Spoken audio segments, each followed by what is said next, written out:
Nicholas II, one of the few surviving recordings of Nicholas II's voice, Nicholas II, the Passion Bearer, 1868-1918, Emperor of all the Russias, November 1st, 1894, March 15th, 1917, effectively the last emperor of the Romanov dynasty. His reign ended as a result of the February Revolution, 1917. He was later under arrest for a long time, and on July 17th, 1918, he was executed by the Bolsheviks along with his family and entourage. Nicholas II, his wife, and children are venerated as Orthodox saints. On November 1st, 1981, they were canonized as martyrs by the Russian Orthodox Church abroad, and on August 20th, they were canonized as passion bearers by the Russian Orthodox Church. Under Soviet rule, the history of Nicholas II's reign was covered in a biased and dogmatic manner. The history of the Great October Socialist Revolution took center stage, while almost nothing was written about Nicholas II, and what was published was filled with negative assessments. Because of this, many negative myths still exist about his reign, while ignoring the fact that Nicholas II's reign was characterized by significant social and economic progress.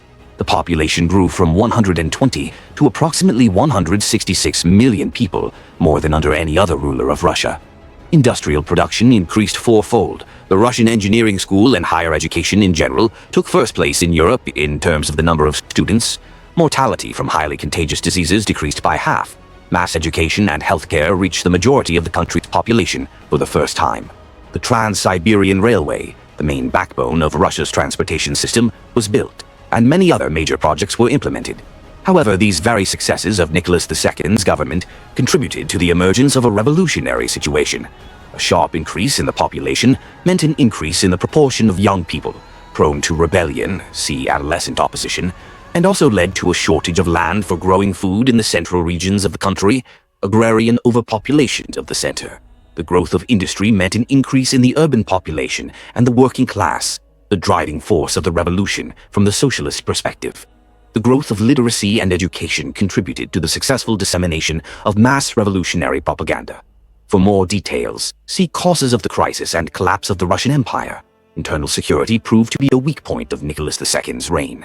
This was particularly true of information policy. An information war was waged against Nicholas II for many years, which was effectively thwarted. The first half of Nicholas II's reign was characterized by political conservatism, while the second half was marked by forced political reforms, during which Russia embarked on the path of forming a constitutional monarchy. However, full agreement on the division of powers between the government and parliament was never reached. Accumulating contradictions twice led to revolutionary crises during major wars. Russia suffered defeat in the Russo-Japanese War of 1904-1905, but the subsequent revolution of 1905-1907, accompanied by mass revolutionary terror, was suppressed. Nicholas II was no longer able to cope with the February Revolution of 1917, which began against the backdrop of the protracted First World War, despite the fact that the military situation at the time of his abdication was far from defeat. Content. 1. Biography. 2 myths about Nicholas II. 2.1 myth. Nicholas II's Russia was an economically backward country. 2. 1.1 GDP growth rate and volume. 2. 1.2 state budget and gold reserves. 2. 1.3 foreign trade and foreign investment. 2. 1.4 national debt. 2. 1.5 agriculture and agrarian industry. 2. 1.6 industrial production. 2. 1.7 electricity generation. 2. 1.8 railways. 2. 1.9 other infrastructure projects. 2.2 myth. Under Nicholas II, the country was illiterate and lacked quality healthcare. 2. 2.1 education and literacy. 2. 2.2 healthcare and medicine. 2.3 myth. During the reign of Nicholas II, the country was a prison of nations. 2. 3.1 number of prisoners. 2. 3.2 death penalty. 2.4 myth. Nicholas II was a tyrant who destroyed the Russian people and especially hated workers. 2. 4.1 peasants. 2. 4.2 workers. 2.5 myth. Nicholas II was a very soft and weak-willed ruler. 2.6 myth. Nicholas II was an uneducated and narrow-minded man. 2.7 myth. Nicholas II was a killer of cats and crows. 2.8 myth. Nicholas II is guilty of the events at Kudinka Field. 2.9 myth. Nicholas II shamefully lost the Russo-Japanese War. 2. 9.1 sub-myth. A small victorious war. 2. 9.2. Submyth, Russia's technological backwardness and unpreparedness for war. 2. 9.3 Submyth, Russia has surrendered unconditionally. 2.10 Myth, Nicholas II is guilty of the events of January 9, 1905. 2.11 Myth, Nicholas II is guilty of the Lena Massacre. 2.12 Myth, the people nicknamed Nicholas II bloody. 2.13 Myth, World War I was started by Russia or Nicholas II personally. 2.14 Myth, because of Nicholas II we lost the First World War. 2. 14.1 The course of military operations. 2. 14.2 War of attrition. 2. 14.3 Military industry. 3. Achievements of the reign of Nicholas II. 3.1 Economy and industry. 3.2 Agriculture. 3.3 Population growth. 3.4 Armed forces. 3. 4.1 Military reforms of 1905 to 1912. 3. 4.2 Army readiness for the First World War. 3. 4.3 Aviation. 3. 4.4 Fleet. 3. 4.5 Submarine fleet. 3.5 Social sphere. 3. 5.1 Education. 3. 5.2 Healthcare. 3.6 Science and technology. 3.7 Church. 4 Problems and mistakes of the reign of Nicholas II. 4.1 Agricultural overpopulation of the center. 4.2 Excessively soft attitude towards terrorists and extremists. 4.3 Extremely small number of police and special services. 4.4 The failure of the authorities' information policy. 4.5 Political conservatism in an era of change. 4.6 The Tsar's conflict with the Duma and the loss of political support. 5 Results of the reign. 5.1 Large projects. 5.2 Achievements and successes. 5.3 Mistakes and failures. 6 Historical parallels. 6.1 Louis XVI. 6.2 Charles I. 6.3 Viktor Yanukovych. 6.4 Yuri II Vsevolodovich. 7 quotes. 7.1 Statements of Nicholas II. 7.2 Opinions about the personality of Nicholas II. 7.3 Opinions on the reign of Nicholas II. 8 monuments. 9 gallery. 10 video about Nicholas II. 10.1 Revolution of 1905 to 1907. 10.2 The Great Russian Revolution of 1917. 11. See also 12 links. 12.1 The personality of Nicholas II. 12.2 Results of the reign, achievements and myths. 12.3 Prison of nations. 12.4 Literacy and education. 12.5 Healthcare. 12.6 Russo-Japanese War. 12.7 Revolution of 1905 to 1907. 12.8 World War I. 12. The 9th of February Revolution. 12.10 Other. 13 Notes. Biography. Alexander III with his family. Tsarevich Nicholas stands behind his father. Nicholas II, the son of Alexander III and Maria Fyodorovna, was born on May 18, 1868. He received an excellent education. He studied history, literature, economics, law, military affairs, and mastered 3 foreign languages, French, German, and English, and ascended the throne early at the age of 26 due to the death of his father. On November 14, 1894, the German Princess Alice of Hesse, Alexandra Fyodorovna, married Nicholas Alexandrovich. Soon after, their first daughter, Olga, was born, November 3, 1895.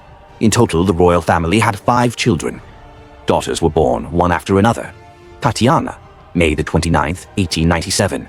Maria, June 14, 1899. And Anastasia, June 5, 1901. Everyone was waiting for an heir to the throne after his father. On August 12, 1904, Nicholas gave birth to a long-awaited son named Alexei. At an early age, doctors discovered he had a severe hereditary disease, hemophilia, a blood clotting disorder.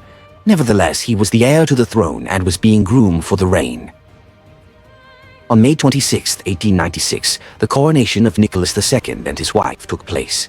During the festive days following the coronation, a stampede occurred at Kolinka Field during the distribution of gifts, killing 1,282 people. During the reign of Nicholas II, Russia experienced rapid economic growth, particularly pronounced in the 1890s, and from 1908 to 1913.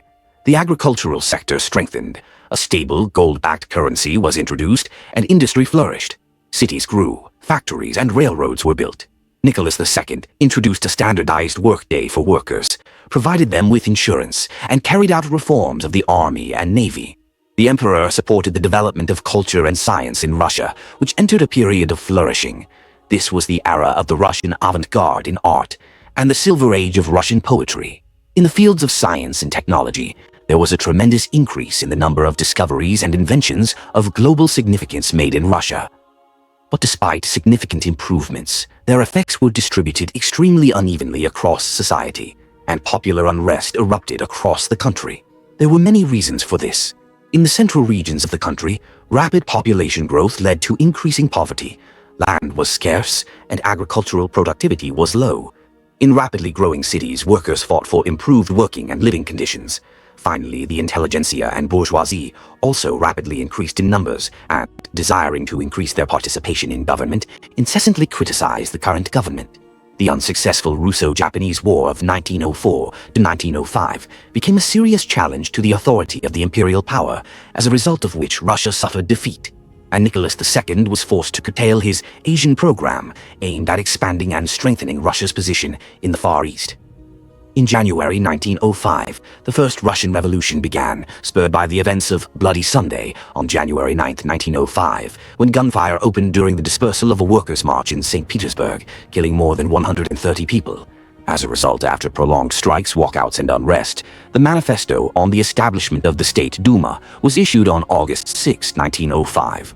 On October 17, 1905, the manifesto on the improvement of state order was adopted.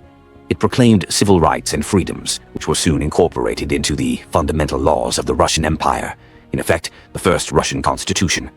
A parliament was also created, consisting of the State Duma and the State Council.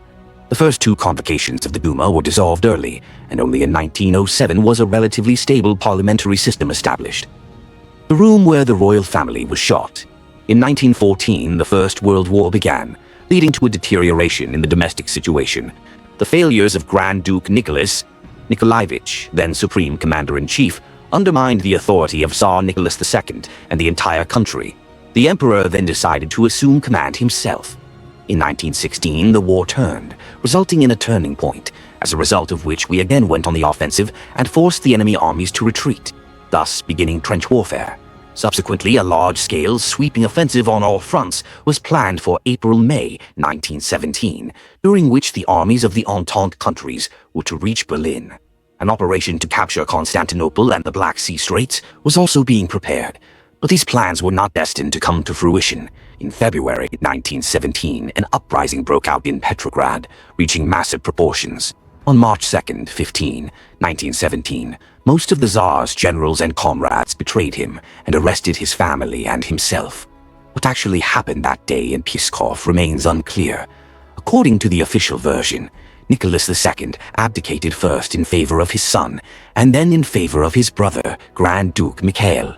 However, less than 24 hours later, under pressure from Duma representatives, Mikhail announced his agreement to accept the throne only if the Constituent Assembly so decided, effectively ending the monarchy in Russia. However, this version is increasingly being criticized by historians. The legitimacy of the emperor's abdication in favor of his brother, bypassing his son, and of any abdication in general, remains questionable and is the subject of debate among experts, some of whom deny the abdication itself, considering the document a forgery. On March 9, 1917, the provisional government arrested the entire Romanov family and sent them to Tsarskoye Selo. In August, they were transported to Tobolsk, and in April 1918, when the Bolsheviks were already in power, to their final destination, Yekaterinburg. On the night of July 16, 1918, the Romanov family and their closest servants were taken to a basement. The death sentence was read and then executed. Some of those executed did not die immediately. They had to be shot and bayoneted to death. No one managed to escape. The question of whether the execution was carried out on the initiative of local authorities or on unspoken orders from the center remains debatable. According to the official Soviet version, the decision to execute Nicholas was taken by the Ural Council due to the danger of Nicholas being captured by the White Guards advancing on the city, as well as due to the discovery of a conspiracy to free him.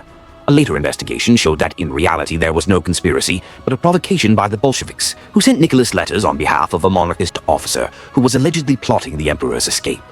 Myths about Nicholas II. There is perhaps no more slandered figure in Russian history than Emperor Nicholas II. Myths and rumors originating during the First World War and the February and October revolutions have survived to this day, continuing to circulate actively on the internet, in the media, and in other sources. Here we will examine the most common of these. Myth. Nicholas II's Russia was an economically backward country.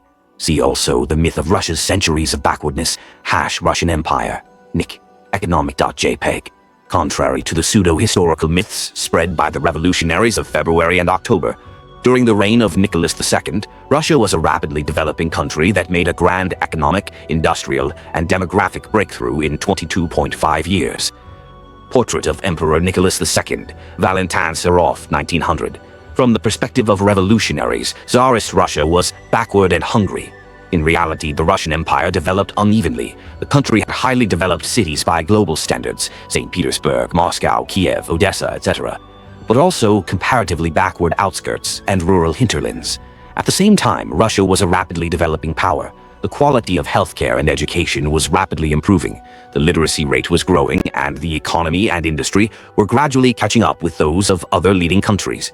As for famine, in Tsarist Russia in the 19th and early 20th centuries, there was never such a catastrophic famine with millions of victims as the famine in the Volga region, 1921 to 1922, or the famine in the USSR, 1932 to 1933. Even the so-called Tsarist famine of 1891 to 1892 led to excess mortality of only 400,000 people, and not so much because of the famine itself, but because of the accompanying epidemics of typhus and cholera. It is quite clear that the dark myths about the late Russian Empire were and continue to be used to justify and rationalize the Russian Revolution of 1917.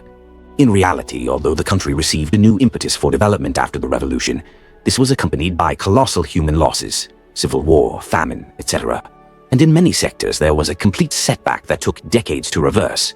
The 1913 level, which the Soviet government subsequently long aimed to emulate, was achieved in key sectors by the late 1920s. But in some respects it was only surpassed in the 1950s. It is safe to say that if Russia had been able to avoid revolutionary collapse and had continued to develop at the same or even slightly slower rates as under Nicholas II, it would have achieved economic indicators no less impressive than the USSR. In this section, we will not touch on social or military issues, which we will touch on later, but will instead consider purely economic aspects and the development of the country's infrastructure during the reign of Emperor Nicholas II. GDP growth rate and volume. See also.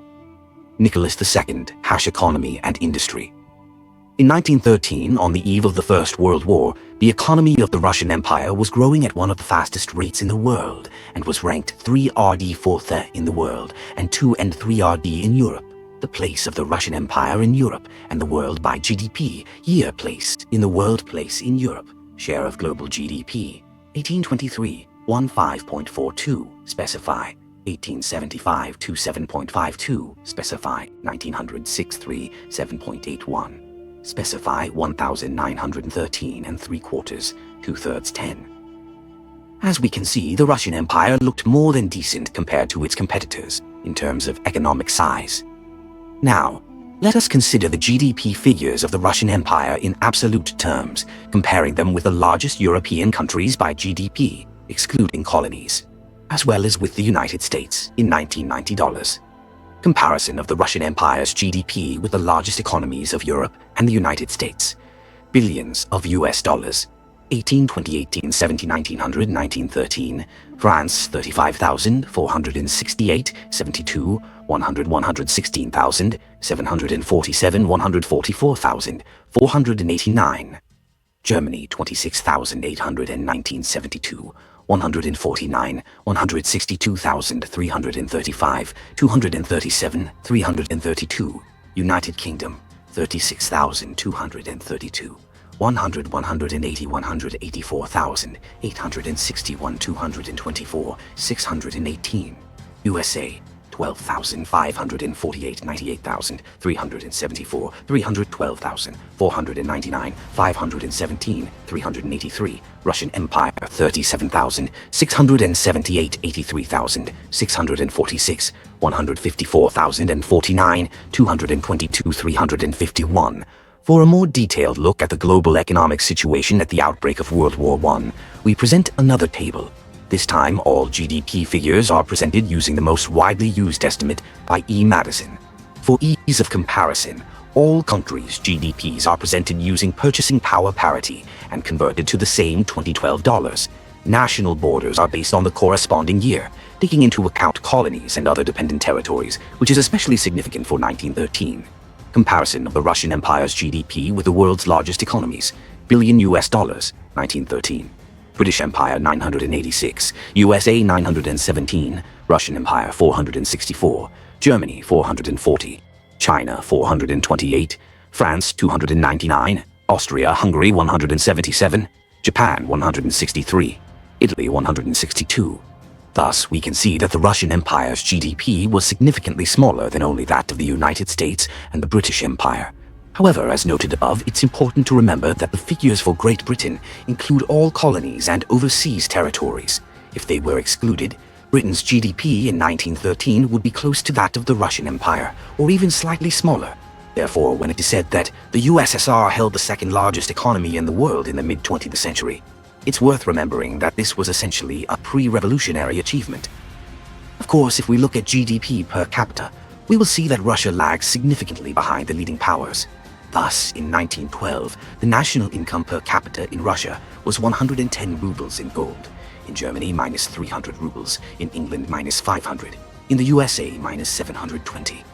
However, it should be understood that this lag arose for objective reasons long before the reign of Nicholas II, including purely geographical circumstances such as the country's vast size, low population density, the difficulty of constructing long-distance railways, a relatively harsh climate, etc. A significant portion of the increase in per capita income was eaten up by the massive population growth, 2.8 million per year, while in other countries there was no such significant growth. In France, for example, the population remained stable at 40 million people. A similar situation has developed in modern China and other developing countries, a decline in per capita GDP growth due to overall population growth, 135. Again, it should be taken into account that the economic systems of the Western powers were not limited to their rich and developed metropolises, but included vast underdeveloped colonies and dependent territories, and comparing the per capita GDP of all of Russia with the per capita GDP of the Western metropolises is incorrect. To understand the situation, let's look at Madison's data for 2010. All figures are given in billions of $1990, adjusted for purchasing power parity. The data are calculated only for metropolitan countries, excluding colonies, that is, excluding India for Great Britain, but including Ireland, excluding Korea and Formosa for Japan, and so on. For Russia, all territorial possessions for the given year are included, with the exception of Finland in 1887 and 1913. Of course, all these figures are approximate, especially for the Russian Empire. However, they paint a clear picture. Comparison of Russia's per capita GDP with the world's largest economies. US dollars, 1887, 1903, 1925, 1938, 1950, 1973, 1987, 2010. Russia, 972. 14, 14, 11, 14, 21, 50, 28, 41, 6,059, 6,952, 8,660. USA, 3,368, 5,301, 6,282, 6,126, 9,561, 16689, 2178883, 0491. United Kingdom, 3,713, 4,921, 5,144, 6,266, 6,939, 1202, 5153, 9323777. Germany, 2275, 3,648, 3,532, 4,994, 3,881, 119, 661, 5701, 20661. France, 2249, 3,485, 4,166, 4,466, 5,185, 1282, 416158, 21477. Italy, 1751, 23, 0526, 02 28 33, 1172, 1041, 41, 486, 81, 85, 20. Japan, 802 13 87, 1885 24 49, 1921 11 43, 41, 62 51, 21, 9, 35. It is quite interesting that the current level of income of the Russian population relative to developed countries such as the USA, Japan, Great Britain, and others is almost identical to the level of the Russian Empire in 1913. Therefore, the communists' claims that thanks to the 1917 revolution, something changed for the better in this regard appear groundless. It's also worth noting that when the level of economic development of the Russian Empire is criticized by fans of the USSR, it brings to mind double standards. The fact is that the Soviet Union, in terms of GDP per capita, was also far from the top of the rankings, although in terms of total industrial output, it was second in the world. This was quite sufficient for the USSR to be considered a superpower and an industrially developed country. State budget and gold reserves. Between 1893 and 1913, the Russian state budget grew 3.3-fold, while in 1900 it stood at 1.7 billion rubles. In 1913, it had increased to 3.4 billion rubles. This was despite the fact that railway tariffs were lowered, redemption payments, drinking, and some other taxes were abolished, and in 1914, state sales of alcohol were closed. The Russian currency was one of the strongest in the world, thanks to the monetary reform carried out in 1895 to 1897. Russia's gold reserves grew 3.7-fold. In 1914, before the start of World War I, they were the largest in the world, amounting to 1,695,000,000 rubles, 1,311 tons of gold, more than $60 billion at the 2000's exchange rate. What is particularly curious is that by 1928, the USSR's gold reserves amounted to only 150 tons, meaning a huge portion of the gold was either stolen during the Revolution and Civil War or ended up abroad. On the eve of the 1917 revolution, the country's national income amounted to 16.4 billion rubles, 7.4% of the global total.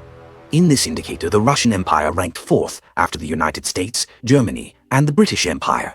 In terms of national income growth, the Russian Empire outpaced many countries, and in certain periods, for example, from 1908 to 1917, Russian growth rates were among the highest in the world at the time, over 7% in some years.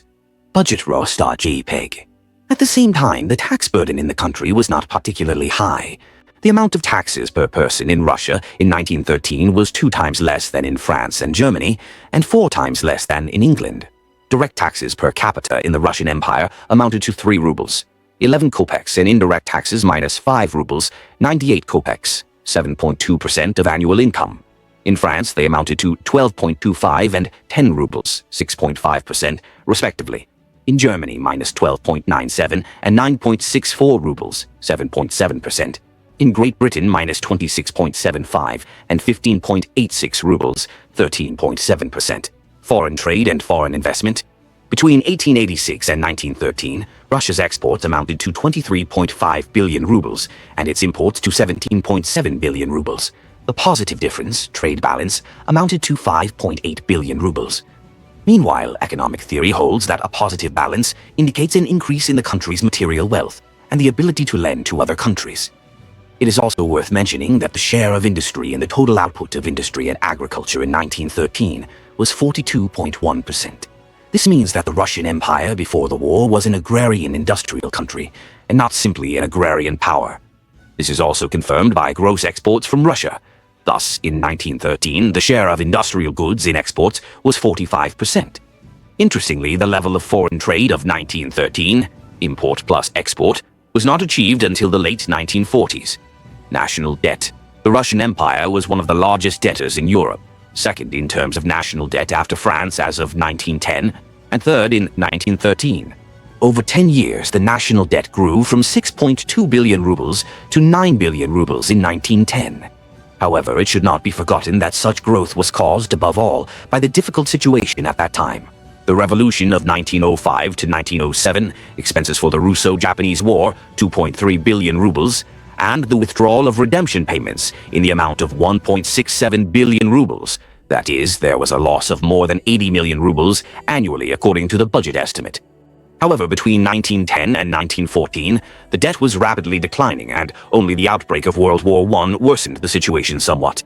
This can be seen by looking at statistics on the percentage of government debt payments to total expenditure. Payments in percent for all expenses.jpg.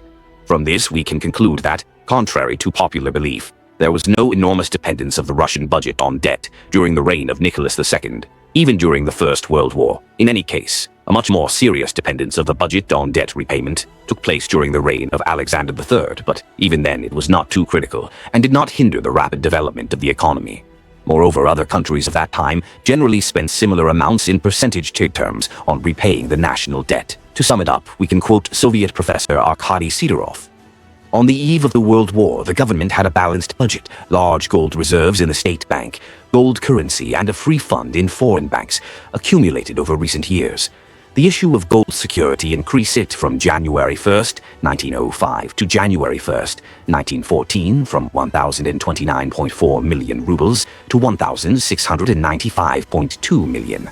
Credit notes issued in circulation in the amount of 1,664.7 million rubles as of January 1st, 1914 were secured by gold at more than 1 ruble per ruble. Taking into account the gold abroad, the issue right remained unused for 330.5 million rubles. Along with credit notes, a significant amount of gold was in circulation, 622.4 million rubles in 1908 and 494.2 million rubles in January 1914. Of course, the Soviet professor goes on to expose the rottenness of the autocracy, but the objective data on the state of the Russian Empire's financial system, and especially the progress in its development and strengthening, are still quite impressive. Agriculture and agrarian industry. See also, myths about the Russian Empire. Hash myth. We won't have enough to eat, but we'll get some food. Agriculture of the Russian Empire. Statistics. Even the most ardent detractors of Tsarist Russia, while denying its economic potential, know that it was a powerful agricultural power, one of the most powerful in Europe. However, the myth of the backwardness of the Russian Empire's agriculture still circulates among the most radical adherents of communist ideology and liberals. Before the revolution, this theme was an important part of revolutionary propaganda, and after the coup, stories about rural poverty were used to force peasants into collective farms. Since this theme was twisted by propagandists, it requires careful analysis. The Russian Empire, according to the data known to us, occupied the following positions in agriculture. First place in wheat exports in 1904, 1905, 1906, 1909, 1910, 1911. In 1912 and 1913, it took second place. In terms of corn exports, it remains in stable fourth place. In terms of oil exports, second place after Denmark. The gap was rapidly narrowing. First place in balls, third place in dairy products since 1911. In terms of rye, it is second after Germany. In 1911, it was in first place. First place for barley. Absolute leadership in the market, more than 72% of all supplies. First place for oats. In terms of total grain exports, it remains consistently number 1 in the world. The amount of agricultural products consumed per capita under Nicholas II increased significantly compared to other periods. Thus, the consumption of potatoes increased by 15%, wheat by 25%, corn by 116%, and all grains excluding oats by 9%. Growth of consumption.jpg.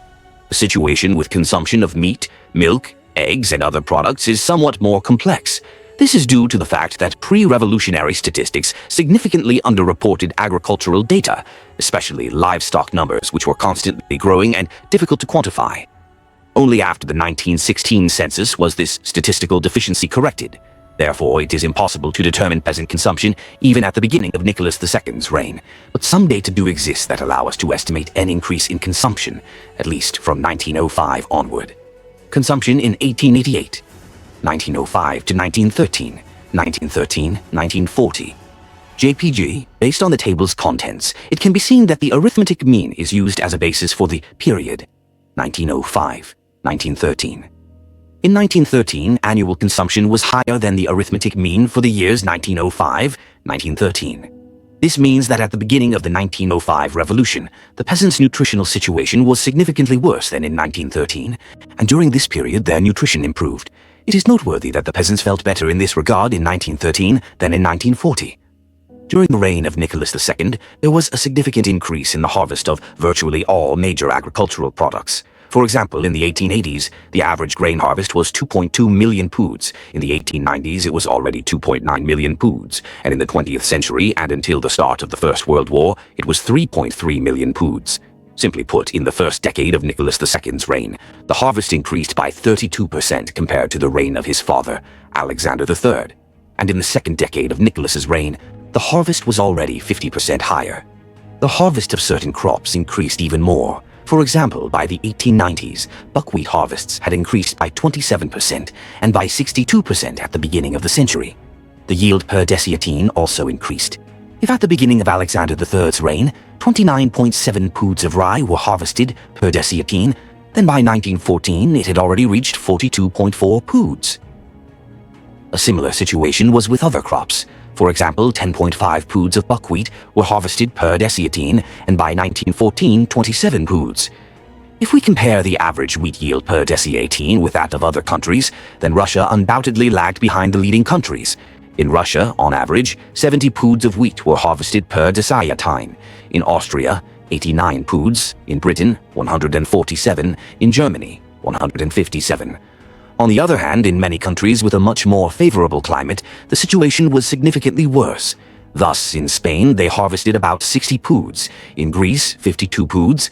In Italy, the figures fluctuated from 60 to 80 poods by year. In America, 70, 75 poods. Nick.stat.selch.jpg. Let us now consider the situation with livestock farming. The number of horses per 100 inhabitants: Russia, 19.7, Britain, 3.7, Austria-Hungary, 7.5, Germany, 4.9, France, 5.8, Italy, 2.8. The only European country that rivals Russia is Denmark. There were 20.5 horses per 100 people. Overall, the supply of horses was at the level of America, but inferior to Argentina, Canada, and Australia. On average, there were 29.3 heads of cattle per 100 inhabitants of the Russian Empire. In Austria-Hungary, there were 30. In Britain, -26.1, in Germany, -30, in Italy, -18. In France, -32.1, in the USA, -62.2. That is, pre-revolutionary Russia was quite well provided with cattle. Virtually every third person had a cow. Agricultural Production Index 1, 885-1960, JPG. As for the introduction of mechanization in agriculture, it can be easily assessed by the import of agricultural machinery. In the last decade, before the war alone, it increased in some items not just several-fold, but hundreds and thousands of times.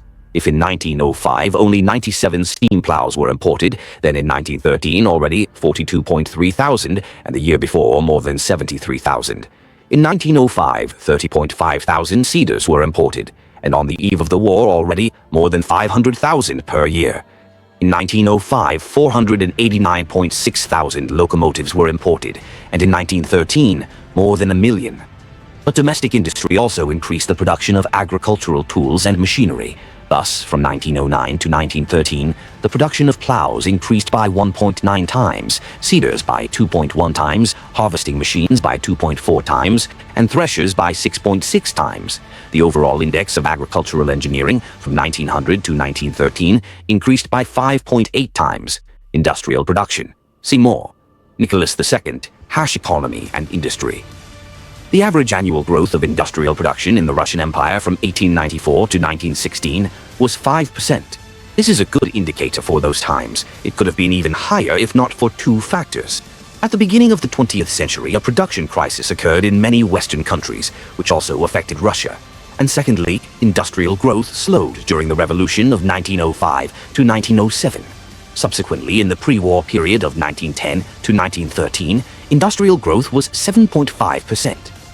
Iron smelting increased almost fourfold over 20 years. Copper smelting fivefold. Manganese ore mining also several times. Between 1909 and 1913 alone, heavy industry grew by 174%, and light industry by 137%. Overall, between 1887 and 1913, industrial production in Russia increased 4.6-fold, and the country moved up to 4th place in the world in terms of absolute iron ore and coal production and steel production. Russia's share of global industrial production increased from 3.4% specify in 1881 to, according to various estimates, from 5.5% to 8.2% specify in 1913. In terms of total industrial production, Russia moved up to 4th place in the world. Production of main types of industrial products. In 1887 to 1913, million poods. Types of products: 1887, 1900, 1913, cast iron 36.1, 176.8, 283. Coal 276.2986 4 to 2215. Steel and iron 35.5163 246.5. Oil 155 631.1 561.3. Cotton processing 11.5 1625.9. Sugar 25.9 48.5 75.4. Russia became the world's leading oil producer in 1901, surpassing American producers and establishing itself as a global energy power. The Americans subsequently regained first place, but Russia remained firmly in second place. Oilnik.jpg. Electricity generation. Between 1888 and 1914, the number of city-scale power plants increased from 1 to 130, and their total capacity from 505 to 150,000 kilowatts. In terms of electricity production in 1913, Russia ranked fourth in the world, 2.5 billion kWh, after the United States, Germany, and Great Britain, 26, 8, and 3 billion kWh respectively. With the onset of World War I, the pace of electrification slowed. Nevertheless, one of the leading Russian scientists of the time, Vladimir Vernadsky, distinguished by his broad interests and impressive analytical skills, predicted that by 1925, the entire country would be covered by district stations like electroperedachi, and production would be completely electrified. Overall, during the reign of Nicholas II, electricity generation increased 100-fold, and the first plans for the electrification of the entire country were developed, preceding the famous Goyero Plan. In 1916, the total capacity of power plants was 1,192 kilowatts, 1.19 MW, and the total electricity production was 575 million kWh, 2.6 million MW. After the Bolsheviks came to power, the electrification of the country continued. On November 21, 1920, Lenin put forward his famous slogan, "Communism is Soviet power, plus the electrification of the entire country." And on December 21, 1921, the famous Goyero was adopted. However, the pace of electrification was low. Between 1916 and 1924, the total capacity of power plants increased by 116 kilowatts, 0.16 MW, while electricity production decreased by 1,013 million kWh each, 1.03 million MPa, which was associated with the Civil War and the country's recovery after it. The construction of large power plants with a capacity of tens of MW that had begun, in particular, the Shatura State District Power Plant and the Volkhov Hydroelectric Power Plant, was completed after Lenin's death. Railways. The length of railways more than doubled between 1880 and 1917. That is, in 37 years, 58,251 kilometers were built. Such a pace of construction of new railway lines has never been seen in Russian history, either before or since. Subsequently, more effort was spent on the construction of second tracks, modernization and electrification of railways than on the construction of new lines. As a result, by 1917, the Russian Empire ranked second in the world in terms of the length of railways, behind only the United States. Both the state and private enterprises were involved in the construction of railways. From 1861 to 1870, the state invested 2.5 billion rubles in railway construction, and from 1890 to 1903, it was 5.5 billion rubles. In 1890, 29% of the railways were in the treasury. In 1891-1901, as a result of the mass purchase of private roads by the treasury and the construction of new ones, this share reached 69.6%. The expansion of railways in the Russian Empire. Year KM, 1870 10,639, 1880 22,552, 1890 30,250, 1900 53,044, 1910 66 223, 1917 81 212. In addition to state-owned and concession-owned railways, Nikolaevskaya, Moscow, Nizhny Novgorod, Petersburg, Varshavskaya, Vologda-Vyatka, Samara-Zatost, etc. Numerous private systems were also built: Ryazan-Ural Railway, Moscow-Yaroslavl, Kiev-Brest, etc.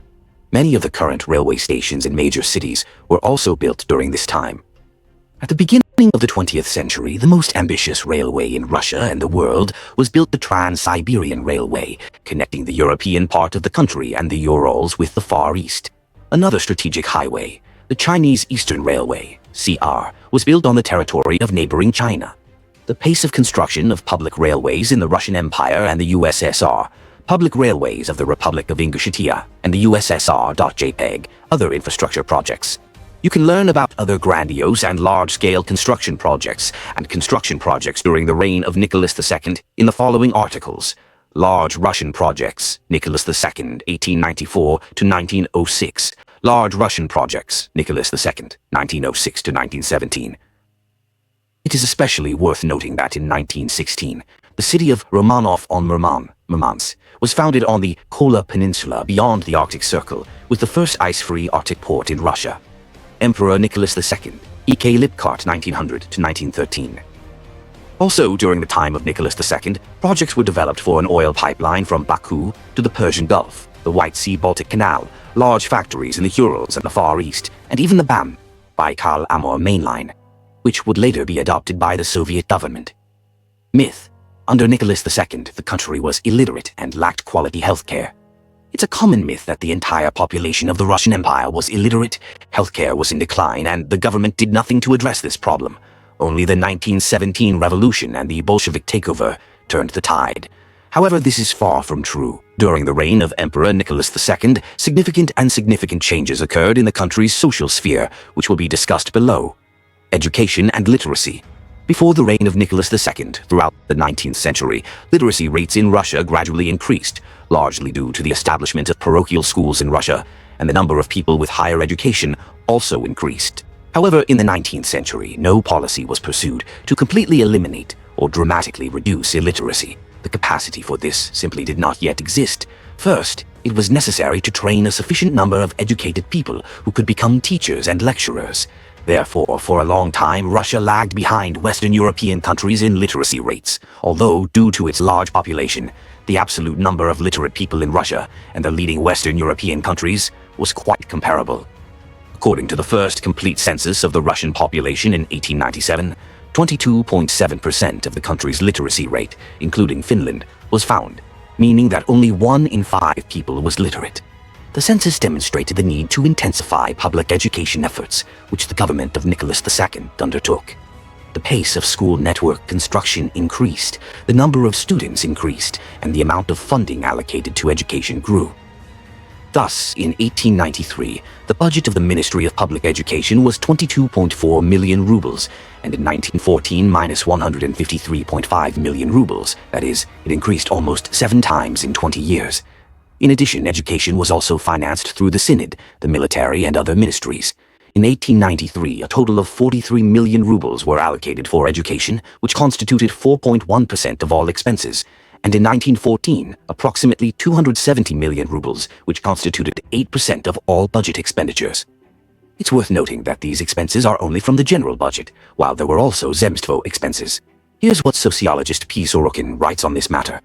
If we take into account that before the revolution, other ministries also spent significant sums on public education, in 1914 the total expenditure of all ministries was close to 300 million gold rubles, plus the enormous expenditure on the formation of zemstvo and city institutions in 1914, close to 360 million rubles, then it comes to at least 640 million rubles. Simbirsk Gymnasium's Pedagogical Council, early 20th century. There were 78,000 primary schools in 1896 and 119.4 thousand in 1914. The number of gymnasiums, that is, secondary educational institutions, was 239 in 1892 and 2,300 in 1914. The number of students in 1896 was 3.8 million, in 1914 minus 9.7 million. The number of teachers in 1896 was 114,000, in 1914 minus 280,000. The number of students in 1890 was 12.5 thousand, in 1914 minus 127,000. Thanks to these measures taken by the Tsarist government, the number of literate people in the country steadily increased. Thus, in 1894, 37.8% of conscripts were literate. In 1901, 50%. In 1913, 67.8%. It is widely believed that compulsory primary education was introduced in the Russian Empire in 1908. However, this is not true. In 1908, a law was passed that required the government to allocate an additional 6.9 million rubles annually, 10 million rubles from 1910, for the construction and renovation of primary schools, as well as for funding those with budgetary problems. Moreover, education in these schools became free. In other words, this was an extremely important step in expanding the primary education system to ever larger segments of the population, and it significantly brought the achievement of universal primary education closer, but did not establish it. What was the percentage of the population literate at the end of Nicholas II's reign? Answering this question is quite difficult. There is no precise figure. If we rely on the 1926 census data, we can determine that 40% of the USSR was literate in 1926. At that time, the USSR's population was 147 million people. However, unlike the 1897 census, the 1926 census, of course, did not include the population of Poland, Finland, and the Baltic republics, which only became part of the USSR in 1939. In Poland, according to 1897 data, literacy was higher than in the Empire, minus 30.5%. According to the Russian calendar for 1917, in Poland there were 47 students per 1,000 people. This indicator is third after the European part of Russia, 57.5, and Finland, 72, per 1,000 people. Also, the Warsaw province was in second place among the other provinces, according to this indicator. So, in general, literacy in Poland in 1915 was not lower than the average for the empire, that is, at least 50%. The population of Poland in 1916 was 12 million. Finland, as already mentioned, had the highest number of pupils per 1,000 people by 1915. According to the 1897 census, 80.9% of the population was literate. And in connection with this, it can be concluded that literacy among the population in Finland was one of the highest in the empire, by 1915 quite likely more than 90%. The population of Finland in 1916 was 3.3 million people. The Baltic provinces had some of the highest literacy rates among the population. According to the 1897 census, 80% of the population was literate in the Estland province, 71% in the Courland province, and 78% in the Livonian province. The population of the Baltic states in 1916 was 3.1 million people. Grammar school students in class, 1913. Thus, after the revolution, regions with a comparatively high level of literacy separated from Russia, which significantly lowered the average level in the country. Moreover, the revolution and civil war could not help but lead to a noticeable decline in the literacy rate. The 1926 census took place several years after the Civil War, which saw the exodus of many talented, intelligent, and educated people. Nearly the entire imperial nobility left the country, numbering at least 2 million. Many people connected with trade also emigrated. Based on 1897 data, their number was at least 5 million. As a result, literacy rates across the country fell significantly. During the Civil War, there were problems with funding for schools, so not all schools worked, and some did not work to their full capacity. As of 1926, the Soviet literacy program, Lichbez, had only been in operation for a few years. According to optimistic estimates, up to 10 million adults were taught to read and write between 1917 and 1927, which by 1926 could only have raised the overall literacy rate by 5 to 7%. The pace of the fight against illiteracy accelerated only after 1928, the beginning of the cultural campaign, and especially after 1930, when universal primary education was introduced. As a result, based on the analysis of all these data, we can conclude that the percentage of the literate population at the time of the revolution in 1917 was equal to approximately 42%. The population of the Russian Empire in 1917 was approximately 184 million people. At the time of 1897, the number of literate people in the country was 28.4 million people, and already in 1917, minus 78 million people. That is, there was an increase of 2.75 times. We can estimate how much literacy increased over a comparable period of time in the early USSR. To do this, we need to look at the 1939 census data. According to the census, the country's population was 170 million people.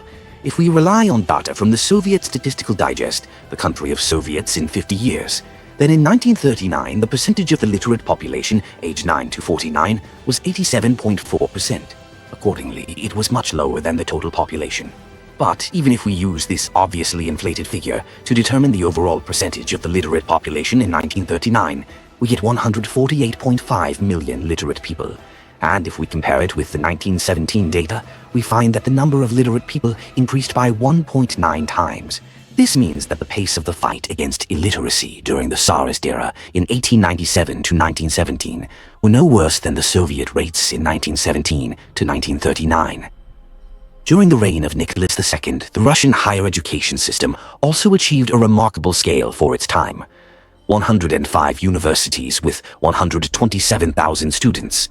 The engineering school and higher education in Russia as a whole reached first place in Europe in terms of student numbers, second place in the world after the United States. The high quality of the higher education system during this period can be indirectly assessed by the large-scale growth in the number of discoveries and inventions made in Russia, as well as by the increase in the number of outstanding writers, poets, and artists at the turn of the 20th century. Healthcare and medicine. After Nicholas II came to power, not only the development of education but also the development of medicine accelerated. The number of hospitals increased fourfold. In 1890, 2,100, and in 1916, 8,461. The number of beds increased by 3.2 times. Thus, in 1890, there were 70,614, and in 1916, 227,868. The number of doctors also increased. In 1890, there were 13,000 doctors, and in 1916, already 29,000. Mortality from smallpox decreased by 2.5 times, from typhus by 2 times, from acute childhood diseases by 1.4 times. If in the period from 1891 to 1895 in Russia, an average of 587,000 people died from acute infectious diseases, then in the period from 1911 to 1914, minus 372,000 people. Various commissions were created to prevent the emergence of particularly dangerous diseases. Nicholas II also supported the introduction of a territorial system of medical districts in the Russian Empire, which existed nowhere else in the world. This system was later adopted by the Bolsheviks with only slight modifications. During the healthcare reform in the Russian Empire, a three-tiered structure of medical care for the population was established: a medical district, a district hospital, and a provincial hospital. Treatment in these medical institutions was free. Russian surgeons perform an operation. In 1901, 49 million people received medical care in Russia. 3 years later, in 1904, 57 million. 3 years later, in 1907, 69 million. In 1910, 86 million. And in 1913, 98 million. All of this taken together led to a significant decrease in overall mortality. If in 1906 to 1911, the number of deaths per thousand inhabitants reached 29.4, then in 1911 it was 26, and in 1912 25 per thousand inhabitants. However, health problems still remained. A serious problem in the world at the beginning of the 20th century was the high mortality rate from common, widespread infections, blood poisoning, and other types of diseases which became much less serious after the invention of antibiotics in the 1940s. Child mortality was especially high. When considering mortality in Russia, one must consider its vast territory, large population, and predominantly agricultural nature. Comparing Russia's mortality situation with that of Great Britain, for example, is very difficult. Naturally, providing healthcare to the 41.5 million English people in 1900, most of whom were city dwellers living in a territory of 240,579 square kilometers, was incomparably easier than providing healthcare to the 94.244 million Russians, even in European Russia alone, with an area of 960,000 square kilometers, living primarily in villages. Moreover, such comparisons completely ignore the birth and death rates in India, a crown territory of the British Empire, not to mention other dominions and colonies. In India alone, 23 million people died from plague epidemics between 1865 and 1917. Another speculation regarding infant mortality in Imperial Russia during the last reign is the comparison with infant mortality in the USSR, which favors the latter. Supposedly, the Soviet government dealt with mortality and the pace of its fight was better than in pre-revolutionary Russia. In reality, the lag behind other countries in this indicator only increased under the USSR. In the first post-revolutionary years, the situation with infant mortality in Soviet Russia was worse than in the empire. And in subsequent years, until the invention of antibiotics, progress did not go beyond the Tsarist trend. Overall, in the 1920s, 1940s, mortality in the country, despite all efforts in the field of healthcare and the gradual urbanization of the population, continued to remain high and differed little from mortality in the Russian Empire. Mortality.jpg. The graph above shows that the mortality rate per 1,000 people steadily declined during the reign of Nicholas II. After the revolution from 1922 to 1933, the rate was the same, and only after the invention of antibiotics in 1942 did mortality begin to decline more rapidly. This is further confirmed by the fact that in the USSR, before the invention of antibiotics, mortality never reached the level of European countries. It's worth clarifying that comparing the USSR with European Russia is entirely accurate, since mortality rates across the empire as a whole were even somewhat lower than in Russia's 50 provinces. The problem lies solely in the lack of information, so data for just 50 provinces must be used. However, there are advantages to comparing higher mortality rates. For example, it yields the worst-case scenario for mortality in Russia, allowing for a very accurate assessment of its subsequent decline compared to the USSR. Even with this comparison, that is, with high mortality rates, it turns out that the decline would have been no worse, and perhaps even better, if not for the 1917 revolution. Myth. During the reign of Nicholas II, the country was a prison of nations. See myths about the Russian Empire. #myth. The Russian Empire is a prison of nations. This statement is fundamentally wrong, no matter how we understand it. As a thesis about the oppression of small nations, or as a thesis about prison rules for the entire nation in general. Representatives of ethnic minorities in the Russian Empire could occupy high government positions. Georgian, Armenian, Azerbaijani, Tatar, and other local nobility were integrated into the Russian nobility, not to mention Polish or Baltic nobles. Military service was not imposed on the majority of Russia's Muslim population, and Georgian peasants were practically exempt from taxes, which were already among the lowest in the world. Russia demonstrated striking examples of religious tolerance and supported religious minorities. For example, all Muslim children were given the opportunity to attend educational institutions. This, among other things, nipped in the bud the danger of religiously motivated extremism. Nicholas II's geopolitical plans included expanding the empire to the southeast, gradually annexing Tibet and Mongolia, whose peoples themselves expressed a desire to join Russia. It was under this scheme that Tuva became a Russian protectorate in 1914. In the empire's capital, St. Petersburg, a cathedral mosque and a Buddhist temple were built during the reign of Nicholas II, and the Great Choral Synagogue was built a year before his reign began. The authorities in the late Russian Empire never used mass terror against their own population. Even during the revolution of 1905 to 1907, the overwhelming majority of victims, around 9,000, were associated with revolutionary terror, and the military courts introduced in response to it handed down only 1,102 death sentences, although, according to various sources, only 683 or 629 were actually executed. At the same time, amnesties for prisoners were declared quite frequently during the reign of Nicholas II, and the types of punishment for exiles were consistently softened. Number of prisoners. It is useful to compare the number of prisoners per 100,000 people in the Russian Empire with other periods of Russian history. Thus, according to data from the Central Statistical Committee of the Ministry of Internal Affairs of the Russian Empire on January 1, 1904, the number of prisoners per 100,000 people was 67. Out of 144 million people in the empire, there were 97,546 prisoners. These figures are confirmed by the total number of places in prisons, as well as by data from Soviet sources. At the same time, during the first half of the reign of Nicholas II, the proportion of prisoners consistently decreased. On January 1, 1891, there were 108,169 prisoners. That is, on January 1, 1891, there were 89 prisoners per 100,000 people. The population was approximately 121 million people. Jailnik.jpg. Later, during the 1905 to 1907 revolution, the prison population increased. By 1909, there were already 180,206 prisoners. That is, there were 112 prisoners per 100,000 people. The population was 160 million. After this, the rate decreased again and never again exceeded this value as order was restored in the country. The issuance of an amnesty manifesto in honor of the 300th anniversary of the House of Romanov also played a significant role.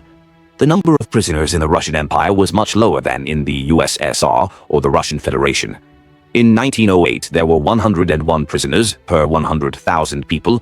In 1940, minus 1,214 people. In 1949, minus 1,537 people. In 1988, minus 238 people. In 2016, minus 436 people.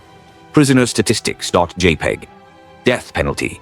Before 1905, the death penalty was almost never used in Russia, so most terrorists could only count on exile for their crimes, and the conditions at that time were extremely comfortable, especially compared to today, and especially during the Stalin period. Exiles simply lived in remote regions receiving support from the state. Moreover, penal servitude in Russia was incomparably milder than in other large countries of the time. Thus, from 1908 to 1910, only 3,000 people died in penal servitude in Russia, while 7,500 died in penal servitude in French Guiana. Nevertheless, during the period 1875 to 1905, 484 people were executed. For comparison, more were shot in one day in 1937. During the entire period of operation of military field courts, that is, from August 19, 1906 to April 20, 1907, 1,102 people were sentenced to death and 629 sentences were executed. Overall, during the Revolution of 1905 to 1907 and up to 1913, the courts passed 6,871 death sentences, but only 2,981 people were actually executed. Previously, during the period 1826 to 1905, 1,397 death sentences were passed, and only 894 people were executed. See also Nicholas II, # excessively soft attitude towards revolutionary terrorists and other extremists. Myth. Nicholas II was a tyrant who destroyed the Russian people and especially hated workers. The myth of Nicholas II's cruelty and tyranny is easily refuted by looking at statistics on those same prisoners or executed, as well as many other indicators discussed in this article. Also, and very importantly, Nicholas II was by no means a cruel man or a tyrant in his personal life. Here it's worth looking at the memoirs of his contemporaries. Contemporaries' opinions of the last Russian emperor vary widely, but they can be roughly divided into two groups. Most reviews were written by people who knew the emperor primarily through social gossip and rumors, and, influenced by them, critically assessed Nicholas II. Those who knew him personally and had the opportunity to interact with him for any length of time generally wrote differently. In personal interactions, the emperor made a pleasant impression on people, and even his opponents, who obviously disagreed with him and heard from him something they didn't want to hear, fell under his spell. Nicholas II generally spoke to people very kindly. S.U. Witte, thus, Count Sergei Witte, who had a very negative attitude towards Nicholas II, wrote about him as follows. When Emperor Nicholas II ascended the throne, a spirit of benevolence, so to speak, emanated from him in bright rays. He heartily and sincerely wished Russia as a whole, all the nationalities that make up Russia, all her subjects, happiness and a peaceful life, for the emperor undoubtedly has a very good, kind heart.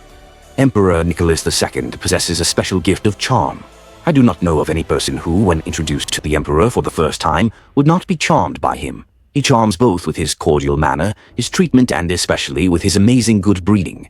For I have never in my life met a man more well-bred in manner than the now reigning Emperor Nicholas II.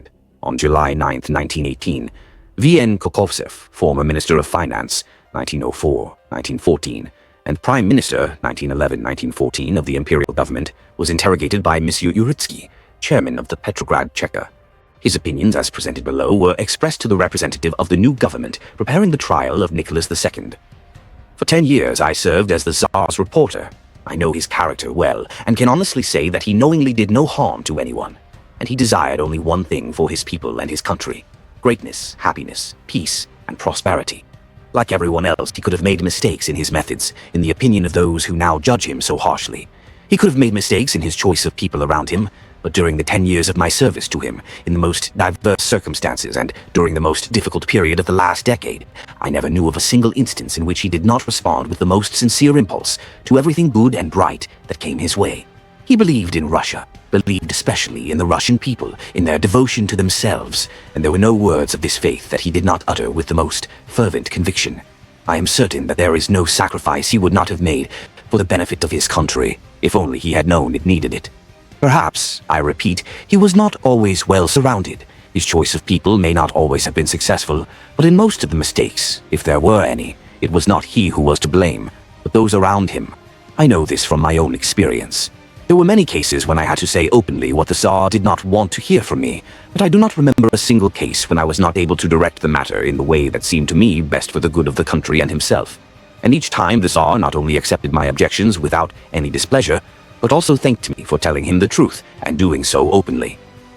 From these and other reviews, one can conclude that Nicholas II was a very good-natured man, willing to listen to others' opinions.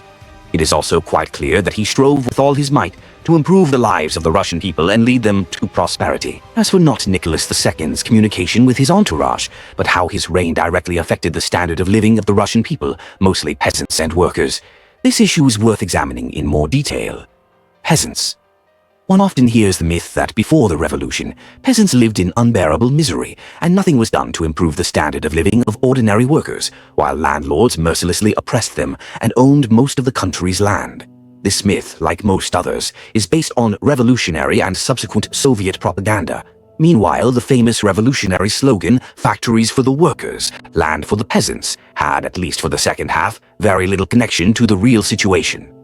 Let's look at the data on the area of crops and other categories of land use according to the Agricultural Census of 1916. Percent lands of peasants and landowners, 1916.jpg. Thus, the main share of production resources, land and animals, in 1916 belonged to the peasants. They carried out 89.3% of the crops and owned 94% of the farm animals. Considering that part of the landowner's lands was occupied by pastures, gardens, forests, parks, nature reserves, and enterprises, it goes without saying that the peasants' share of land ownership was somewhat lower than their share of crops. Nevertheless, by 1917, landowners owned only 20% of the land, while peasants owned 80%. Why? If we examine the lives of peasants, who constituted the vast majority of the population at the time, in more detail, it is quite difficult to determine precisely what wages they received, since they did not declare them. Peasants either worked for themselves, that is, they organized their own farms and subsequently sold their agricultural produce, or they went to work for other farms. In the second case, we have the following information about wages. For day labor, a peasant in the empire could receive on average about 1 ruble per day. That is, if he worked 20 days a month, he would receive approximately 20 rubles, or almost 30,000 rubles in today's money, as of the mid-2000s. Moreover, wages were constantly increasing. However, such work was usually limited to the summer agricultural season, and at other times, such workers had to seek other earnings. We also have data on the amounts accumulated in peasants' savings accounts. Remarkably, even during the First World War, their cash capital grew. January 1st, 1906, 219.4 million rubles, savings books 1,208,559. January 1, 1913, 479.9 million rubles, savings books 2,387,252. January 1st, 1916, 683 million rubles, savings books 2,925,769. Let's look at a specific example. On January 1st, 1913, peasants had 479.9 million rubles in their savings books, meaning that the average peasant with the savings book had 200 rubles in his account, which at today's exchange rate is approximately 350,000 rubles. This means that a considerable number of peasants certainly lived well and had no problems with food. In addition, the growth of the population's well-being can be assessed by the size of deposits of insurance sums against fires.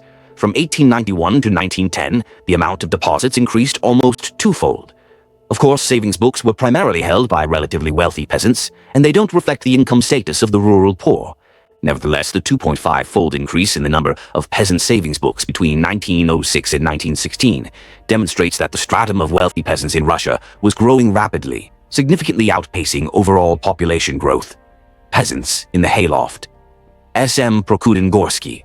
Improvements in the well-being of the peasantry were partly due to consistent state policies aimed at improving the well-being of the peasantry and regulating relations in the agricultural sector.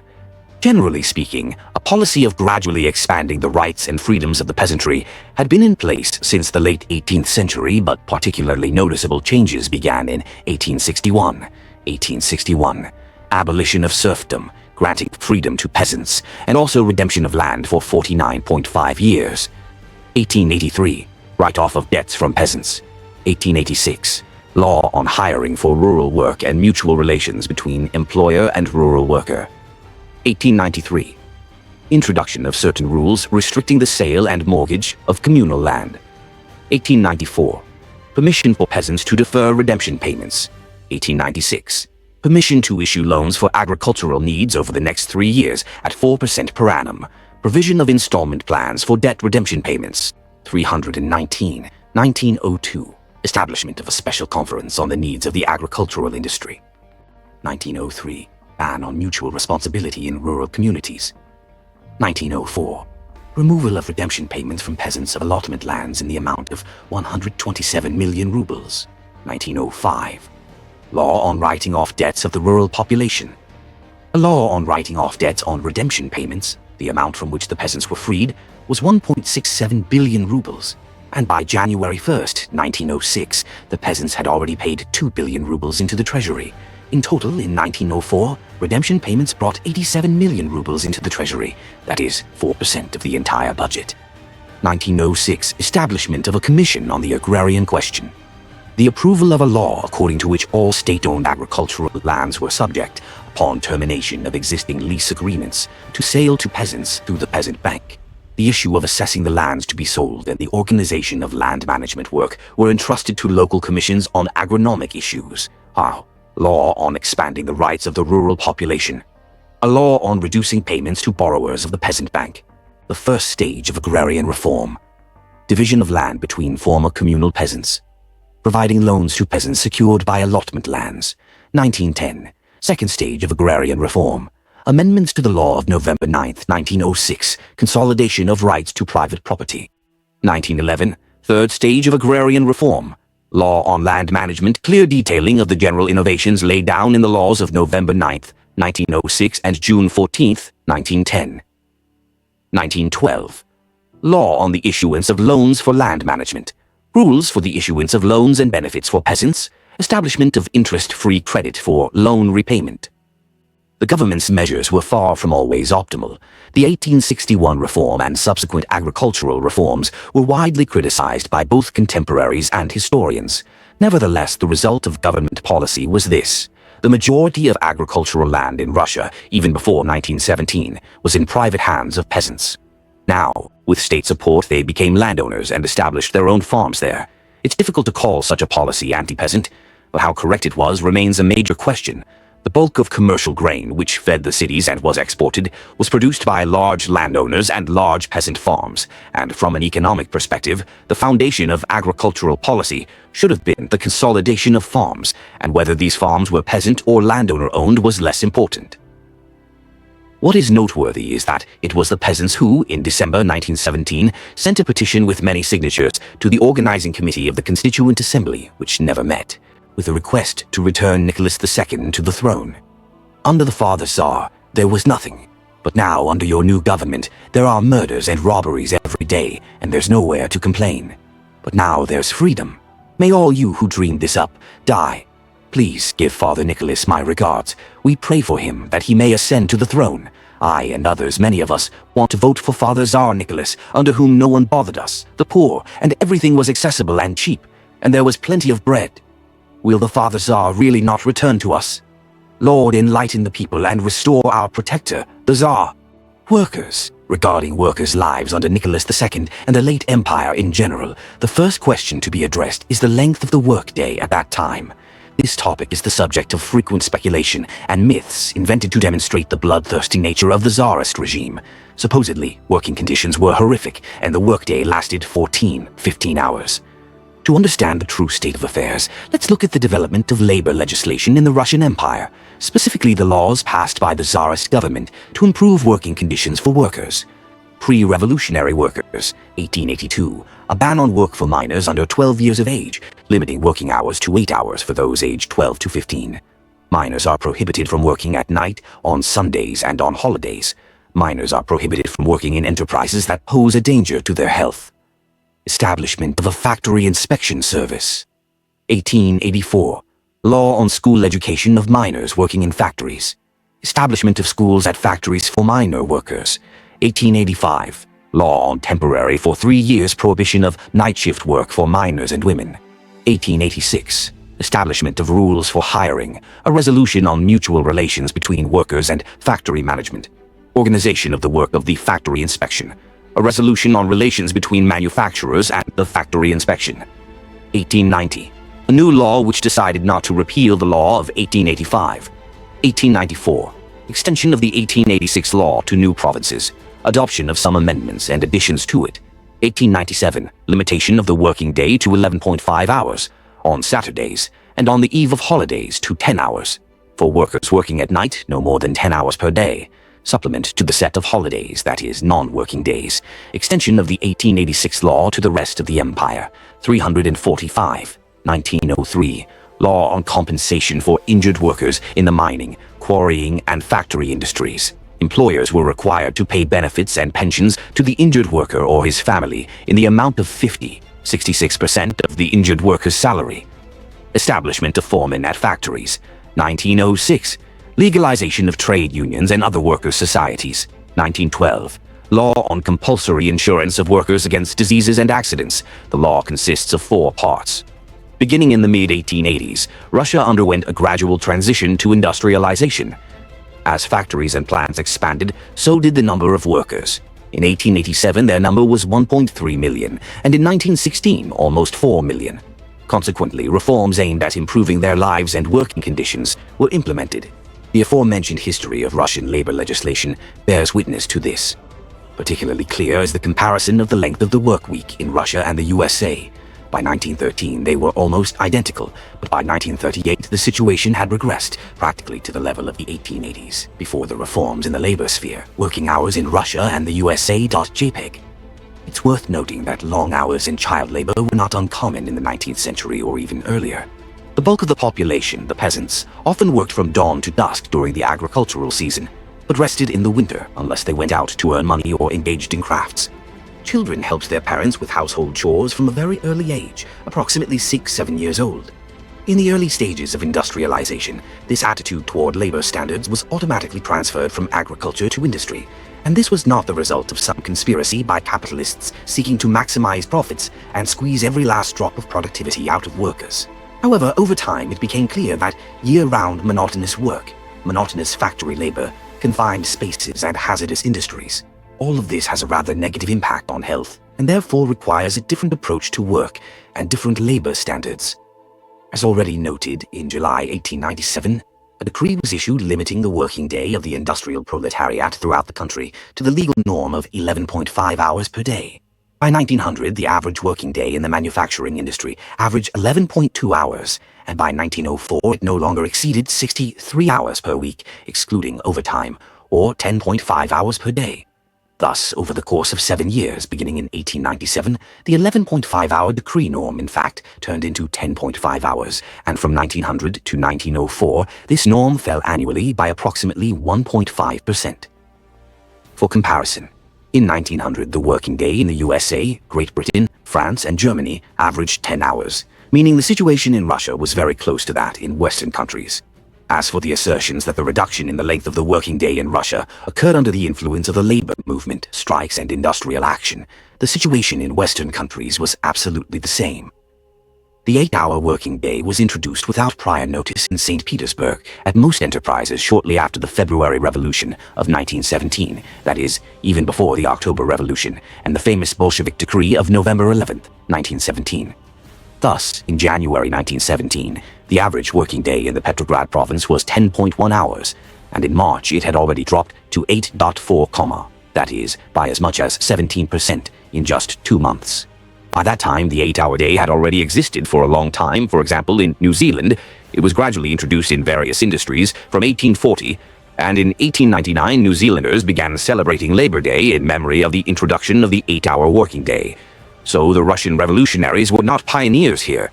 However, in most other Western countries by 1917, the 8-hour workday existed only in certain states, provinces, territories, certain industries, and certain enterprises. Average length of the working day in Russia from 1897 to 1934.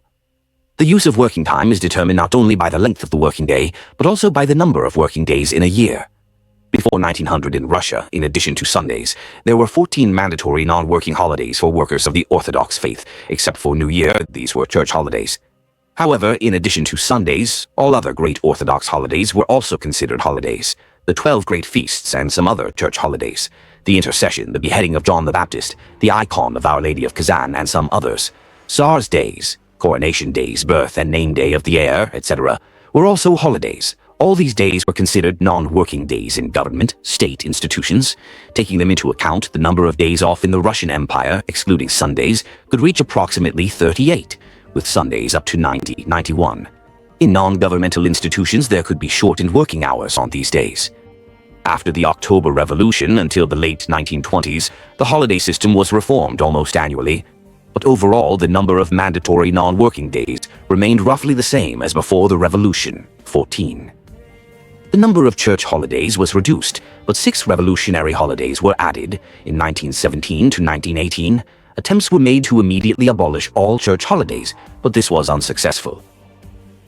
Since 1929, however, the number of mandatory public holidays was reduced to 5, and all church holidays, or special days of rest replacing them, were abolished. This was, however, compensated for by the transition to a 7-hour workday and a 6-day work week, 5 workdays and then 1 day off between 1928 and 1933, as a result of which the total number of non-working days per year remained approximately the same, 66, 67. However, in 1940, due to World War II, a 7-day work week, 6 workdays, 1 day off, and an 8-hour workday were reinstated. The list of holidays was expanded, but very rarely. USSR Constitution Day since 1936, Victory Day since 1945, March 8th since 1965.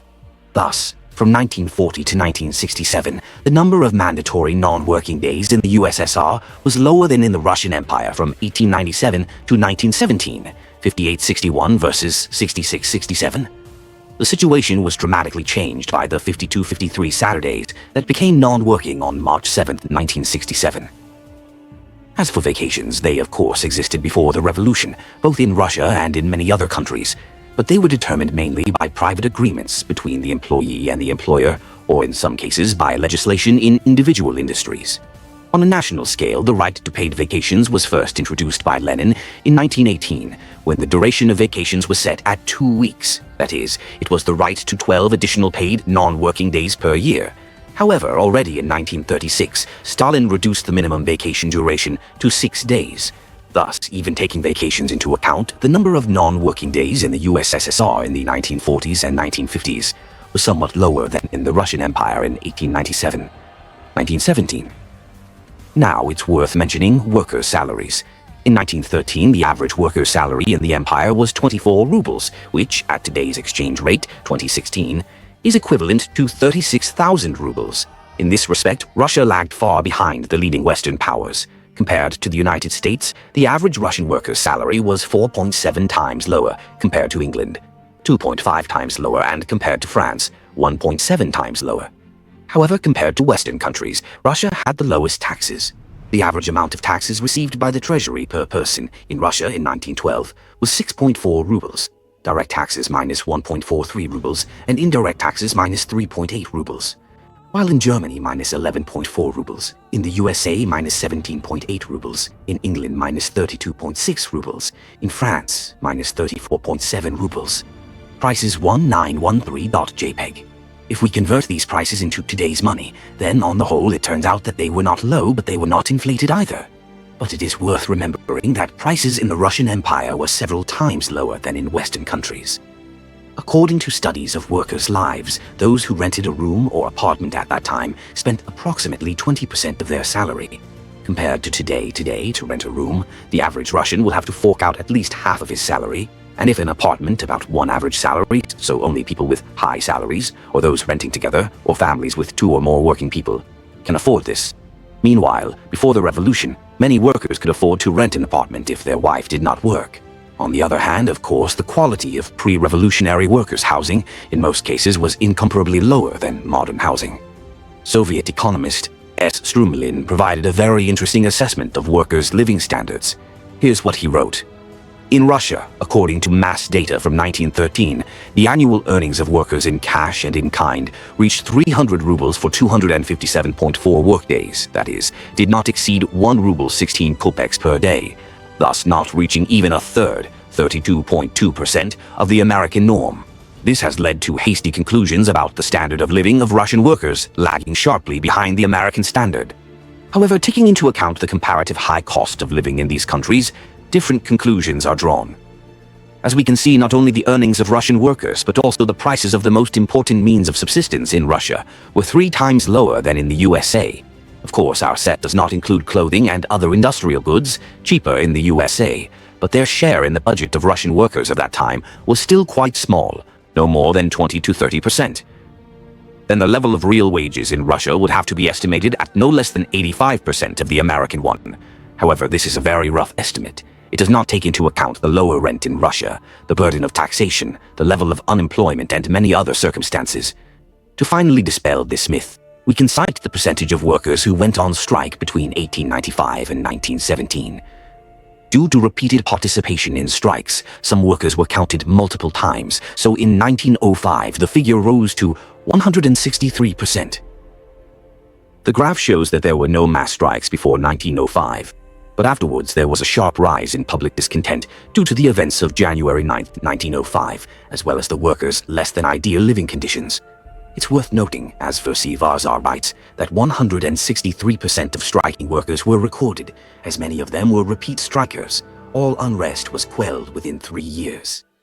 In summary, based on the above material and the fact that the population of the empire increased by 1.5 times during the reign of Nicholas II, that is by 60 million people, which is an indirect fact of the improvement of the situation of the population, we can state that there were no monstrous problems in the lives of workers and peasants mentioned by critics of the Tsarist regime.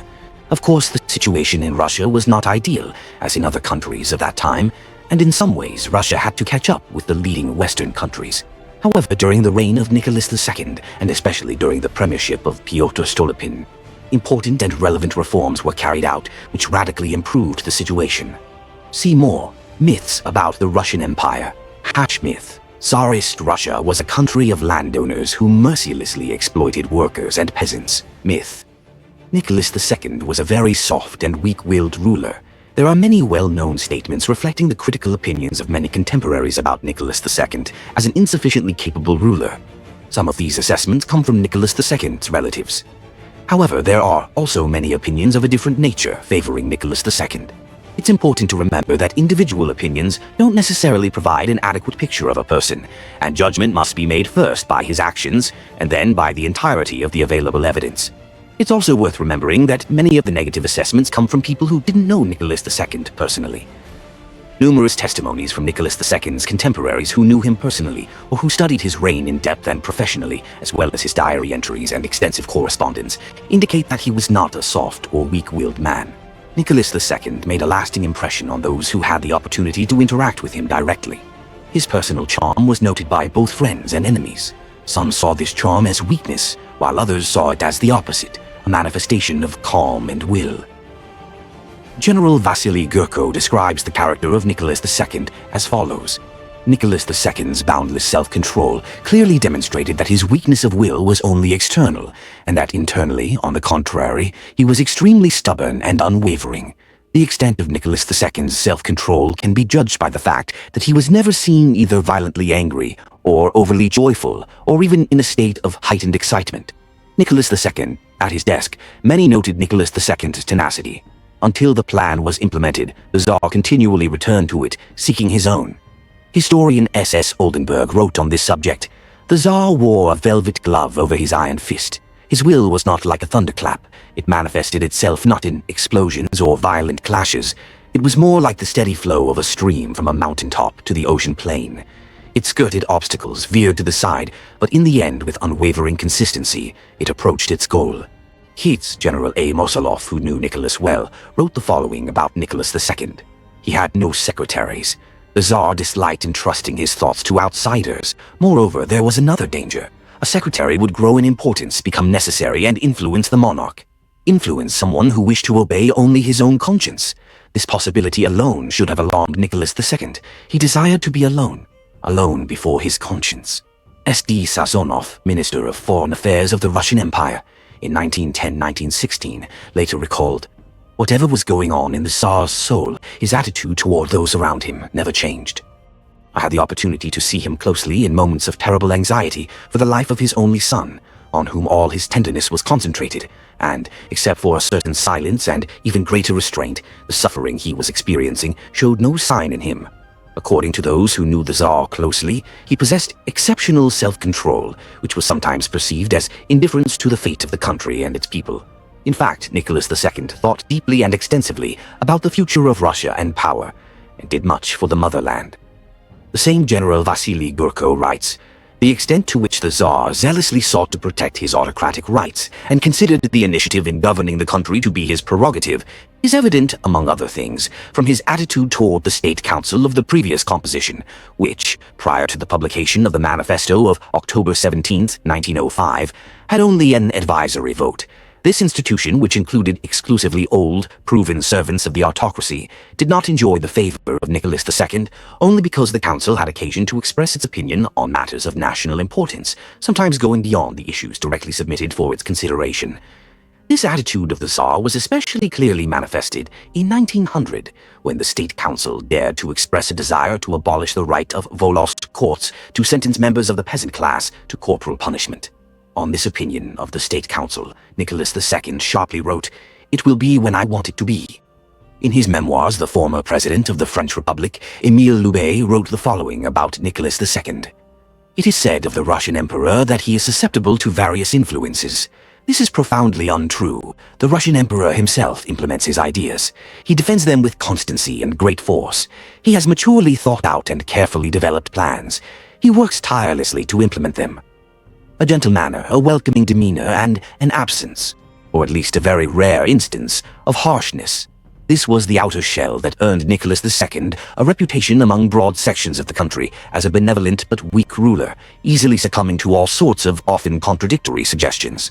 In reality, although Nicholas II listened attentively to a wide range of opinions, he ultimately acted according to his own judgment, in accordance with the conclusions that had formed in his mind, often at odds with the advice given to him. His decisions were sometimes unexpected for those around him, precisely because his characteristic reticence prevented anyone from seeing behind the scenes of his decisions.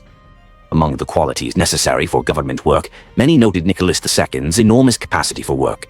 If necessary, he could work from morning until late at night, studying the numerous documents and materials submitted to him. "I will never allow myself to go to sleep," said Nicholas, "until I have completely cleared my desk." One proof of Nicholas II's firm character is that he personally assumed command of the Russian army on August 23, 1915, when the great retreat of the Russian army had taken place and the situation in the military industry was catastrophic. He insisted on this very decisively, firmly, and harshly, despite the protests of the generals and the mixed opinions of society. Overall, his military leadership was successful. The supply of weapons and ammunition was soon established, and the front line was stabilized. Another piece of evidence is Nicholas II's diary entry regarding the uprising on the battleship Potemkin on June 20, 1905. "The devil knows what's going on in the Black Sea Fleet. 3 days ago, the crew of the Georgy Pobedonosets joined the Potemkin, but soon came to their senses, asked their commander and officers to return, and, repenting, gave up 67 of the ringleaders. The Potemkin arrived today off Constanta in Romania. There was also unrest on the Prut, which ceased upon the transport's arrival in Sevastopol. If only they could keep the rest of the squadron's crews in line. For that, the commanders and the mutineers must be severely punished." In October 1913, the Minister of Internal Affairs, Maklakov, decided to deliver a speech in the State Duma regarding its new, growing revolutionary character, to which the Tsar responded, "Personally, I think that such a speech by the Minister of Internal Affairs, with its unexpectedness, will diffuse the atmosphere and force Mr. Rodzianko and his cronies to bite their tongues. If, however, as you write, a storm arises and the fighting spirit spills over the walls of the Taurid Palace, then the measures you propose will have to be carried out. The dissolution of the Duma and the declaration of a state of emergency in St. Petersburg and Moscow." During the 1905 to 1907 revolution, a curious incident occurred. In the winter of 1906, rioters in Riga attacked a detachment of dragoons, resulting in casualties. Instead of firmly repelling the rioters, the city authorities began negotiating with them. Here's what Nicholas II wrote to the Governor-General of Riga on the matter. "To the Governor-General of Riga, the vile attack on the dragoons in Riga obliged you, instead of negotiating with the rebels, to show full energy in action, applying the most decisive measures of repression on the spot against the rebels for committing a heinous crime. Nikolai." Moreover, after the mutiny on the cruiser Ochakov on November 27, 1905, staged by former Lieutenant Pyotr Schmidt, which was subsequently suppressed by troops, Nicholas II wrote to his mother, "Yesterday, at least, General Meller-Zakomelsky energetically put an end to the mutiny.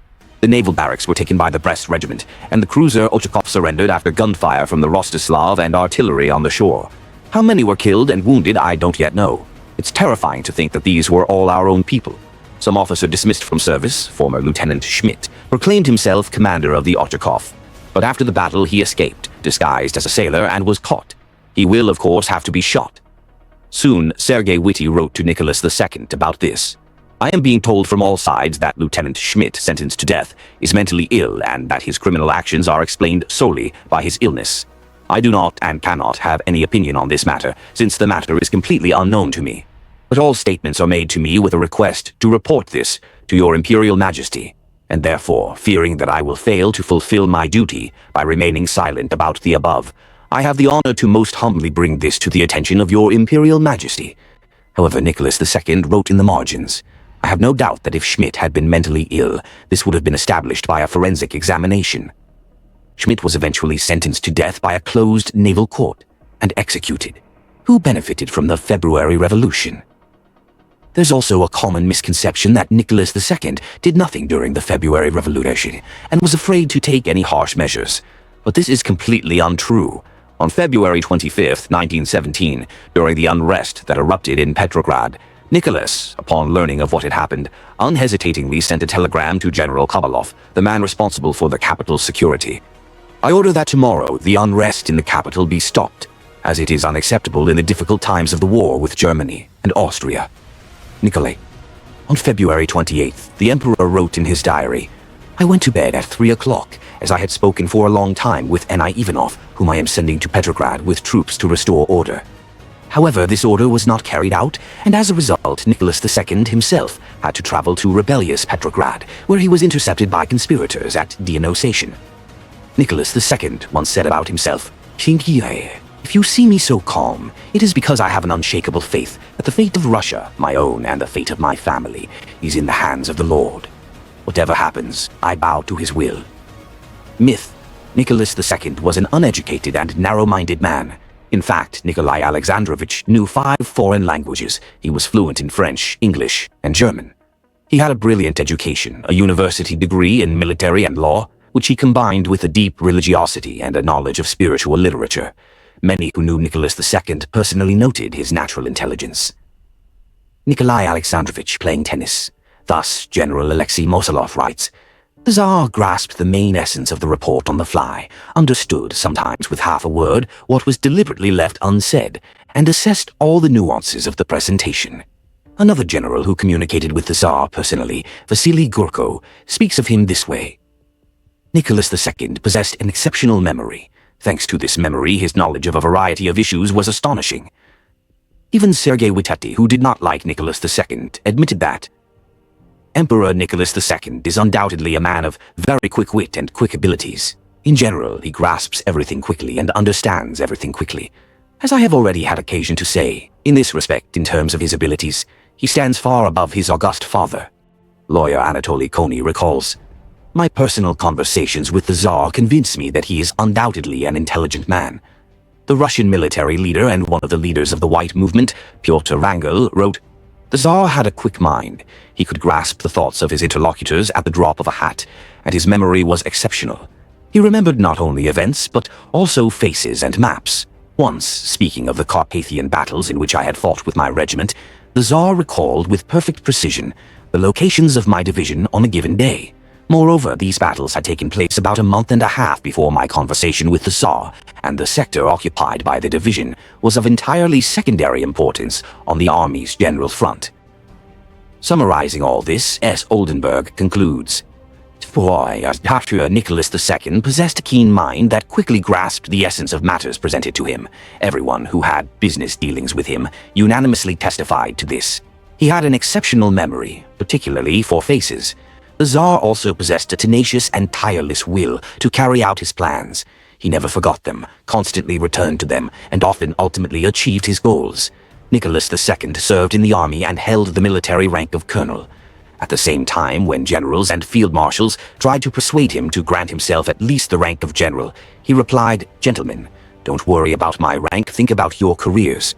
Nicholas II was also a physically fit man. He could be called the most athletic of the Russian Tsars.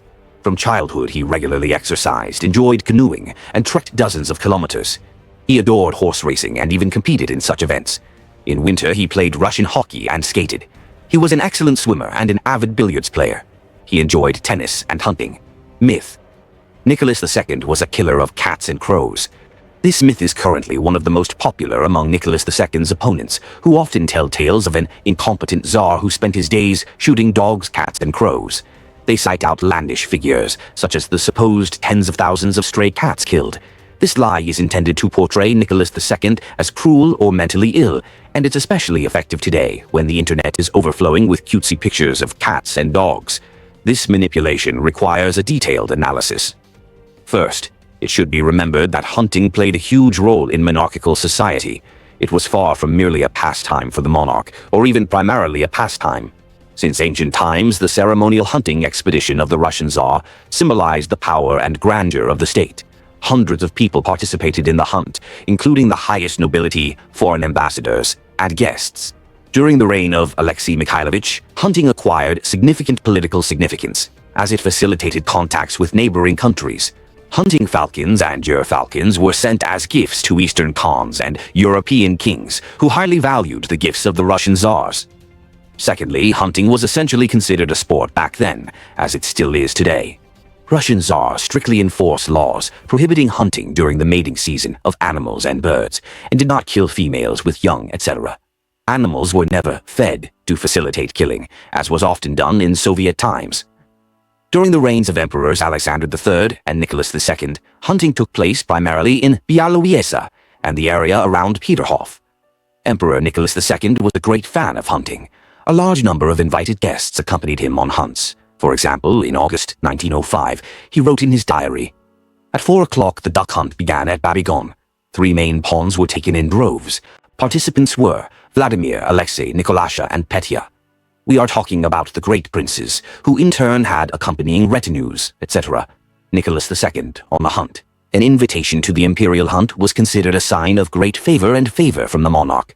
The hunt lasted several days, after which a report on the results was compiled, and at the end of each year, a colorful list was compiled showing the total number of game killed.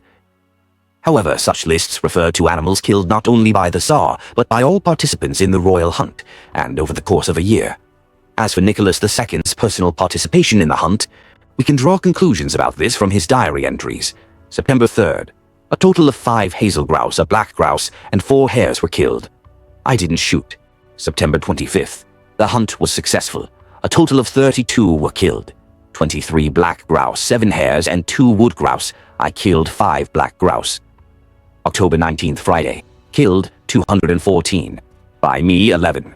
Pheasants, -3, hares, -8. October the 24th, total killed, 225. By me, 20. Black grouse, 8 hares, 12. October 30th, Tuesday. At 8 o'clock I left by train for Peterhof to hunt. Total killed, 557. By me, 37. 1 black grouse, 16 partridges, an owl, a goat, 3 hares, 15 squirrels. These lists go on and on. Nicholas II's hunting trophies are always far more modest than the overall total, as is to be expected. Therefore, all the tales of Nicholas II's massacre during hunts are the product of an overheated imagination and a basic misunderstanding or distortion of the historical source. They take the annual results of the entire imperial hunt and attribute them to the Tsar alone. Here is what the Grodno head of Post and Telegraphs, N.K. Polvoy, writes about Alexander III's hunt in Białowieża. At this time, all the killed game was brought to the palace, carried by hired peasant carts. Bison were rarely killed. It had been agreed to spare them, but they occasionally appeared in this display, and in the form of enormous specimens. The most numerous were goats, deer, and especially wild boar. The red deer were very large, with branched antlers. All this game was beautifully laid out at the palace porch. A note was tied to each animal, indicating who killed it. When word arrived that the royal dinner was over, the hunters lit torches to illuminate the laid-out game, and one of them blew something into a huge hunting horn, signaling that the game display was ready. The emperor, empress, the entire royal family, and their retinue came out onto the porch. They approached the game, admired the beautiful animals, and told stories of particularly successful shots. After the departure of the royal family, the senior cook chose what he considered necessary for the royal kitchen.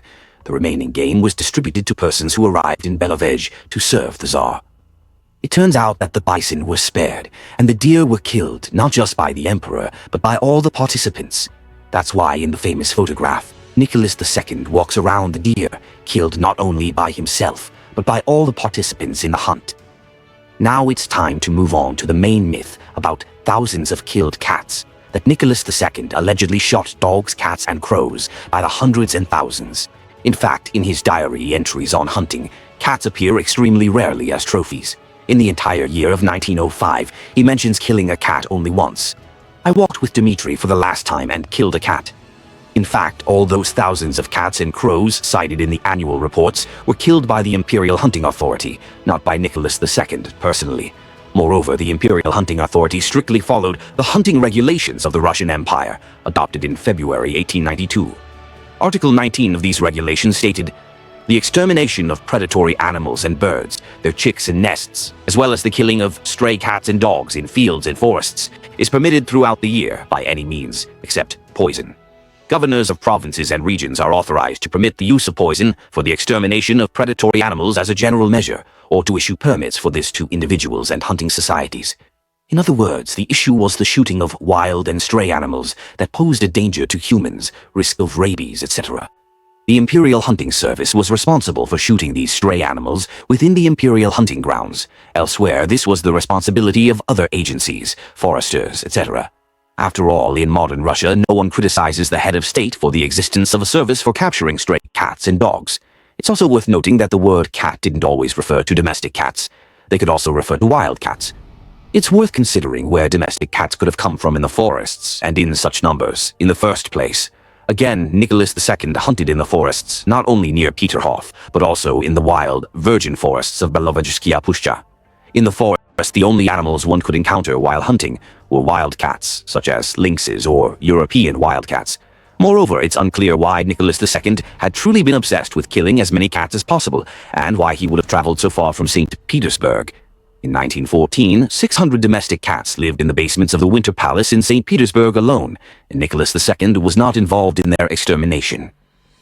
If all of Nicholas II's personal hunting trophies for the year were combined, the result would be a very modest average figure, which in no way exceeded the annual successes of the German emperor, the Italian king, or the American president. Hunting was not foreign to Soviet leaders either. For example, Vladimir Lenin, according to the memoirs of his wife N.K. Krupskaya, was a passionate hunter. Vladimir Ilyich was a passionate hunter. He even had pants made of devil's hide and delved into all sorts of swamps. There was game there. I arrived in the spring and was amazed. Prominsky would come. He was passionate about hunting, and smiling joyfully say, "I saw the ducks have arrived." Oscar would come and also talk about ducks. We would talk for hours, and by the following spring I myself was already able to discuss where, who, and when a duck had been seen. After the winter frosts, nature would awaken wildly in the spring. Its power grew strong. Sunset. Wild swans would swim in a huge spring puddle in the field, or you'd be standing at the edge of the forest, a small river would bubble, black grouse would mating. Vladimir Ilyich would go into the forest and ask you to hold Zhenya. You'd hold her, Zhenya would tremble with excitement, and you'd feel yourself being swept up in this stormy awakening of nature. Vladimir Ilyich was a passionate hunter, but he could get very excited. In the fall, we'd be walking along distant clearings. Vladimir Ilyich would say, "You know, if I see a hare, I won't shoot. I didn't bring a belt, it'll be awkward to carry." A hare would run out, and Vladimir Ilyich would fire. In late autumn, when slush, fine ice, was rolling down the Yenisei, we'd go to the islands to hunt hares. The hares would already be white. There was nowhere to escape from the island. They'd run around like sheep. Our hunters would sometimes shoot a whole boatload of them. For some reason, no one reproaches Lenin for cruelty to animals, nor subsequent Soviet leaders. For example, even Leonid Brezhnev, the most ardent fan of hunting among Soviet leaders. Myth. Nicholas II is guilty of the events at Kodinka Field. The Kodinka disaster was a mass stampede that occurred early in the morning of May 18, 1896, on Kodinka Field, northwestern Moscow, the beginning of today's Leningradsky Prospect. On what was then the outskirts of Moscow during the celebrations for the coronation of Emperor Nicholas II on May 14, 26. Revolutionary and communist propagandists, especially after the 1917 revolution, made considerable efforts to place the blame for the tragedy squarely on Nicholas II. To this day, many critics of Nicholas II accuse him of negligence and cruelty in connection with the tragedy. Some even claim that a mass execution took place at Kodinka Field, which is utter nonsense. Coronation of Emperor Nicholas II Alexandrovich and Empress Alexandra Fyodorovna, Lawrence Tuxin, 1898.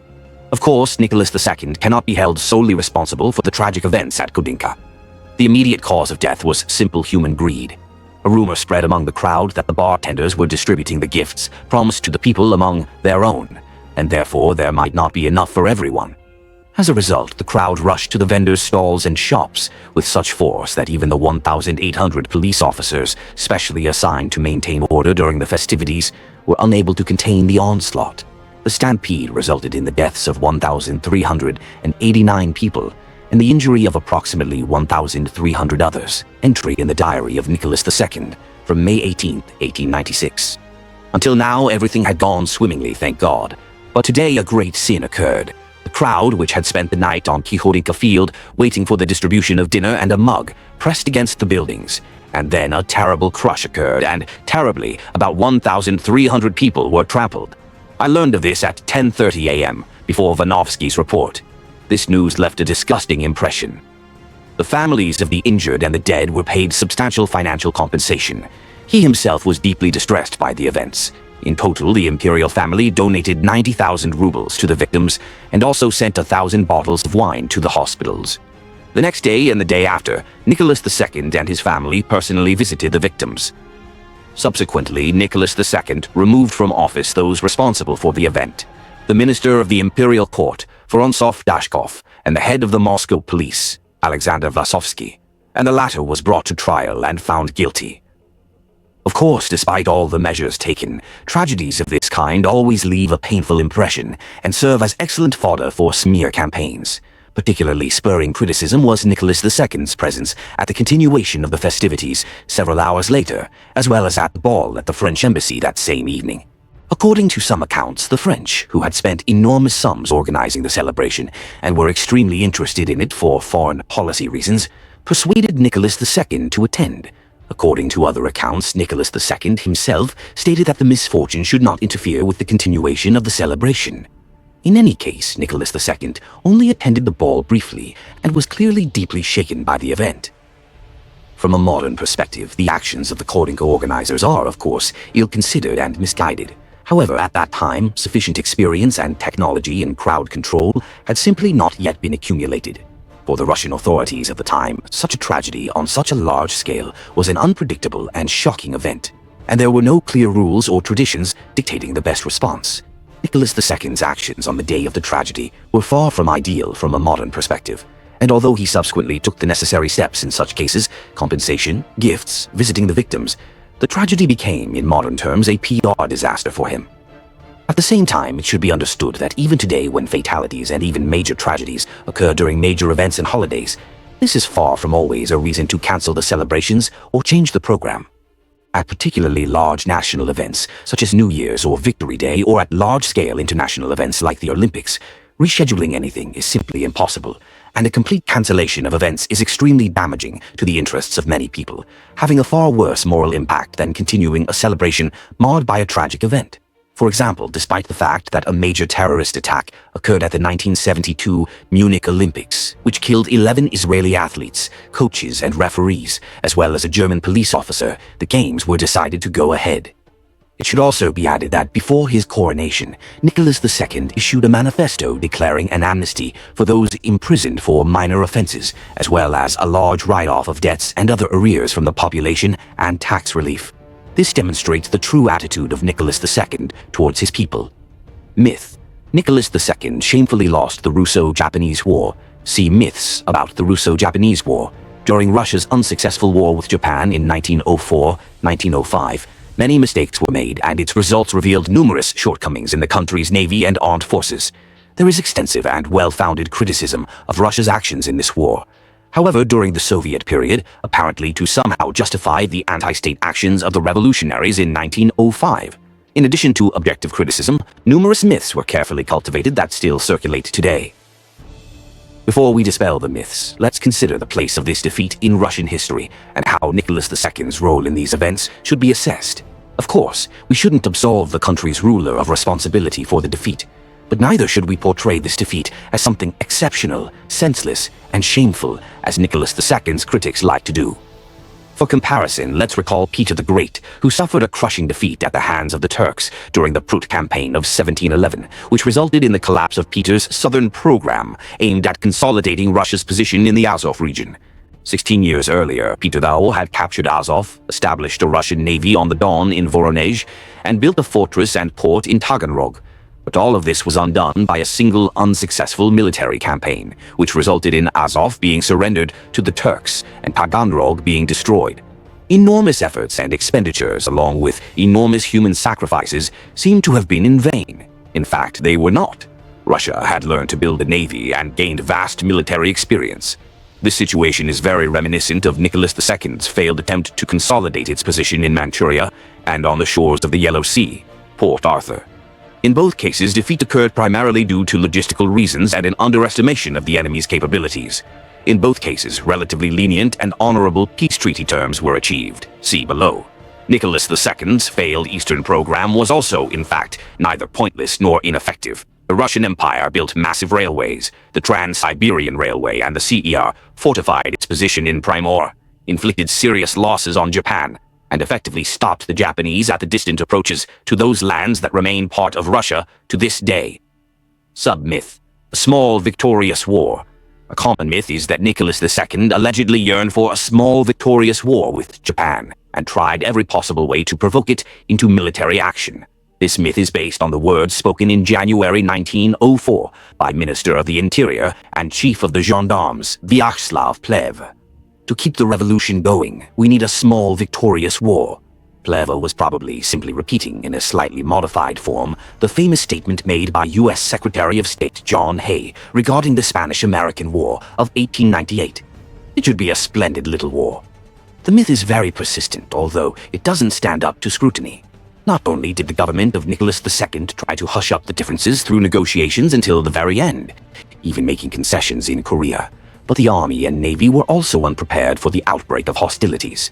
The Japanese attacked on the night of January 26, 1904, before war had been declared, which was unexpected at the time. Many in St. Petersburg didn't immediately believe the news. The situation was complicated by the fact that the number of troops in Manchuria had been reduced shortly before in order to avoid provoking a war.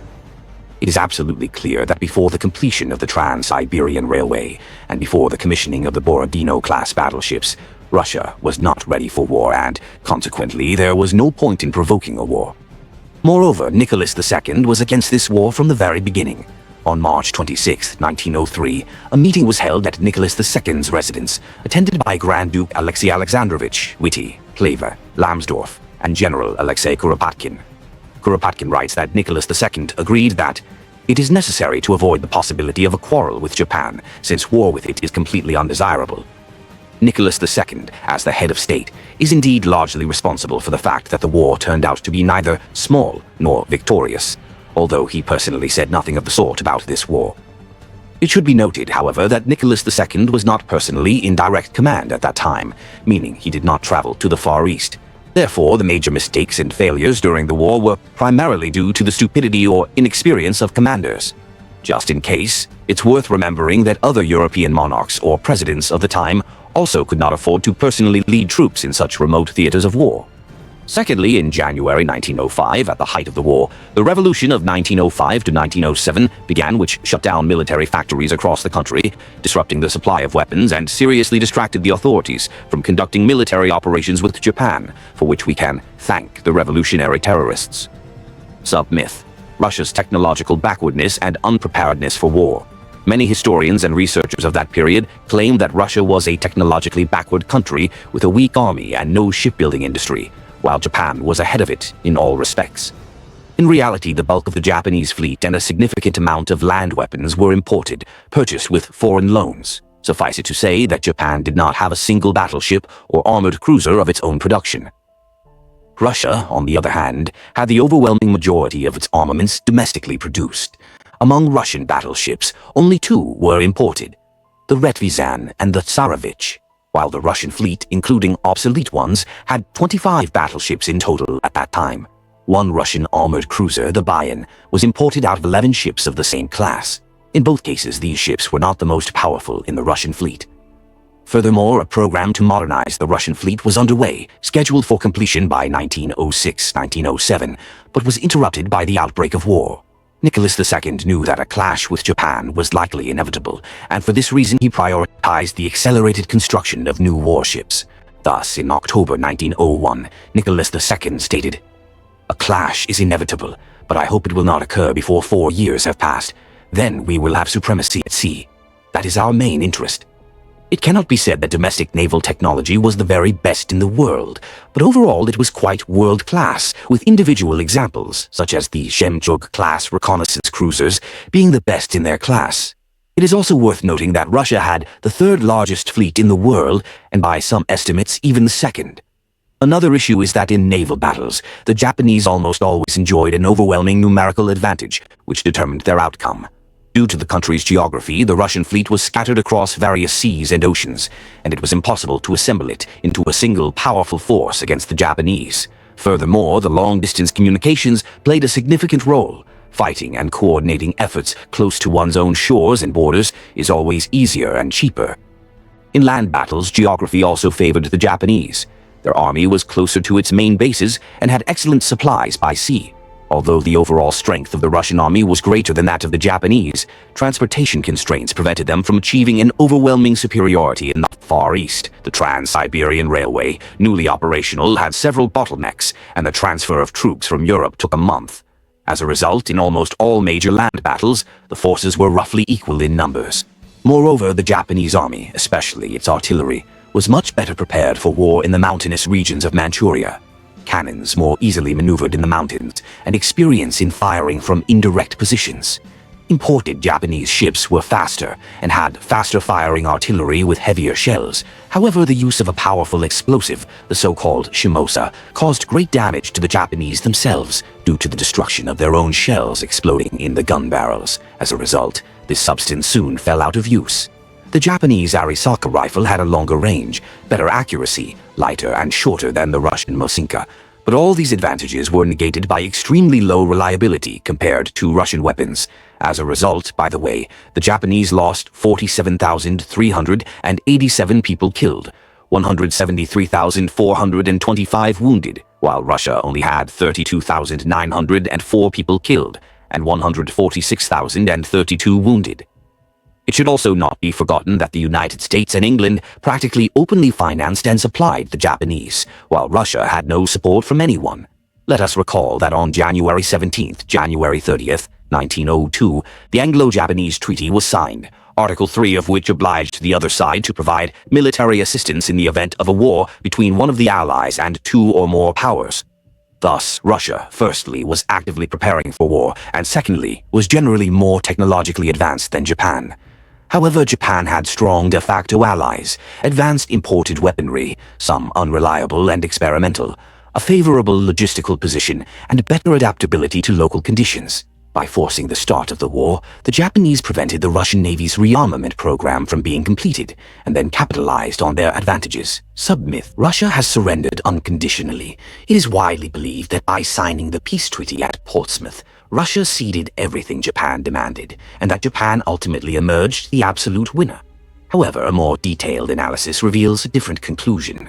On May 24, 1905, a meeting was held in Tsarskoye Selo to discuss the military situation between Russia and Japan. The general opinion of the military and high-ranking officials was as follows. Russia was ready to wage a defensive war against Japan.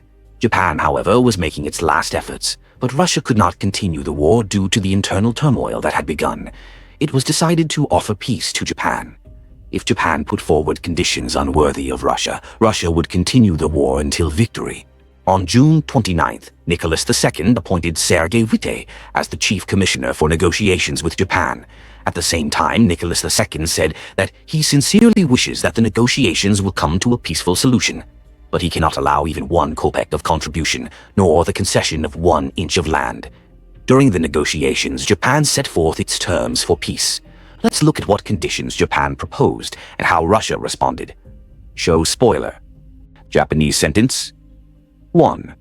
Russia, recognizing that Japan has predominant political, military, and economic interests in Korea, undertakes not to hinder or interfere with any measures of direction, protection, and control which Japan may deem necessary to take in Korea. Russian response. The first point is uncontroversial. The imperial government, recognizing that Japan has predominant political, military, and economic interests in Korea, is prepared to undertake not to hinder or interfere with any measures for direction, protection, and control that Japan may deem necessary in Korea. It goes without saying that Russia and Russian subjects will enjoy all rights that belong or will belong to other foreign powers and their subjects. It is also agreed that Japan's implementation of the aforementioned measures will not infringe upon the sovereign rights of the Korean Emperor. With regard to military measures in particular, Japan, in order to avoid any cause for misunderstanding, will refrain from taking measures that could threaten the security of Russian territory bordering Korea. Japanese sentence. 2.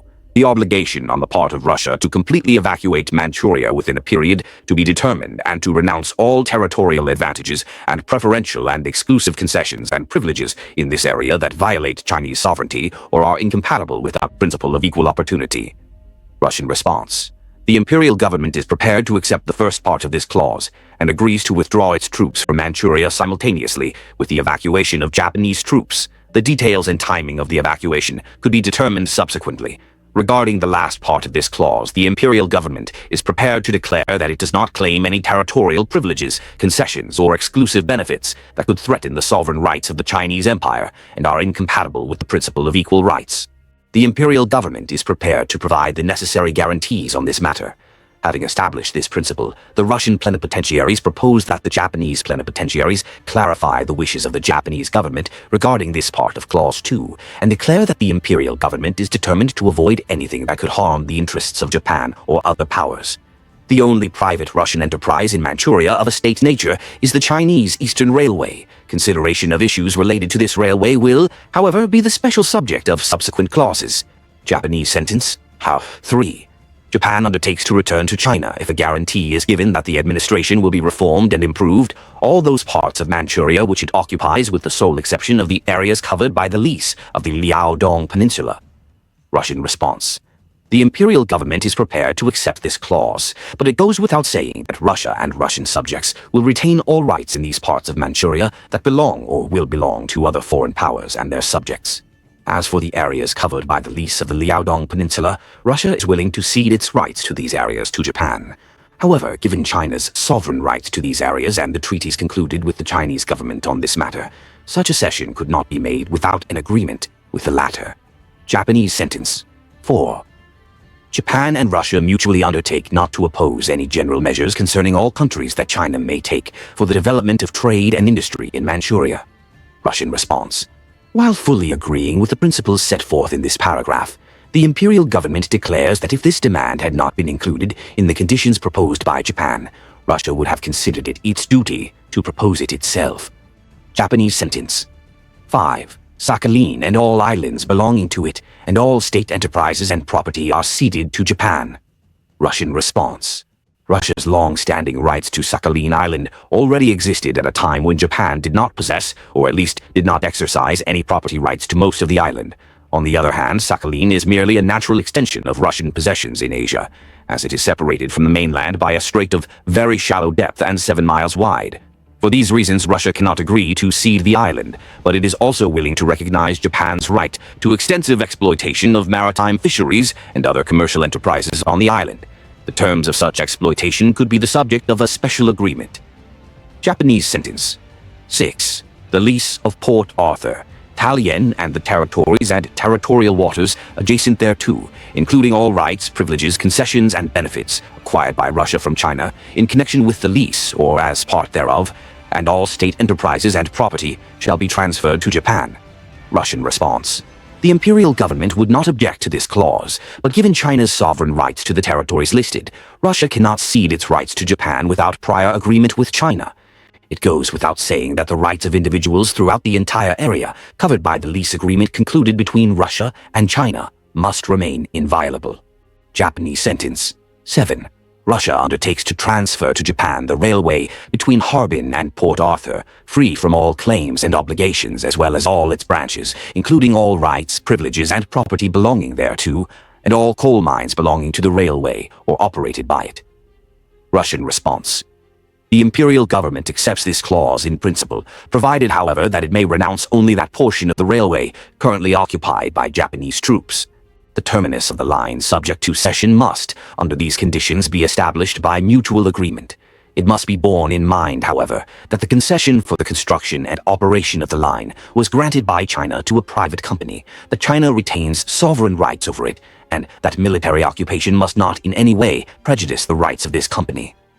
The imperial government is prepared to enter into an agreement with the said company regarding the immediate exercise by China of its right to purchase this line. The amount of the purchase price due to the company will be ceded to Japan. Japanese sentence. 8. Russia shall retain and operate the Trans-Manchurian Railway on the express basis of a concession for its construction and on condition that it shall be used exclusively for commercial and industrial purposes. Russian response. This clause will not raise any objections. The railway company will strictly adhere with regard to the operation of the Manchurian main line, as well as the portion of the southern Manchurian branch that will remain in its possession, to the terms of the Concession Act of August 27th, September 8th. 8 of which requires that troops and Russian military supplies transported along the line not make stops on Chinese territory. Japanese sentence. 9. Russia will reimburse Japan for the actual costs of the war. The amount as well as the time and method of such reimbursement will be agreed upon. Russian response. Russia cannot agree to the terms of this clause. Only defeated countries reimburse war costs, but Russia is not defeated. No country can consider itself defeated when its territory has barely been attacked by the enemy. Even if Japan were to seize the entire maritime province of Iie Amur, Russia's vitality would not be impaired, and it would continue the struggle. Only if victorious Japanese armies invaded Russia's interior could the nation understand why the question of reimbursement for war costs has been raised. The Russian plenipotentiaries consider it their duty to draw the attention of the Japanese plenipotentiaries to the fact that even at the Paris Congress, which took place after the capture of Sevastopol, the Allies did not consider it possible to raise the question of war reimbursement for war costs. These costs were reimbursed only by countries that no longer had the means to continue the war, which in no way applies to Russia at the present time. However, while refusing to reimburse war costs, the imperial government deems it fair to reimburse Japan for those expenses it incurred, not for the war itself, and not to the detriment of Russia, but for the benefit of those Russian people who suffered from the war itself. These include expenses for the care of prisoners of war, the care of the sick, and others. Japanese sentence. 10. All Russian warships which, as a result of damage received in battle, sought refuge in neutral ports and were interned there, must be handed over to Japan as legal prize. Russian response.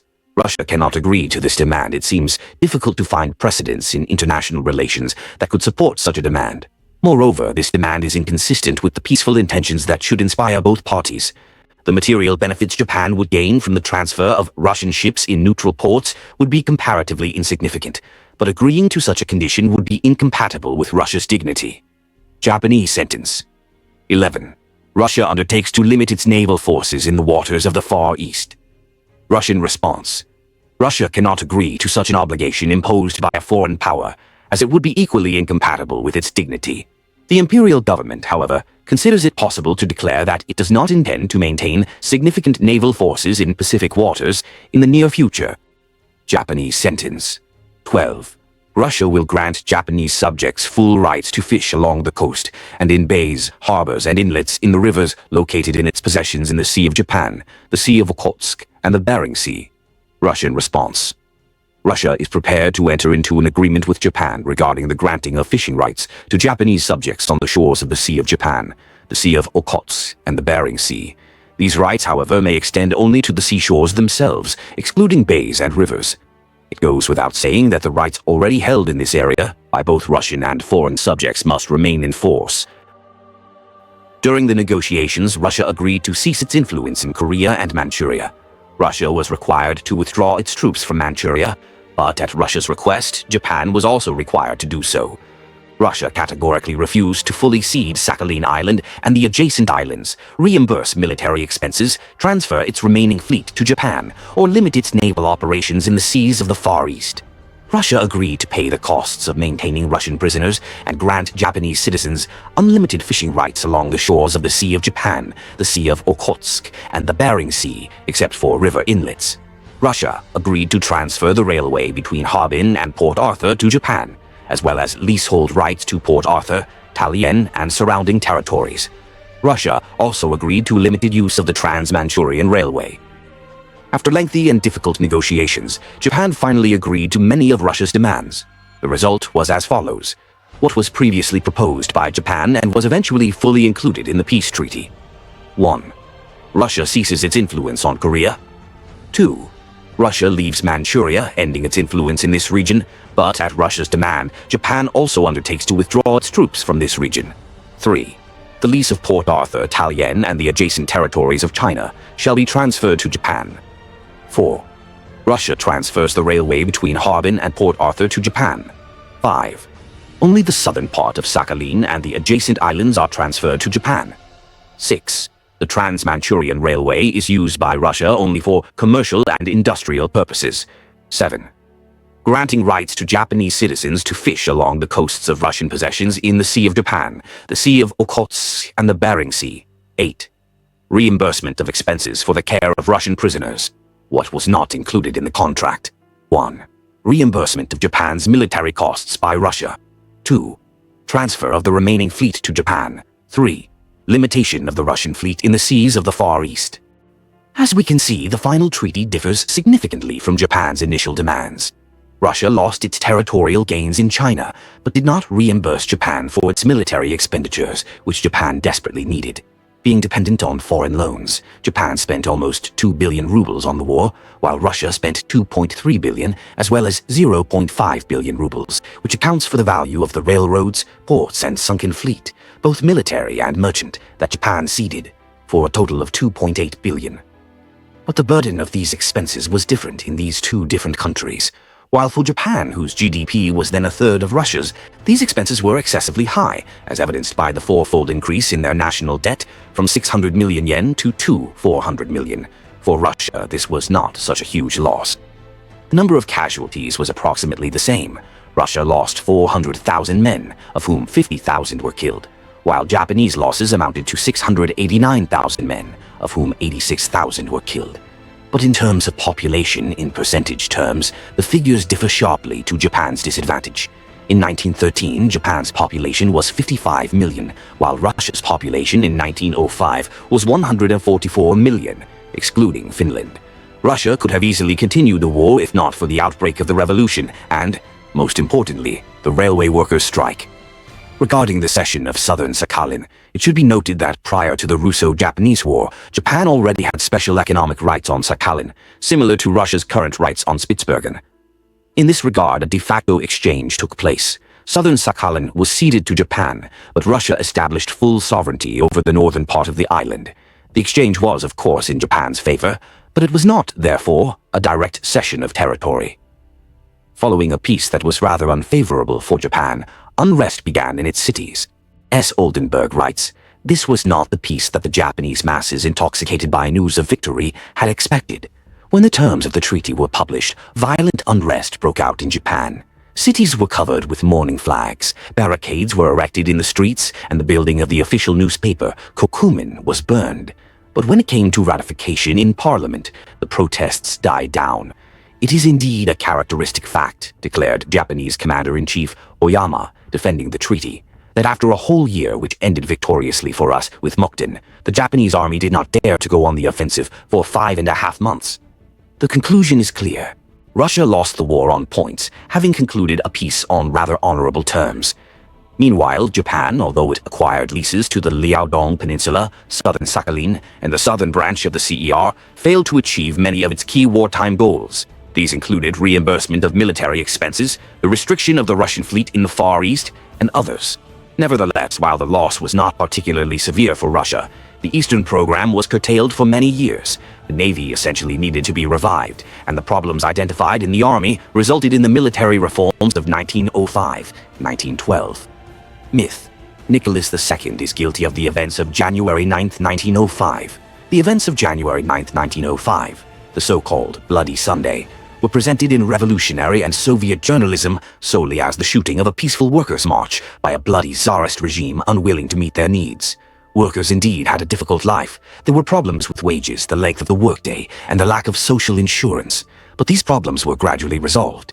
See the section Nicholas II, Workers. Furthermore, there were no mass strikes by the labor movement. Before 1905, less than 5% of workers went on strike annually. Therefore, the fact that the demonstration of January 9, 1905 assumed such proportions ended tragically, and led to the First Russian Revolution, was due not so much to the position of the authorities, who of course had absolutely no need for a revolution, as to the internal and external forces that sought to destabilize the situation in the country. There are serious grounds for drawing parallels between the 1905 revolution and the modern color revolutions that took place in 2013 to 2014 in Ukraine and earlier in other CIS countries. The key characteristics of color revolutions: foreign financing, provocations, attacks on law enforcement, and the sacred sacrifice were also present in 1905. Akashi Motojiro. At the time, the war with Japan was raging, and unrest in Russia was extremely advantageous to the Japanese. In fact, the revolution prevented the continuation of the war and worsened Russia's negotiating position in the peace negotiations. There is evidence that funds for the Russian revolutionaries for the 1905 to 1907 revolution, and in particular for the provocation of Bloody Sunday, were provided by the Japanese general Akashi Motojiro. He actively supported Finnish, Polish, and Caucasian separatists in Russia. Japanese funds were received by the leader of the Finnish Party of Active Resistance, journalist Koni Ziliakis, the activist of the Georgian Socialist Federalist Party, Georgi Dekhanozishvili, and the leader of the Armenian extremist organization Dashnaksutyun, Count 1 Loris Melikov. In July 1904, Akashi met with Plekhanov and Lenin in Geneva. Through Ziliakis, he financed the Paris Conference of Russian opposition parties in 1904 and the Geneva Conference in 1905.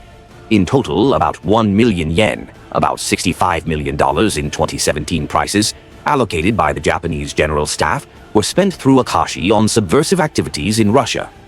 On January 3, 1905, a workers' strike began at the Putilov factory in St. Petersburg.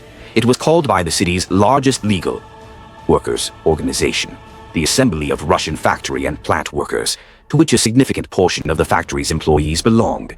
The strike was sparked by a conflict between the workers and foreman A. Tetyavkin, who belonged to a different workers' organization. Tetyavkin allegedly unjustly fired 4 workers belonging to the assembly out of hostility toward the organization. In reality, only 1 worker was fired. The local workers' cell of the assembly and the organization's head, priest Georgy Gapon, perceived this as a challenge to the organization and demanded that management overturn the foreman's decision. When the strike was refused, they declared a strike, initially demanding Tetyavkin's dismissal and the reinstatement of the dismissed workers. On the first day, 12,600 workers at the Putilov factory went on strike, and the large number of workers inspired the organizers to expand the strike by attracting workers from other factories. Furthermore, Gapon and other organizers drafted a broad list of demands for the factory management. On January 4th, the Nevsky and Obukov factories shut down, followed by the Franco-Russian Mechanical and Semyanikovsky factories on January 5th. By January 6th, 40,000 people were on strike. By January 7th, 105,000, and by January 8th, nearly 111,000. In a memo to Nicholas II, Finance Minister Kolkovtsov reported that the shutdown of these factories was due to the workers' demands, and in particular those of Father Georgy Gapon, for improved living conditions, namely, the establishment of an 8-hour workday, higher wages, and payment for all absenteeism during the strike. Kolkovtsov rightly notes that these demands are currently impossible to fulfill, and that paying wages for time off will only encourage workers to strike. Gapon himself appeared at the Putilov factory on January 4th and presented these demands. In his diary on January 4th, Gapon wrote, "We decided that if our demands were not met within 2 days, we would extend the strike to the Franco-Russian shipbuilding and Semyanikovsky shipyards, which employed 14,000 workers. I chose these particular factories because I knew that at that time they were fulfilling very serious orders for the needs of the war." This shows that he was well aware that stopping these factories would seriously complicate the course of the war with Japan. Gapon then suggested that the workers petition the Tsar, saying that their demands were entirely legitimate and that Nicholas II would certainly fulfill them.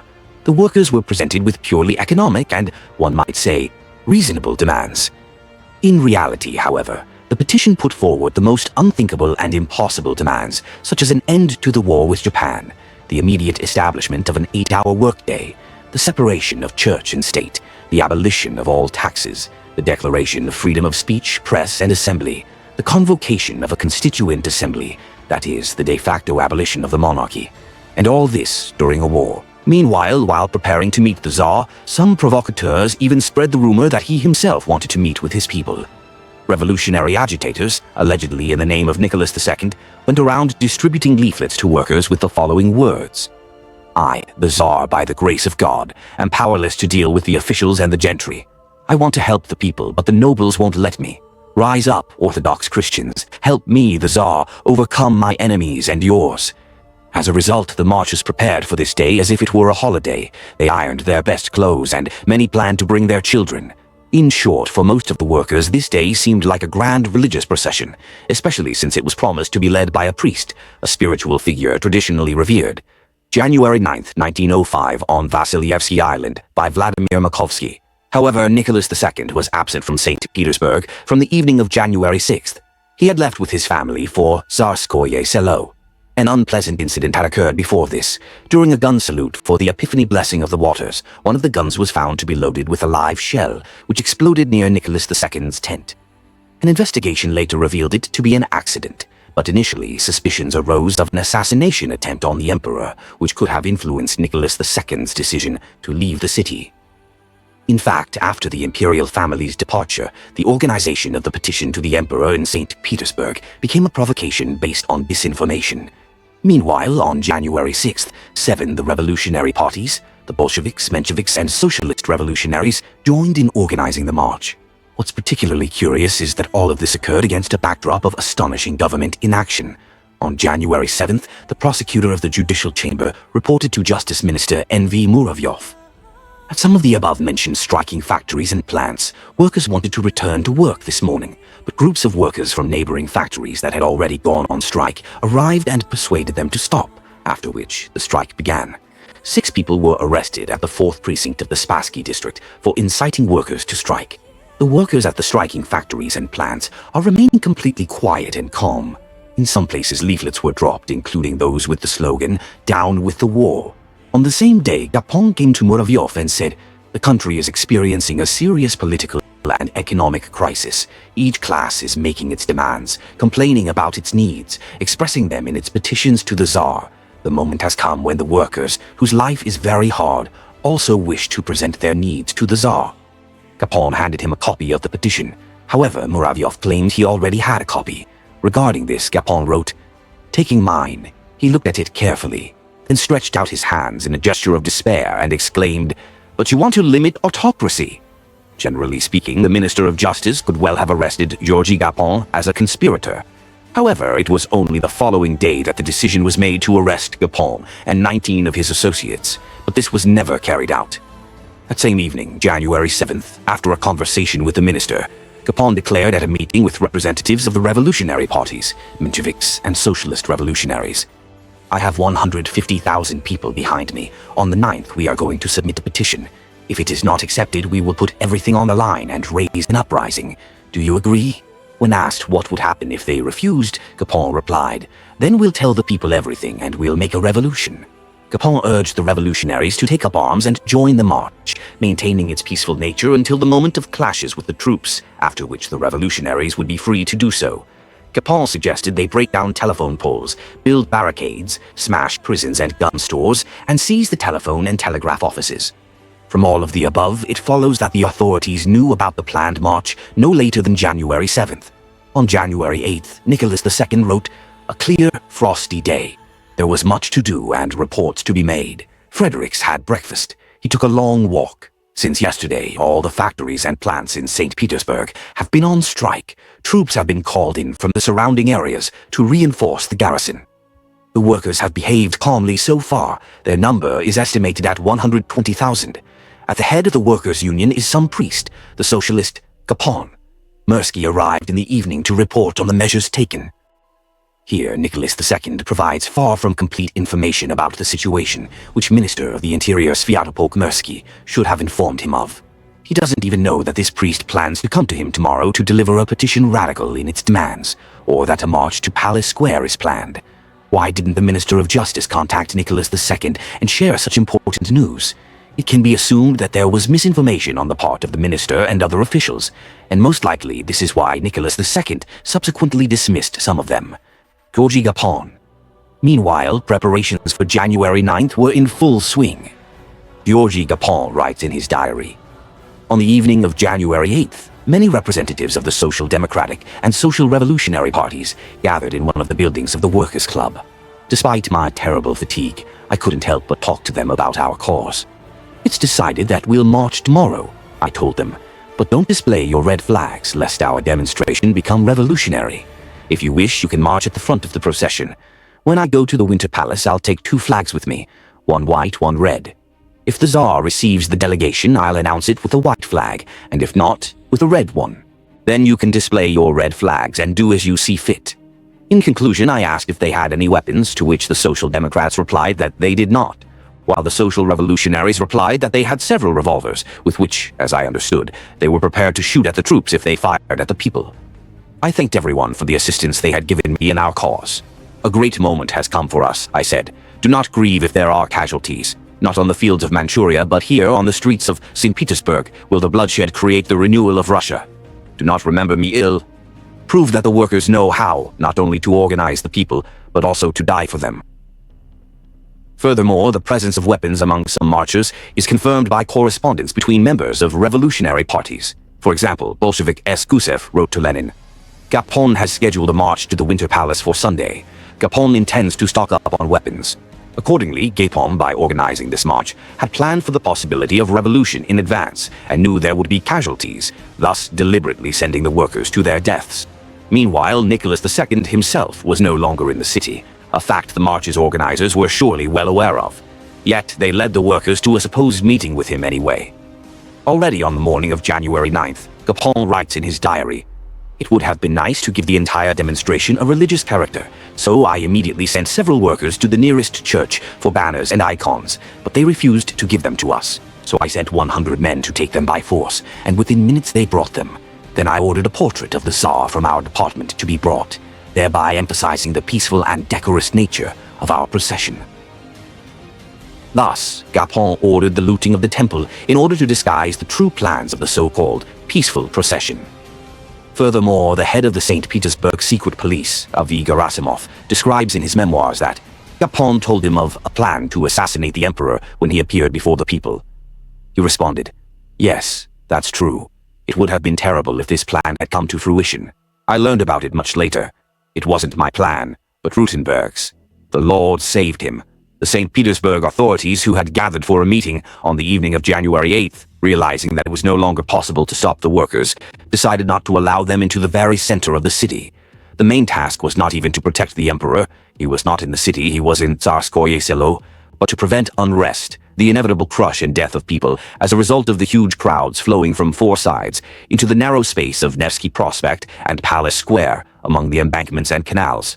Therefore, troops and Cossacks were pulled into the center with orders not to allow people through, and to use weapons only when absolutely necessary. The participants did not even consider the possibility that things would come to serious bloodshed, apparently counting on the mere sight of armed soldiers to stop the workers, and they would disperse to their homes. In an effort to prevent tragedy, the authorities issued a notice banning the march on January 9th and warning of the danger. The flag over the Winter Palace was lowered, and the entire city knew the emperor was not in town. Some even knew of the order banning the march. Interestingly, the entire press went on strike on January 9th, depriving the authorities of the chance to distribute the notice banning the march. However, immediately afterward, accusatory articles were published in huge numbers. The first clash between workers and police occurred at the Nava Gate at 12 p.m. Police officers confronted the crowd and tried to persuade the workers not to go into the city, repeatedly warning them that if they did, the troops would fire on them. When all their persuasions failed, a squadron of the Horse Grenadier Regiment attempted to force the workers to return. At that moment, Lieutenant Joltkovich was seriously wounded by a shot from the crowd, and the police officer was killed. The prosecutor of the court chamber reported this to the Minister of Justice.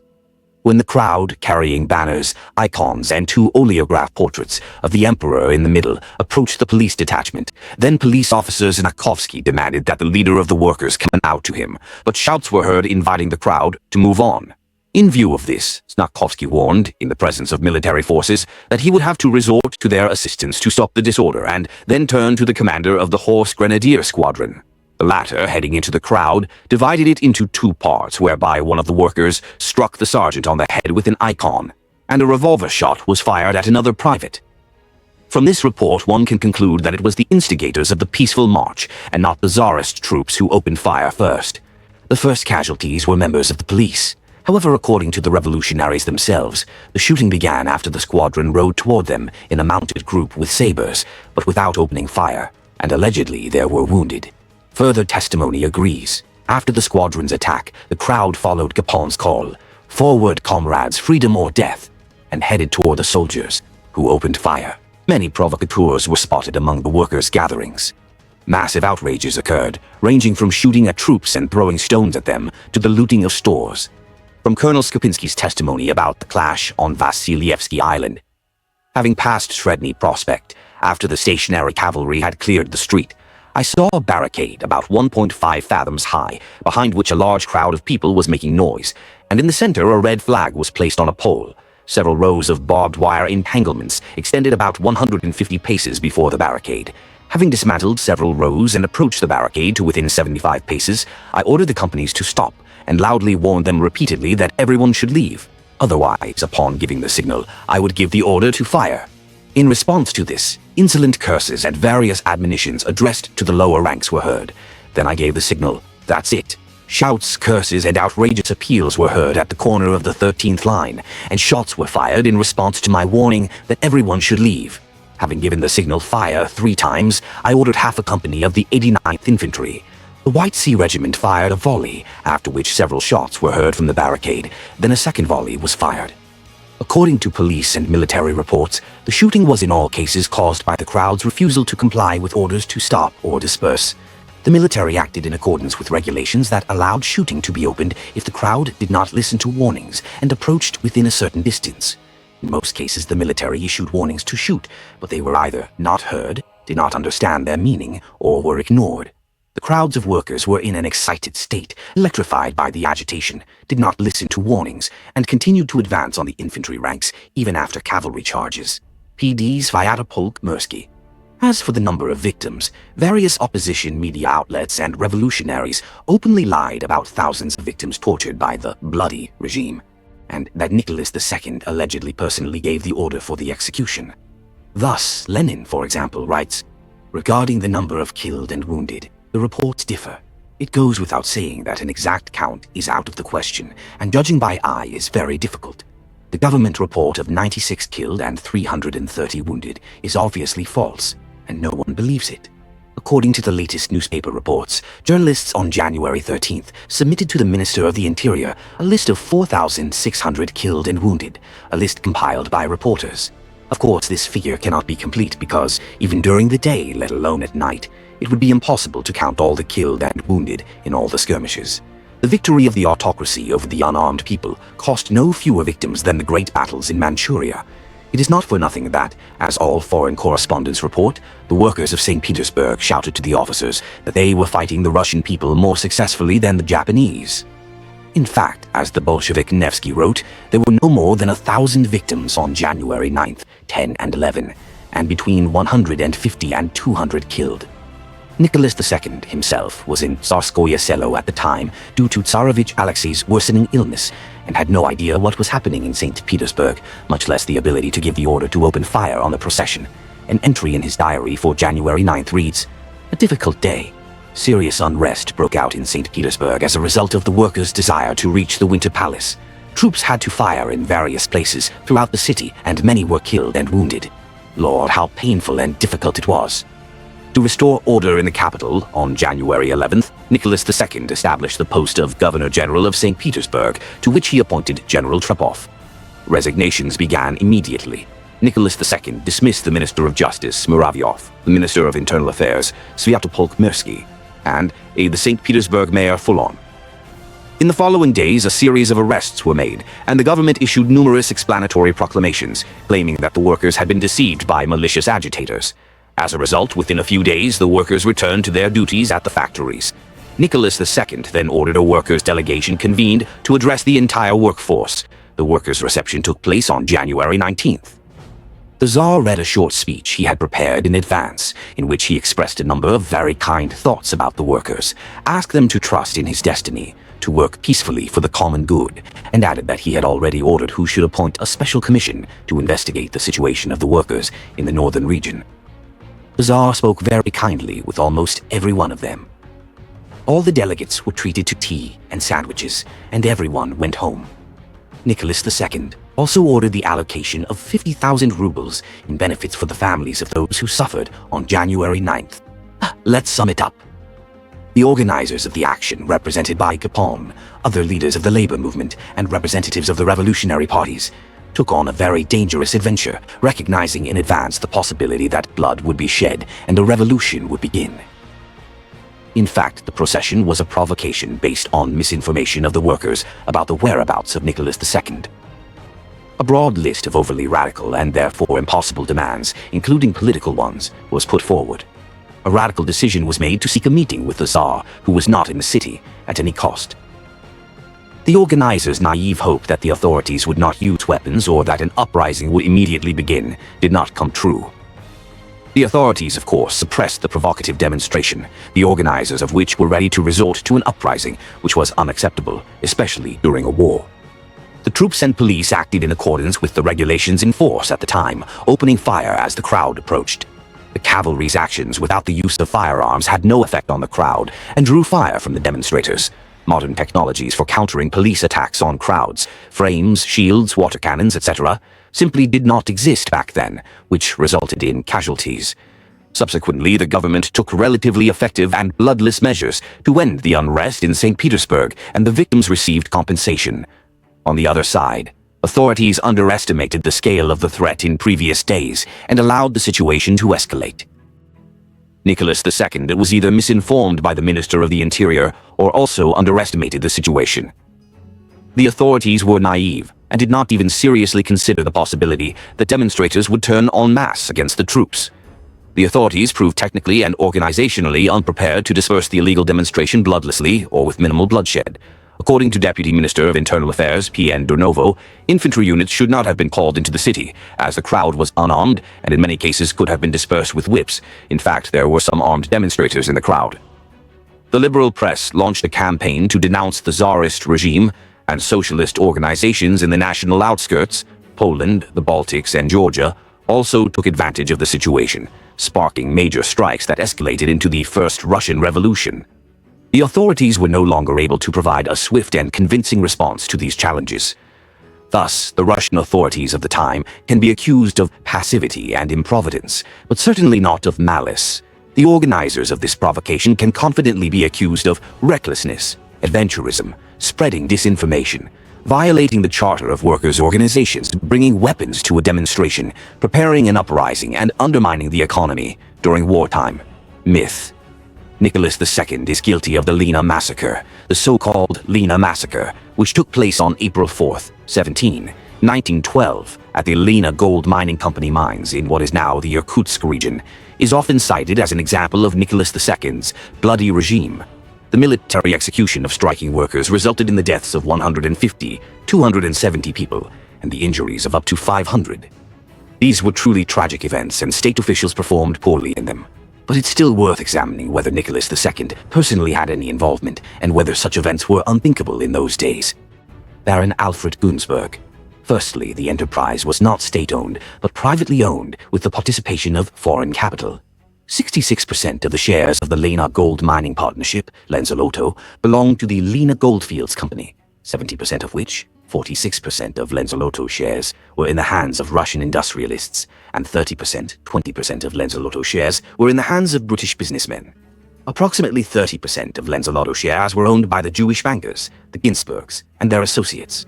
Lenzelotto, represented by Baron Alfred Ginsburg, exercised direct management of the Lena mines. Secondly, the relationship between the Russian government and the Ginsburgs wasn't particularly good. In 1892, due to the ruble's depreciation, the Ginsburgs' bank was temporarily placed under receivership, and the government refused to provide a loan to save it. The Ginsburgs eventually paid off their clients, but they completely transferred their banking business to Europe, while in Russia they continued gold mining in the Lena goldfields. Thirdly, it is worth noting that the wages of workers in the mines amounted to 55 rubles per month. That is approximately twice as much as those of workers in Moscow and St. Petersburg at the time, and 20 times higher than the typical cash income of the peasantry. This means that it was quite possible to earn a very good income in the mines by the standards of the time.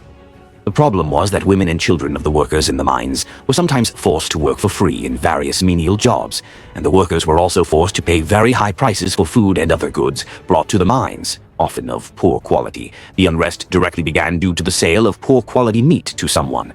There was no good transport connection to this remote area, which increased prices and created additional difficulties for the workers. Fourth, the management of the Lena mines effectively violated government requirements, limiting the workday to 11.5 hours in summer and 11 hours in winter, and also exceeded the actual average of 10.5 hours at the time. However, these standards were formally observed, with the caveat that 2 breaks, for breakfast and lunch, lasted 1 hour and 2 hours respectively. The violation consisted in allowing workers to work overtime to search for nuggets, which many did, as it provided additional income. The problem was that the workers were forced to work in extremely harsh, damp and cold conditions without adequate protective clothing and had to walk from their work site to their accommodation in wet clothes. Some died as a result. Living conditions were also extremely uncomfortable. As a commission later determined, only about 10% of workers' barracks met the minimum requirements for living quarters. Fifth, the workers' initial discontent arose precisely because management eliminated overtime for nugget prospecting, thereby reducing the actual length of the workday. However, this of course was compounded by pre-existing dissatisfaction with working and living conditions. Sixth, representatives of revolutionary parties sat on the strike committee alongside the workers, using every means to agitate the workers. Apparently, it was the socialists who included an 8-hour workday in the list of strikers' demands. It must be said that, overall, the workers' demands were quite feasible, and at some enterprises across the country, the 8-hour workday had already been introduced by that time. However, one of the demands, the dismissal of 25 management representatives who were the most objectionable to the workers, was clearly unacceptable to management. See the full list of demands. Victims of the Lena massacre. Seventh, the mine management, of course, had no interest in any executions. As a result, after the events, the administration was partially dismissed, and the Ginsburgs were forced to resign from the Lenzelotto board and reduce their stake in the company. Commercial losses amounted to 6 million rubles. Overall, it appears the management simply hoped to wait out the strike, fire the disgruntled workers, and recruit new ones, which is what ultimately happened, although the strike continued for some time after the executions. Eighth, the country's authorities didn't need any executions. Police Department Chief Stepan Beletsky ordered the liquidation of the strike committee, meaning the arrest of the leaders of the strike that began spontaneously on February 29th, March 13th, at the Andreevsky mine. On April 3, 1912, this order was carried out. The main strike leaders were arrested. However, events then spiraled out of control. Ninth, since the execution was obviously unnecessary and downright harmful to both the owners and the authorities, it occurred due to the incompetence of the local officials, and, according to one theory, also due to provocation. On April 4, 1912, more than 2,000 workers from the Lena mines marched to protest the arrest of the strike committee.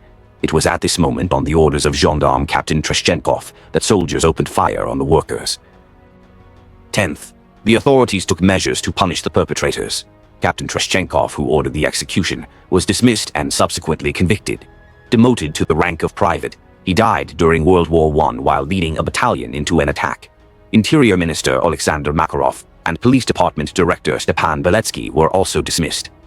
11th, the authorities did not hinder the independent State Duma Commission, led by lawyer Alexander Kerensky, the future head of the provisional government, who made a name for himself largely thanks to his investigation of the events of the Lena massacre.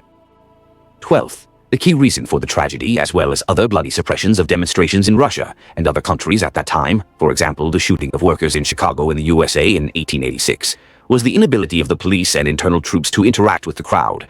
The lack of modern special equipment such as water cannons, helmets, shields, rubber truncheons, etc. also played a major role. Thus, a real tragedy took place. A mixture of greed and incompetence, ambition and inability to reach agreement led to the loss of life. However, as with January 9, 1905, it is incorrect to blame everything personally on Nicholas II and bloody Tsarism.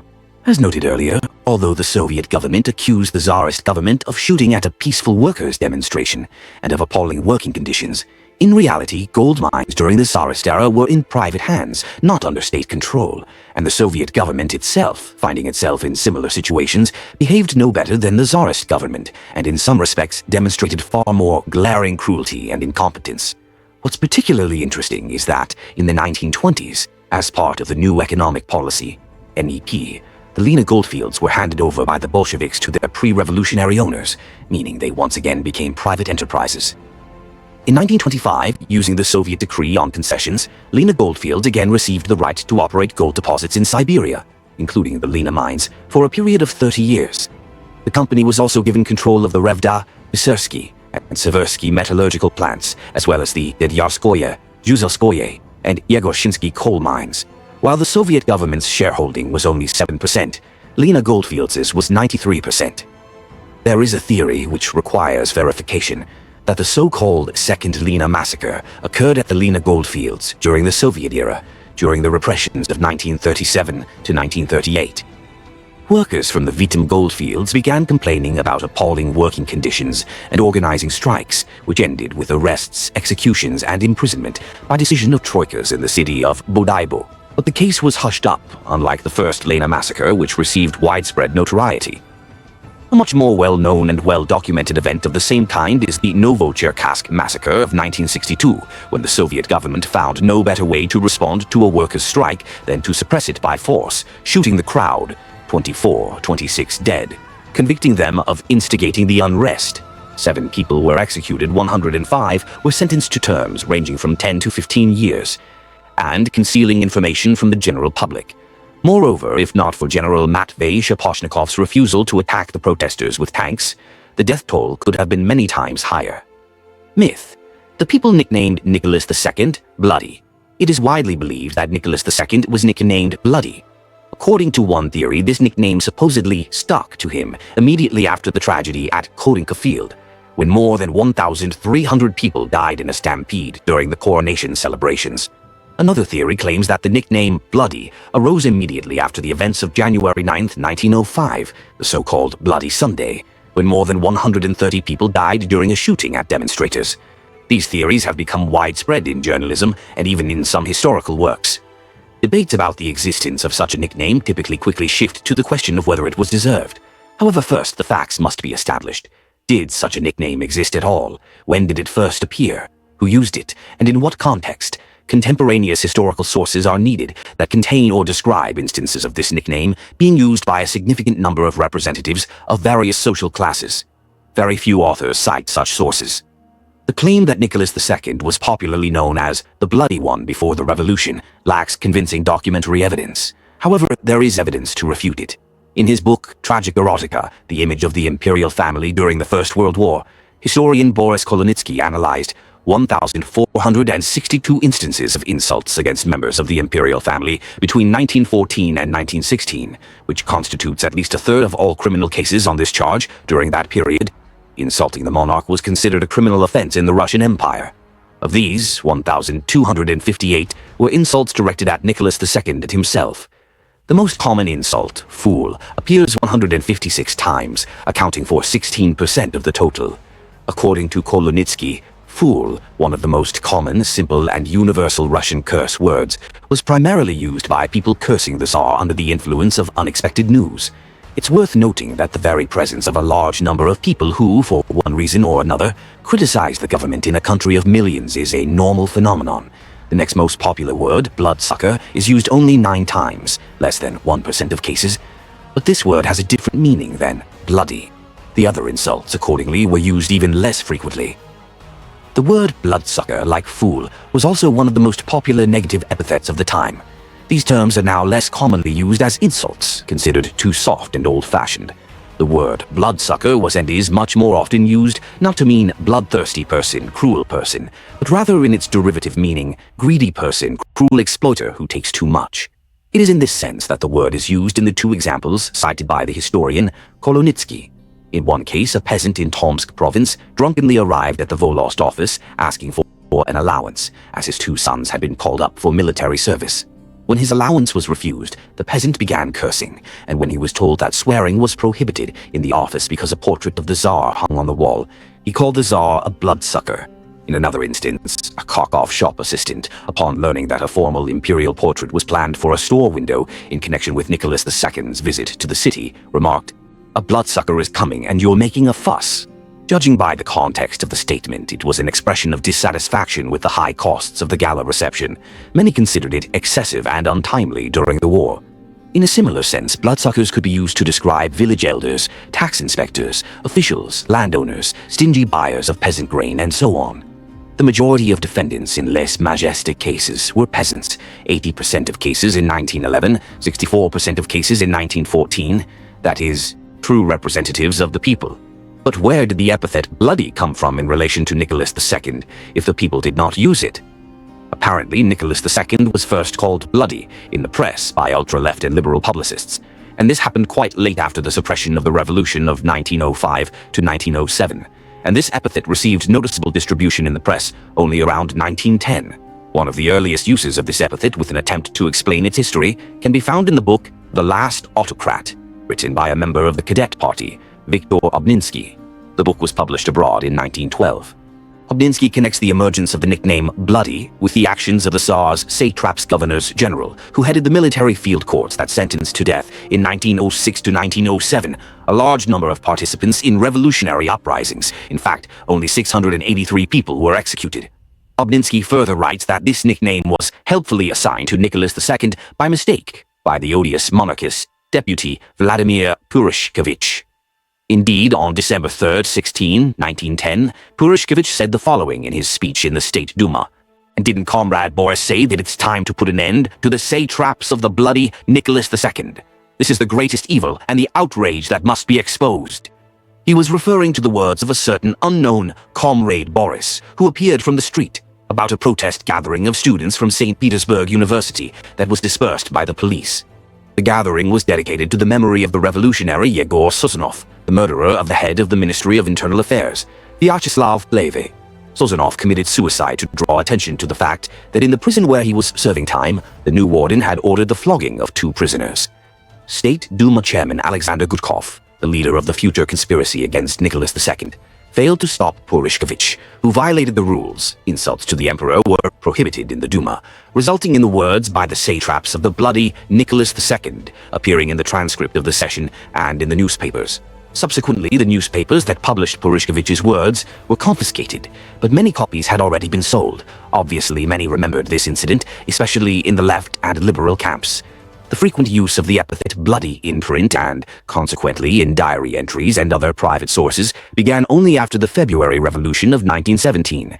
That is, this nickname was given to Nicholas II not by the people but by revolutionaries, and it was precisely as a result of revolutionary propaganda that this epithet gained significant currency. Of course, one can assume that even before the revolution, the nickname bloody was in some circulation, not only among the revolutionaries themselves, but also among some workers associated with left-wing parties. However, these social groups do not represent the people as a whole. As for the essence of the nickname, it's clear that the actions of the February revolutionaries and subsequent Soviet rule, which led the country to civil war, terror, and famine, caused many more human casualties than all the mistakes and tragedies of the reign of Nicholas II combined. Therefore, the persistent attempts by Soviet propagandists to attribute the nickname bloody to Nicholas II are the height of hypocrisy. It is worth noting that in our time, when the true scale of the victims of the Civil War, famine, and repression in the USSR has become clear, communists and their supporters in general have become much less likely to call Nicholas II bloody, since such statements have become too vulnerable to counter-criticism directed at communist rulers. Myth. World War I was started by Russia or Nicholas II personally. This myth is quite openly Russophobic, yet it circulates not only abroad but also among domestic fans of falsifying history. The gist of the myth is that Russia attacked Germany and started the conflict, or that Russia, through its actions on the international stage, provoked the war to a greater extent than other powers of the time. Nicholas II, on the balcony of the Winter Palace before the proclamation of the manifesto on Russia's entry into the war, August 1, 1914. To begin with, it's worth remembering that it was Nicholas II who became the first global peacemaker.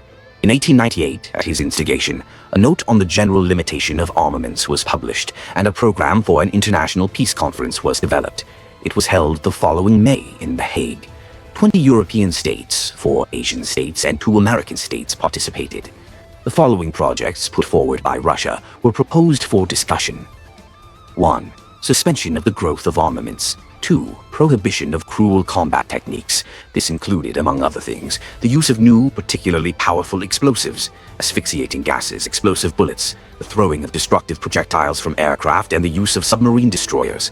3. the establishment of an arbitration court to resolve disputes between powers. However, Nicholas II's proposals were ignored, and the buildup of armaments continued. This move by the Tsar simply couldn't be comprehended by the then progressive Russian intelligentsia. Yet, in essence, this was a prototype for the UN and future disarmament conferences. Nicholas II put forward these ideas long before the First World War, but unfortunately, it took the Second World War for humanity to fully grasp the necessity of all this. On October 3, 1895, the German ambassador, Count von Moltke the Younger, had a farewell audience with Emperor Nicholas II. Here is how he wrote about it in his report to Kaiser Wilhelm II. I noted, with your Majesty's most gracious permission, I will note once again that, in accordance with the views expressed by your Majesty, we, of course, have no reason to fear anything from Russia. The Emperor retorted, I know that, but tell the Emperor that I can ensure peace. It is of the utmost importance to me that we, Germany and Russia, maintain good relations with each other. We are still significantly behind you. We have an endless amount of work to do in our own country. We produce mainly grain. You produce manufactured goods, which we have to exchange. War between us would bring untold disasters to both peoples. I said, you, your Majesty, are well enough acquainted with my most gracious sovereign to know that he sees the work of his life as nothing other than creating the possibility of peaceful development for his people. The Emperor replied, I know this, and I can assure you that I too wish to know nothing about our war and will strive to preserve peace for the rest of my life. I wish to continue the peaceful policy of my late father. Returning to your Majesty's letter, the Emperor also said, His Majesty believes that, due to a year of mourning, I was unable to fully understand the situation. Quite the contrary. It was precisely thanks to the opportunity to live in peace that I was able to delve into the affairs of my empire and understand politics, and I hope I can demonstrate that I have worked diligently and, above all, strived to form my own unbiased opinion. I know how much we still lack. I want peaceful work in the country and do not want any war, and I will never allow one. I set out all this in my letter to His Majesty, but it is important to me that you repeat it to him verbally. I replied that after all that His Majesty had said, I would be happy to convey the convictions expressed by His Majesty to my Emperor and Master. After this, His Majesty rose and, switching back to German, conveyed to me the most cordial greetings to your Majesty, as well as greetings from the Empress to your Majesty and Her Majesty. With that, His Majesty bid me farewell, shaking my hand warmly. Thus, Nicholas II made it clear to the German Kaiser's envoy that he did not want war and would do everything to avoid it. Now, and about the war itself. First, mobilization in Germany, covert, and Austria-Hungary, open, began earlier than in Russia, July 29, 1914. Furthermore, Russia was also pushed to mobilize by the following factors. International tensions following the assassination of Franz Ferdinand. For more details, see the July Crisis, unfriendly relations between Russia and the Central Powers, primarily Austria-Hungary. The sad experience of the Russo-Japanese War, when the long transfer of troops played a decisive role in Russia's defeat. If Russia had not declared mobilization, it risked being caught unawares in the face of already mobilized armies, as happened on June 22, 1941. In the compact European countries, mobilization proceeded incomparably faster, and therefore it could not be delayed. In response, Germany presented an ultimatum to Russia to stop mobilization, and just a day later, Germany declared war on Russia, and suddenly, without any declaration of war, occupied Luxembourg. It remains to be added that, shortly before the outbreak of the war, and before mobilization in Russia, Nicholas II personally sent a telegram to the German Emperor Wilhelm II with a proposal to refer the Austro-Serbian question to an international arbitration court in The Hague. He simply received no response to this telegram, nor to other attempts to resolve the matter peacefully. Germany and Austria-Hungary were eager for war. Specifically, the German army leadership hoped to implement its plan for a lightning war, the Schlieffen Plan, and repeat the success of the Franco-Prussian War of 1870. The Western Front was the primary focus of World War I. France was Germany's main rival, and Russia was of secondary importance to the Germans. If Germany abandoned the war, then, in the face of a growing Russia and an increasingly powerful Russian army, which was undergoing a rearmament program, the Germans simply had no chance. German military leaders understood this and decided to take a risk by pressuring the Kaiser, which resulted in the decision to go to war. Myth: because of Nicholas II, we lost the First World War. The widespread thesis about Nicholas II's guilt for Russia's defeat in the First World War is refuted by the simple fact that this defeat occurred a whole year after his overthrow. Nicholas was removed from the throne on March 2nd, 1917, during the February Revolution, and the shameful Brest Peace was concluded on March 3rd, 1918. At the same time, during the period when Nicholas II remained Tsar and Supreme Commander-in-Chief, Russia's military situation was quite good. Clearly, responsibility for the defeat lies primarily with those leaders and social forces that shaped the situation after Nicholas II's abdication. The former monarch himself can be held accountable only to the extent that his actions allowed the success of the February Revolution. The course of military operations. Let's examine the military situation in more detail. Indeed, the Russian army initially fought relatively sluggishly and ineptly on the battlefields of World War I. This was due both to its lack of preparation for this new type of war, a problem all the belligerent powers faced, and to the indecisive actions of the first Supreme Commander-in-Chief, Grand Duke Nikolai Nikolaevich. Nevertheless, several major victories were won at the very beginning of the war. During the East Prussian operation, East Prussia was captured, which, however, later had to be abandoned, and as a result of the Battle of Galicia in August-September 1914. Russian troops occupied almost all of eastern Galicia, almost all of Bukovina, Lvov, and Przemysl. However, the country's economy at the beginning of the war had not yet been fully converted to a war footing, which led to a shortage of shells in 1914 to 1915. The most critical period was the summer of 1915, when all these factors came together and the so-called Great Retreat of the Russian army began. Most of Galicia, Przemysl, and Lvov, as well as practically all of Poland, were abandoned. However, a year after the start of the war, on August 23, 1915, at the most difficult moment, Nicholas II personally took command, despite protests from the generals and command staff. While Nicholas II was Supreme Commander-in-Chief, Russia won major victories at the front, or the situation remained stable. By the beginning of autumn 1915, the retreat of Russian troops had ceased, and the military industry was brought into order over the following months. Russia began to rebuild its troops, which had suffered greatly during the retreat, and to strengthen new defensive lines. The new front line was filled with troops from both sides, which led to defensive tactics and positional warfare. It was then in 1916 that the turning point in the confrontation between Russia and Germany occurred, during which the German and Austro-Hungarian troops began to suffer defeat. It all began with the operation now known as the Brusilov Breakthrough, which implied an offensive on all fronts simultaneously, which was a new and very important word in the military art of that time. The same technique was used during the offensives of the Red Army during the Great Patriotic War. General N. Udnik. As a result of the operation, Austria-Hungary and Germany lost more than 1.5 million killed, wounded, and missing. The Russians captured 581 guns, 1,795 machine guns, 448 mortars, and bomb throwers. These enormous losses undermined the combat effectiveness of the Austro-Hungarian army. Russian troops lost approximately 500,000 soldiers and officers, killed, wounded, and missing. The strategic initiative finally shifted from the Central Powers to the Entente. The Allies managed to achieve such coordination that, for 2 months, July-August, Germany was forced to direct its limited strategic reserves to both the Western and Eastern fronts simultaneously. Before the Brusilov breakthrough, several other major operations were carried out. The Narok operation in March 1916, which was intended to distract German troops from the battles at Verdun, was successful. In January-February 1916, the Battle of Erzurum took place on the Caucasian front, in which Russian troops utterly defeated the Turkish army and captured the city of Erzurum. The Russian army was commanded by General N. Udinich. The Trebizond operation took place from February 5th to April 15th, 1916. Russian troops and the Black Sea Fleet operated jointly against the Turkish army.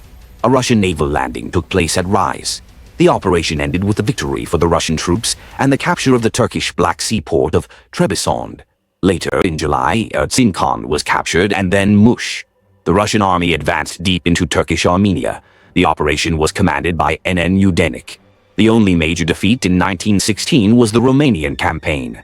But it was not the Russian army that was defeated, but the allied Romanian army, which Russian troops were unable to provide large-scale support. Romania's entry into the war, spurred by French support, and the subsequent defeat of the poorly prepared Romanian army exposed Russia's southwestern flank and complicated the situation. It's worth noting that Nicholas II and the Russian General Staff were opposed to Romania's entry into the war. However, by 1917, the whole world was talking about Russia's imminent and inevitable victory. Germany itself was quite pessimistic about its prospects. Here is how General Helmut Johann Ludwig von Moltke, chief of the German General Staff, writes about it. Russia's combat readiness has made exceptional progress since the Russo-Japanese War and is at a level never before attained. It should be particularly noted that in some respects, it surpasses the combat readiness of other powers, including Germany. After 1917, Russia's power will prove irresistible. It will be the dominant force in Europe, and I don't know what to do with it. The German General Erich Ludendorff also had a very pessimistic outlook on the future. On January 9, 1917, the collapse of Russia could not be foreseen, and no one relied on it. We counted on the submarine warfare to lead to a favorable decision for us before the new American formations could take part in the war. Without the submarine warfare, the defeat of the Quadruple Alliance in 1917 seemed inevitable. He defined the situation in Germany at the end of 1916 as follows. Our situation was extremely difficult and almost hopeless. An offensive was out of the question. We had to keep reserves ready for defense. There was also no hope that any of the Entente states would fail. Our defeat seemed inevitable if the war dragged on. Moreover, the foundations of our economy were not up to the demands of a war of attrition. Our strength at home was undermined. Russian General Yuri Danilov also wrote about this. The army's leaders realized that our military opponents were already mortally wounded, that in their death throes they were still capable of delivering one or two blows, but the opportunity to end the war with victory had passed irrevocably for them. By 1917, the Central Powers were essentially exhausted, their situation catastrophic.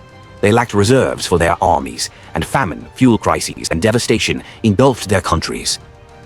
The period from 1916 to 1917 is known in Germany as the Swede Winter. For a time, rutabaga became a staple food. The economic blockade of Germany undermined its fighting capacity, and it became clear that the Entente was close to victory. Nicholas II and with his soldiers. A large-scale offensive on all fronts was planned for April-May 1917, during which the armies of the Entente countries were to reach Berlin. By that time, a secret Anglo-French-Russian agreement on Constantinople and the Straits had been concluded. According to this agreement, Constantinople and the Black Sea Straits were to become part of the Russian Empire after the end of World War I. Preparations for an operation to capture Constantinople and the Black Sea Straits were discussed. Whether Russia would have gained the Straits or not is debatable, but the very existence of such plans in 1916 demonstrates the obvious optimism of the command. At that time, there was no talk of Russia's defeat in the war.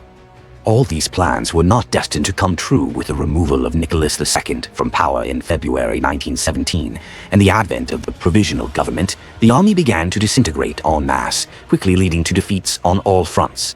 At the same time, the country had a very large reserve of strength, and it remained capable of waging war for a long time.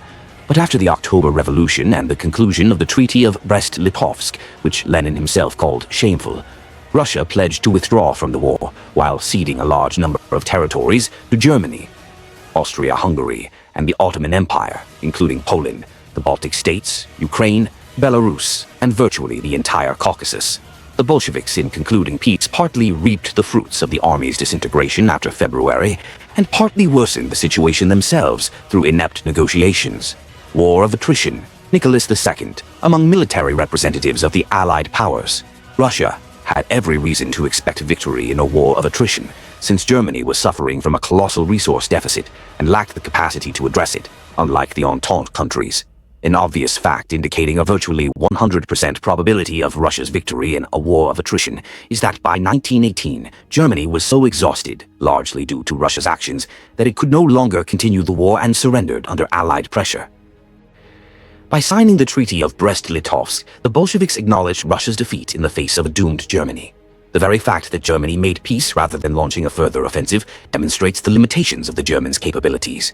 This is especially true given that the United States entered the war against Germany back in April 1917, making it clear that German defeat was inevitable, and only 2 months had passed since the February Revolution. Meanwhile, contrary to popular myth, the rationing system was introduced in Tsarist Russia only in mid-1916, and cards were issued only for sugar. However, after the February Revolution and with the coming to power of the provisional government, cards were issued for bread and meat.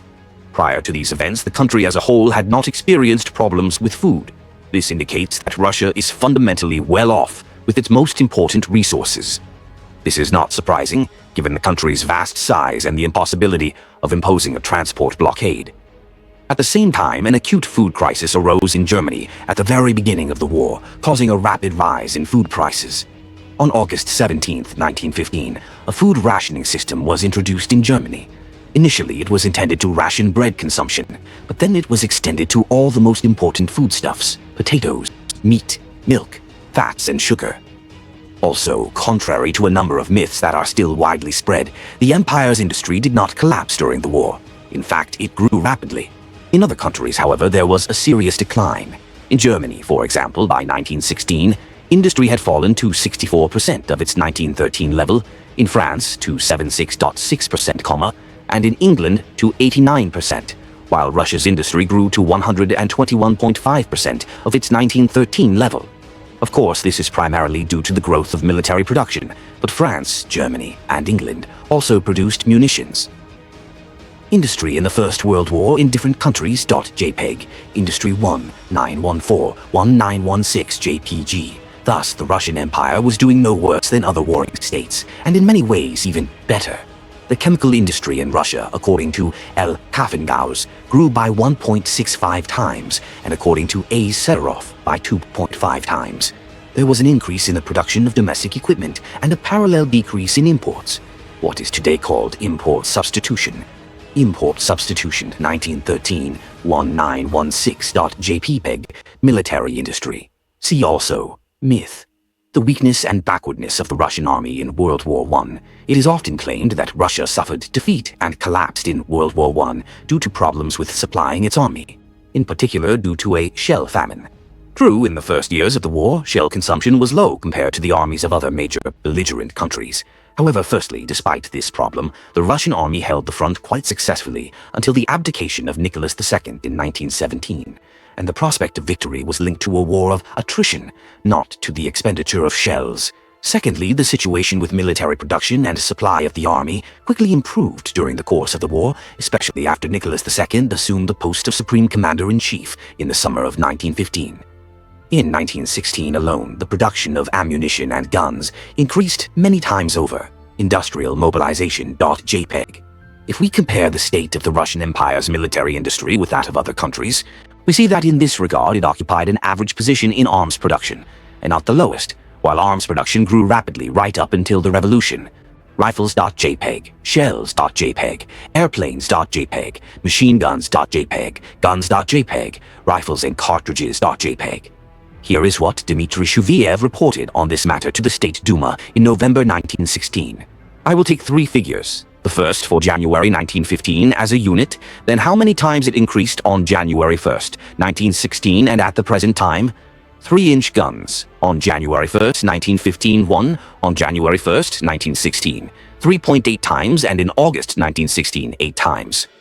If we accept the introduced insertion of barrels and repair of guns, then we will get the following results. January 1st, 1915, 1. January 1st, 1916, minus 5.7 times, and in August 1916, minus 13.2 times. 48-line howitzers. This is a complex weapon, gentlemen, and difficult to prepare, but even in January 1916 it doubled, and in August it almost quadrupled compared to January 1915. In January 1916, the number of rifles, in quantity, increased threefold, and in August 1916, they increased fourfold compared to January 1915. 42-line shells. In January 1916, they increased by 6.5 times, in August 1916, by 7.5 times. 48-line shells. In January 1916, they increased by 2.5 times, in August 1916, by 9 times. 6-inch shells.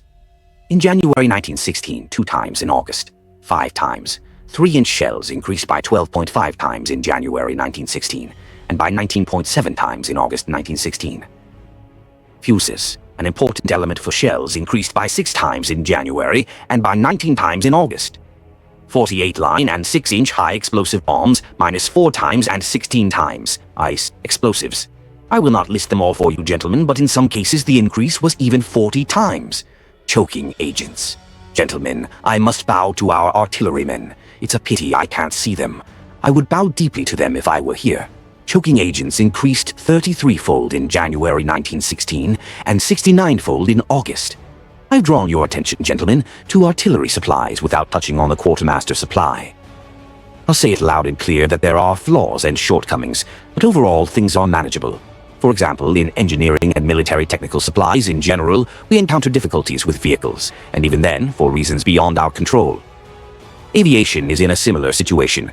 Gentlemen, this is a growing industry within Russia, and we just need to strive and wish for it to progress faster. This is what our concerted, collaborative, and cooperative work has yielded. Allow me, gentlemen, to hope and ask for your help in the future in this joint work to supply our valiant army. Gentlemen, the enemy is broken and shattered. He will not recover. I repeat once again, every day brings us closer to victory, and every day brings him, on the contrary, closer to defeat. It should also be noted that in 1914 to 1916, Russia's main adversaries in the war were Austria-Hungary and Turkey, which Russia significantly surpassed in military, industrial potential, and technology. Here is the assessment of the emperor's merits during the war, given by the historian and researcher of the reign of Nicholas II, S.S. Oldenburg, in his major work dedicated to this era of Russian history. The most difficult and most forgotten feat of Emperor Nicholas II was that, under incredibly difficult conditions, he brought Russia to the threshold of victory. His opponents did not allow her to cross this threshold. In February 1917, the Russian army numbered over 8 million fighters. Military depots, both at the front and in the rear, were stocked with shells, machine guns, rifles, ammunition, and all necessary combat and other military equipment. The army's artillery was fully equipped, and artillery parks held vast stockpiles of guns of all types, including the heaviest. During the winter lull, troops at the front rested and underwent additional training for offensive operations to break through the enemy front. Morale in the active army was excellent. Everyone recognized their own great power. Everyone understood that the decisive moment was approaching, and the end of the war was near. The spring offensive, scheduled for April, was destined to inevitably and completely crush the enemy.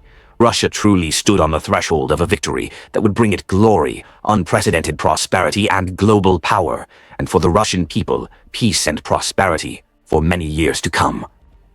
So, it can be said with certainty that, had it not been for the February Revolution and the ensuing chaos, the Russian Empire would have emerged victorious from the First World War. Of course, the Entente allies had no desire for Russia to become stronger, and it is by no means certain that Russia would have ultimately gained significant territorial gains. But at the very least, the enormous territorial and human losses that followed the two revolutions of 1917, the Civil War, and subsequent events could have been avoided. Achievements of the reign of Nicholas II, economy and industry. See Nicholas II. Hashmith Nicholas II's Russia was an economically backward country. At the time of Nicholas II's accession to the throne, the empire's economy lagged behind only a few leading world powers and a few small but wealthy European countries. There were objective reasons for this. Among the most important were the country's vast size. The vast distances increased the cost of railway construction, which slowed the pace of industrialization. Relatively unfavorable climatic conditions, the late abolition of serfdom, and its delayed consequences. For more details, see causes of the crisis and collapse of the Russian Empire. Nicholas II understood perfectly well the need for economic reform. First and foremost, he implemented a monetary reform that fixed the ruble's exchange rate. The gold ruble helped attract greater investment into the economy and the development of enterprises, factories, and plants, and, accordingly, accelerated their equipping with more powerful equipment. In 1913, the Russian Empire's economy was, according to some estimates, third in the world, while according to others, fourth. This clearly means that the Russian Empire was not backward in terms of the overall size of its economy, but on the contrary, was among the world leaders. Russia lagged behind leading Western countries in terms of the well-being of its population. However, overcoming this gap was in full swing, at a pace no worse than that of the Soviet Union. Let us compare the rates of economic development in Russia and the USSR across the most important branches of industry over approximately the same periods of time, including the intensity of events, the reign of Nicholas II, and the era of the emergence of socialism before the Great Patriotic War. Industry of the Empire and the USSR.JPG. As we can see, there is no significant difference in the growth rates between Tsarist and Soviet Russia. This is also confirmed by data from the works of various specialists in the Russian economy. The average annual growth of industrial production in the Russian Empire for the period 1894 to 1916 was 5%. But these data do not include the metalworking industry, which was not taken into account during the First World War. But it was precisely this industry that developed rapidly during the war. If we take this fact into account, then the average annual growth for the period 1894 to 1916 will be 5.9%. This is a good indicator for those times. It could have been even higher if not for two factors. At the beginning of the 20th century, there was a production crisis in many Western countries, which also affected Russia. And secondly, industrial growth slowed down during the Revolution of 1905 to 1907. Subsequently, in the pre-war period of 1910 to 1913, there was industrial growth of 7.5%. Had it not been for the 1917 revolution, industry could have grown as much as it had in the pre-war period, at an average annual rate of approximately 7%. There is every reason to believe this, as Russian industry during World War I grew at the same level as before the war. During the war, import substitution took place, domestic industrial equipment production was established, the aviation industry developed, and new factories were founded, such as the Penza pipe factory, now abolished, the Kovrov machine gun factory, now the Decharev plant, the Elektrostal plant, the Zil plant, the Kazan military chemical plant, liquidated in 1918, the Baku and Kazan oil refineries, liquidated in 1918, the Rybinsk Motors automobile plant, the Kamenskaya steelworks, the Onega nitric acid plant, and many others. General Alexei Manikovsky, under whose command the main artillery directorate overcame the shell famine in 1915 to 1916, proposed building 35 new factories to meet the needs of the war and to develop domestic industry. However, due to the revolution, this program was not fully implemented. It is worth noting that, had this program been fully implemented, Russian industry would have achieved a leading position in the world by the end of the 1920s, since, as already mentioned, numerous industrial enterprises were founded. And these were by no means unfounded plans. The fact is that German industry was largely destroyed by the end of the war, French industry had suffered greatly, and British industry had long been gradually declining. This would have meant the almost complete elimination of competitors.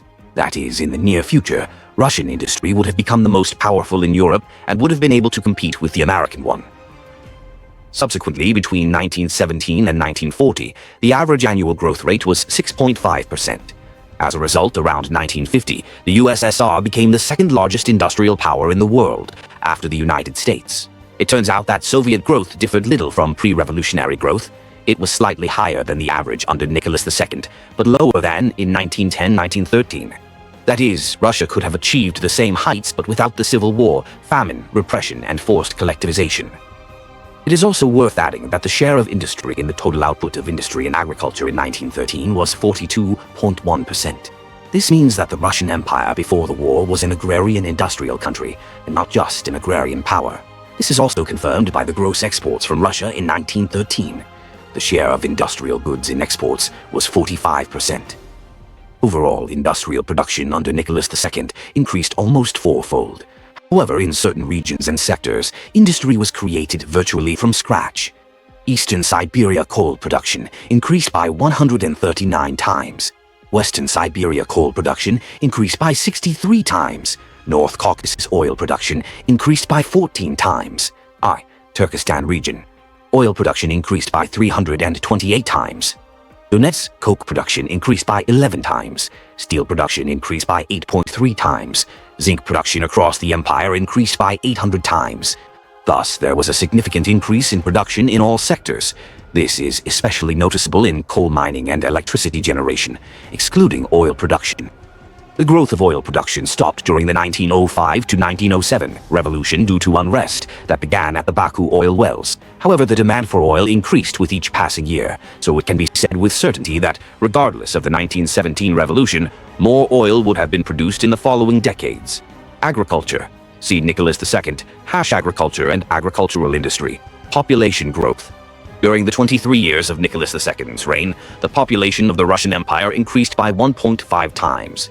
In 1897, the census revealed 128 million people, and in 1916, 184.2 million people. 172 million people in the entire empire, excluding Poland, whose population was 12.2 million people. That is, in fact, the average annual population growth was 2.9 million people. This means that the population of the Russian Empire during the entire reign of Nicholas II grew by more than 60 million people. Increase per 1001, 8981916 JPG. After the revolution, the Bolsheviks decided they knew how to quickly make people happy, and they accelerated the implementation of measures that are still generally viewed only positively. Industrialization, increasing literacy, equal rights for women, including their entry into the labor market, and the introduction of pensions. However, the consequences of this were far from entirely positive. All of this contributed to a decline in the birth rate. For example, an inverse correlation has been proven between women's education and fertility, and between urbanization and fertility. Everything that was accelerated would have happened naturally, just as it does in all other countries. Thus, in the absence of the accelerated industrialization and consequently accelerated urbanization that followed the 1917 revolution, the decline in the birth rate would have been more gradual, and as a result, Russia would have enjoyed longer and more significant demographic dividends. The demographic transition, the decline in the birth rate following the decline in the death rate, would have taken longer, and rapid economic growth always coincides with the demographic transition due to the rapid increase in the young workforce. Therefore, Russia's strong economic growth could have continued for several more decades, as is the case in modern China and India. For example, although the birth rate decline in the United States began earlier than in Russia, the demographic transition there took a significantly longer time. Despite already declining mortality and almost 100% survival to childbearing age, the birth rate in the United States declined more slowly. In 1960, the birth rate was still 3.65 children per woman, compared to 2.85 in France and 2.5 children per woman in Russia. This was partly due to the fact that Russia experienced several serious economic and political catastrophes from the early to mid-20th century, which caused a decline in the birth rate, while the United States experienced no such events. However, the main reason is different. Rural residents, who made up the majority of Russia's population and accounted for the large increase in the birth rate, began to migrate rapidly to cities after the revolution and thus began having far fewer children, while in the United States this process was much more gradual. This had a very positive impact on the rate of economic growth in the US, and accordingly, a negative impact on the rate of economic growth in Russia. However, the birth rate in Russia, due to industrialization and urbanization, began to decline even under Nicholas II. Thus, if in 1895 the birth rate was 50.1 per 1,000 people, then in 1903 it was 48.1, and in 1913 43.1 per 1,000 people. However, these were comparatively slow rates of decline. Armed forces. The military budget of the Russian Imperial Army was the largest in the world. Between 1893 and 1913, total budget expenditures on the Army and Navy increased 2.5 times, from 280 million to 703 million rubles. Nicholas II, with his son Alexei at the front. The size of the army under Nicholas II increased more than 2.4 times, and it became the largest in the world. In 1905, it was 1.1 million people. By the beginning of the First World War, minus 1,423,000 people, and by October 1914, minus 2.4 million people. Military reforms of 1905 to 1912. Large-scale military reforms were initiated by Emperor Nicholas II after Russia's defeat in the Russo-Japanese War of 1904 to 1905, which revealed serious shortcomings in the central administration, organization, recruitment system, combat training, and technical equipment of the army. During the first period of military reforms, 1905 to 1908, the following was done. The highest military administration was decentralized. The main directorate of the General Staff was established, independent from the Ministry of War. The Council of State Defense was created, and inspector generals were directly subordinated to the emperor. A new law on military service was adopted, and the terms of active service were shortened. In the infantry and field artillery from 5 to 3 years, in other branches of the armed forces from 5 to 4 years, in the Navy from 7 to 5 years, the officer corps was rejuvenated. The living conditions of soldiers and sailors, food and clothing allowances, and the financial situation of officers and long-term servicemen have been improved. It's worth noting that the newly introduced conscription system was not, in fact, universal. Over 50% of conscripts were exempted due to certain privileges, family status, only sons and breadwinners, and occupation, clergy, and in peacetime, doctors, pharmacists, educators, and teachers. Representatives of the peoples of the North and Central Asia, as well as some peoples of the Caucasus, Siberia, and the Urals, were exempt from conscription. Cossacks served their military service under special conditions. For those with higher or secondary education, the term of active service was reduced to 1 to 3 years. This allowed for a reduction in the size of the army during peacetime and the accumulation of trained reserves. During the second period of military reforms, 1909 to 1912, the following steps were taken. Centralization of the highest administration was carried out. The main directorate of the General Staff was included in the Ministry of War. The State Defense Council was abolished, and inspector generals were subordinated to the Minister of War. Completely new types of weapons were adopted into service, including a modernized version of the Mosin rifle model, 1910. In the European part of the Russian Empire, a territorial system of recruiting the army was introduced. Approximately 12.5% of conscripts began to serve at their place of conscription. This decision made it possible to reduce state budget expenditures. A reserve was created for field units, which, during mobilization, was allocated for the deployment of second-priority troops, including field artillery, engineering and railway troops, and communications units. Emperor Nicholas II at headquarters, the Law on the Imperial Navy, and the Program for Enhanced Shipbuilding of the Baltic Fleet for 1912-1916 were approved, marking the beginning of the intensive modernization of the Russian Imperial Navy. Machine gun teams were created in the regiments. Maximum machine guns of the 1910 model were adopted for service. Corps air detachments and radio stations. A new pension regulation was introduced, and the financial situation of officers was improved, which facilitated the entry of young people with a high educational qualification into military service. Cadet schools were transformed into military schools that received new programs. A reorganization of the artillery was carried out. Corps and field heavy artillery was created. 122 and 152 mm howitzers, 107 mm guns were accepted into service. All infantry divisions were provided with an artillery brigade of 48 guns, and rifle brigades with a division of 24 guns. The Imperial Air Force and combat aviation were created, and the beginning of Russian aircraft construction was laid. In addition, in 1913, the Great Armament Program for the Russian Army was developed, which envisaged an increase in the army's size by 480,000 men, that is, by 39%, and its rearmament, which was to be completed by 1917. The program was adopted on July 7, 1914, and was not implemented due to the outbreak of the First World War. As a result of the reform, the Russian Imperial Army was significantly strengthened, becoming far more flexible and mobile in combat, and was replenished with a large number of new weapons and new branches of the armed forces.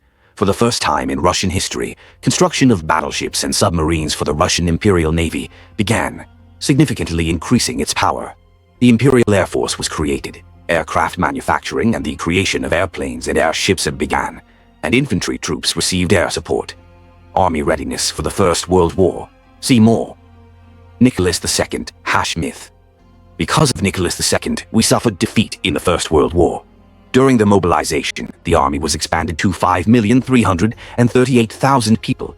It was armed with 6,848 light and 240 heavy guns, 4,157 machine guns, 4,519,700 rifles, 263 aircraft, of which 224 were part of air squadrons, and 14 airships. Germany had 232, France minus 156, England minus 90, Austria-Hungary minus 65.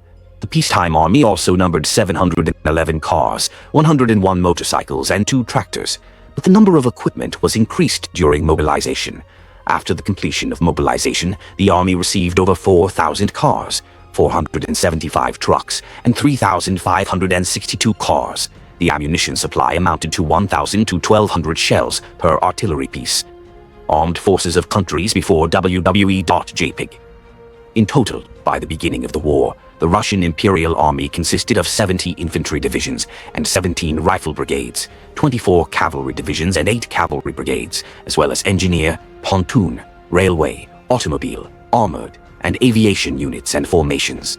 It is very interesting to note that the share of those mobilized in the Russian Empire in the First World War was the smallest, only 39% of all men aged 15, 49, while in Germany minus 81%, in Austria-Hungary minus 74%, in France minus 79%, England minus 50%, Italy minus 72%. At the same time, for every 1,000 inhabitants, Russia lost 11 people during the war, Germany 31, Austria 18, France 34, England 16.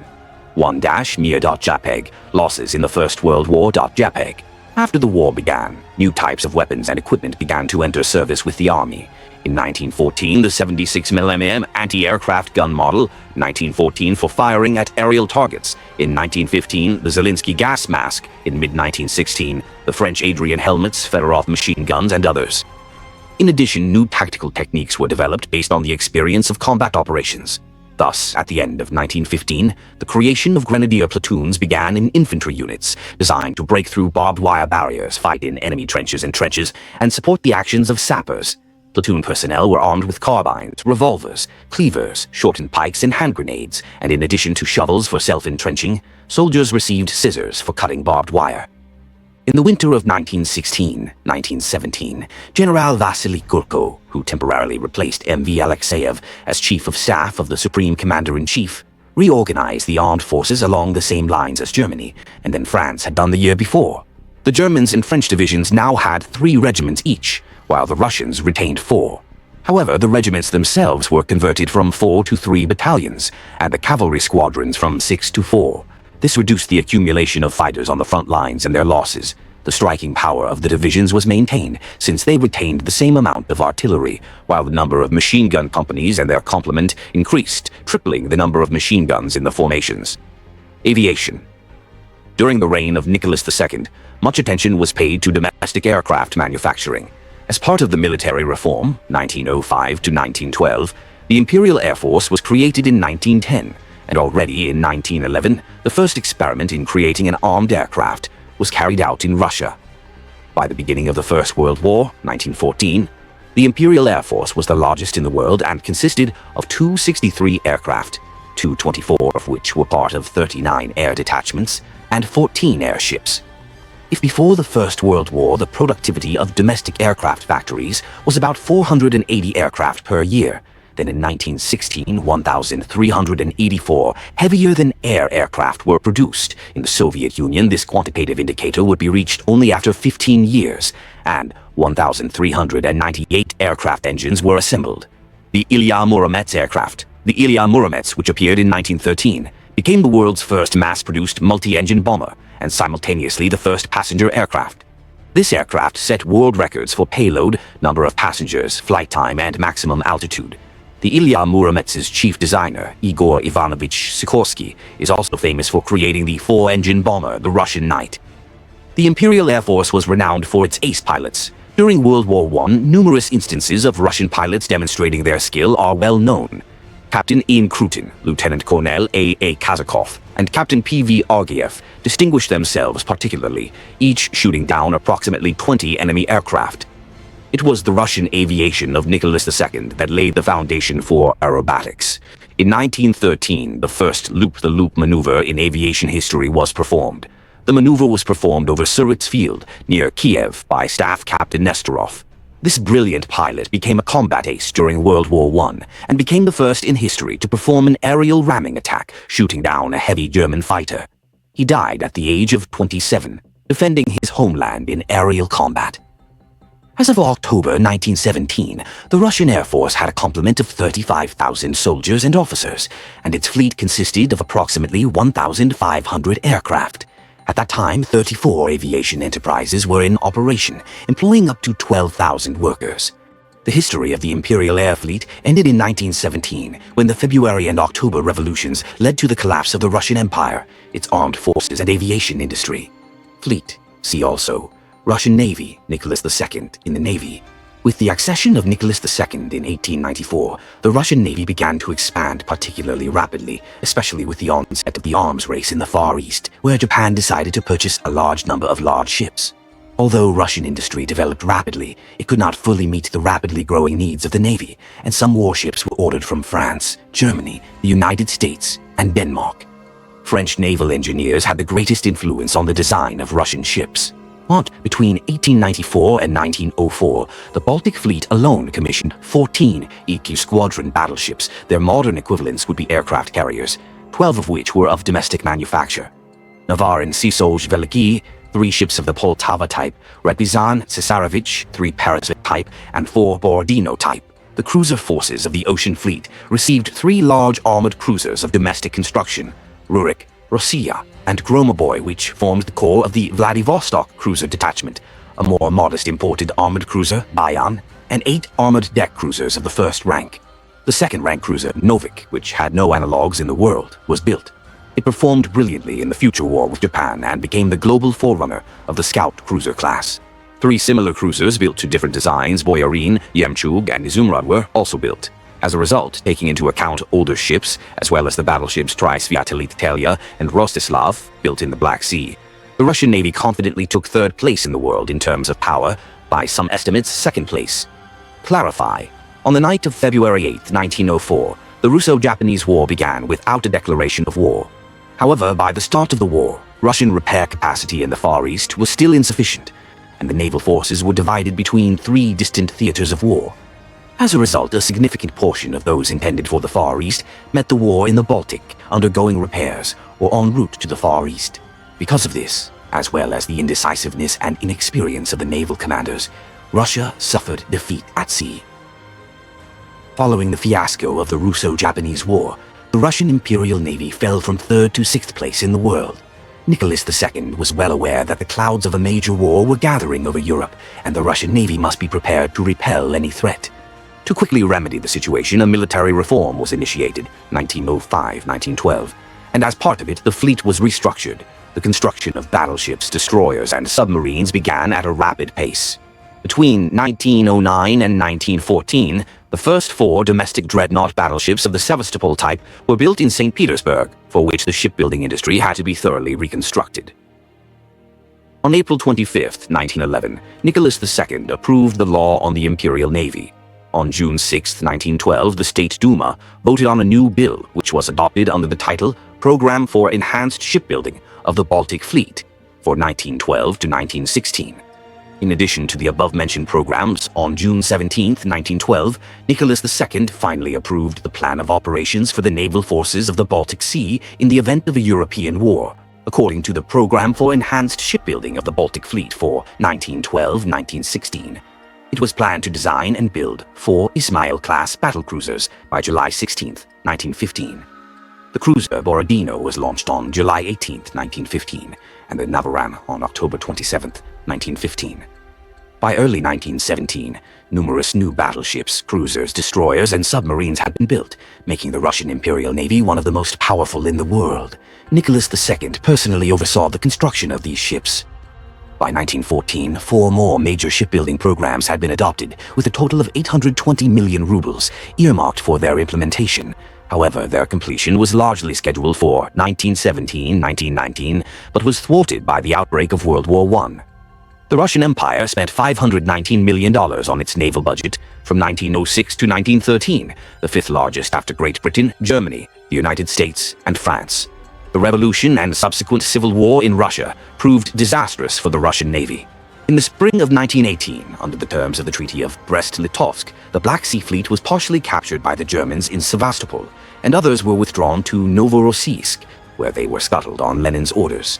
In December, the ships stationed in Sevastopol were seized by the Entente and handed over to the White Army, and the remainder of the Black Sea Fleet subsequently transferred to Tunisia, where they were detained. The Baltic Fleet in Petrograd escaped this tragic fate, but also took part in the fighting.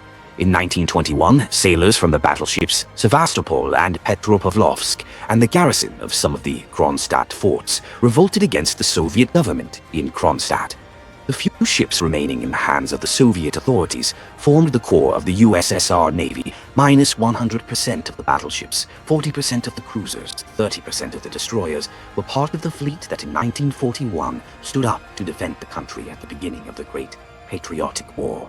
Submarine Fleet 1915.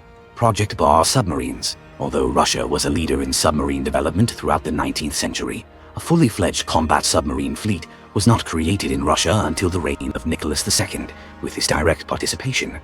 Unfortunately, the last Russian emperor's role in this field has been undeservedly forgotten. The first practical Russian combat submarine is considered to be the Dolphin, built in 1904 at the Baltic Shipyard in St. Petersburg, according to the design of the outstanding shipbuilder I.G. Bubnov, in collaboration with Captain First Rank M.N. Beklemyshev and mechanical engineer I.S. Goyanov. It was powered by a gasoline engine and an electric motor, which could operate as a generator.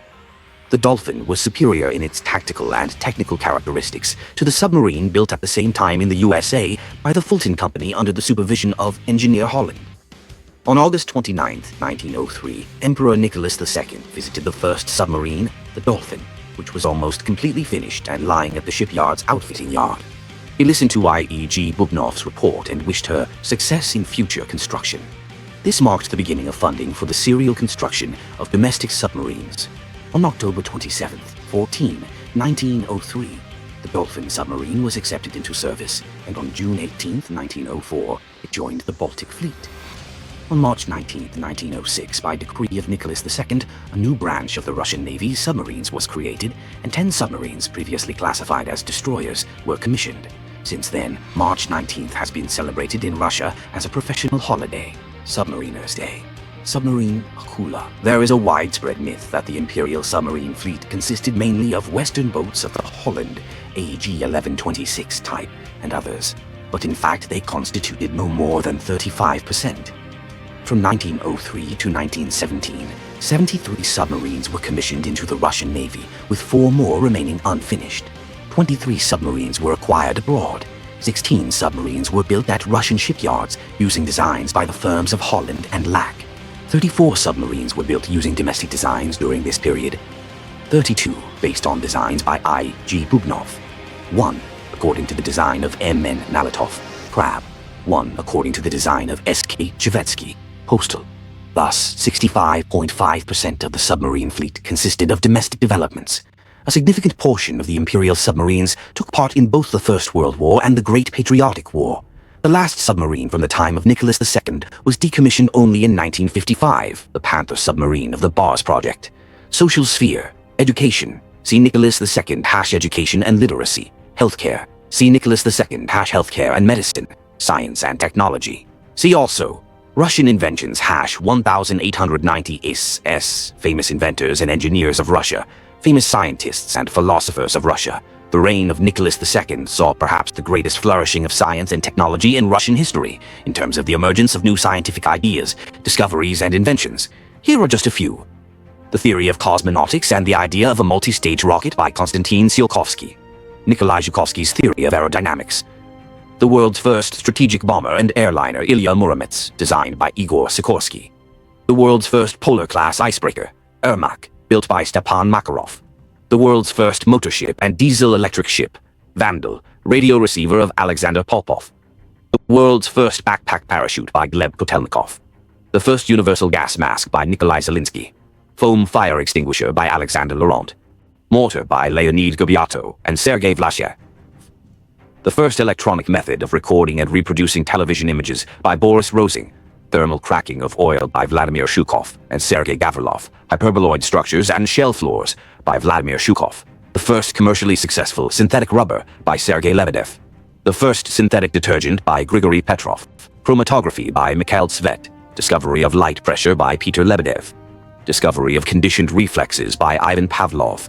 Discovery of the cytoskeleton by Nikolai Koltsov. Theory of film editing by Lev Kuleshov. Church, the number of monasteries in Russia from 1700 to 2015. In addition to economic and social issues, Nicholas II devoted much time to the development of the Russian Orthodox Church. Under Nicholas II, more saints were canonized than under any Tsar of the Romanov dynasty. Under Nicholas II, more new churches were built than under any other ruler of Russia, at least 14,000, 15,000, including chapels and prayer houses, which made up approximately 30% of the indicated figure. Also, under Nicholas II, a record number of new monasteries were opened according to various estimates, from 300 to almost 500. In pre-Petrine Russia, the number of monasteries exceeded 1,200. However, Peter the Great and his successors, including Catherine the Great, pursued a policy of secularization aimed at reducing the number of monasteries by opening or merging them. During the 18th century, the number of monasteries decreased threefold. Out of 1,200 monasteries, 750 were closed. Only in the 19th century did new monasteries begin to open, albeit insignificantly. The number of churches in Russia for 1896 to 2015, data for 1896, are most likely underestimated due to underestimation of chapels and prayer houses. The rate of growth in the number of monasteries and churches under Nicholas II is comparable only to the restoration of the church after the Soviet atheist period. But there is a crucial difference. Now, the church has its own budget separate from the state, and the construction of monasteries and churches is its own business, although the state often provides assistance. However, during the Empire, church construction was primarily the responsibility of the state, as the state and the church were then inseparable, and the main church funding came from the state budget. Furthermore, a significant number of churches opened in the 1990s and 2000s were the result of the restoration or reconstruction of pre-revolutionary churches destroyed during the Soviet era. Under Nicholas II, the canonization of Russian saints was resumed, having previously come to a near halt between 1700 and 1896. During these 200 years, only 5 ascetics were canonized. Largely due to the direct intervention of Nicholas II, such renowned saints as Seraphim of Sarov and the Moscow Patriarch Hermogenes were canonized and glorified. Problems and mistakes of the reign of Nicholas II, main article. Causes of the crisis and collapse of the Russian Empire. Agricultural overpopulation of the center.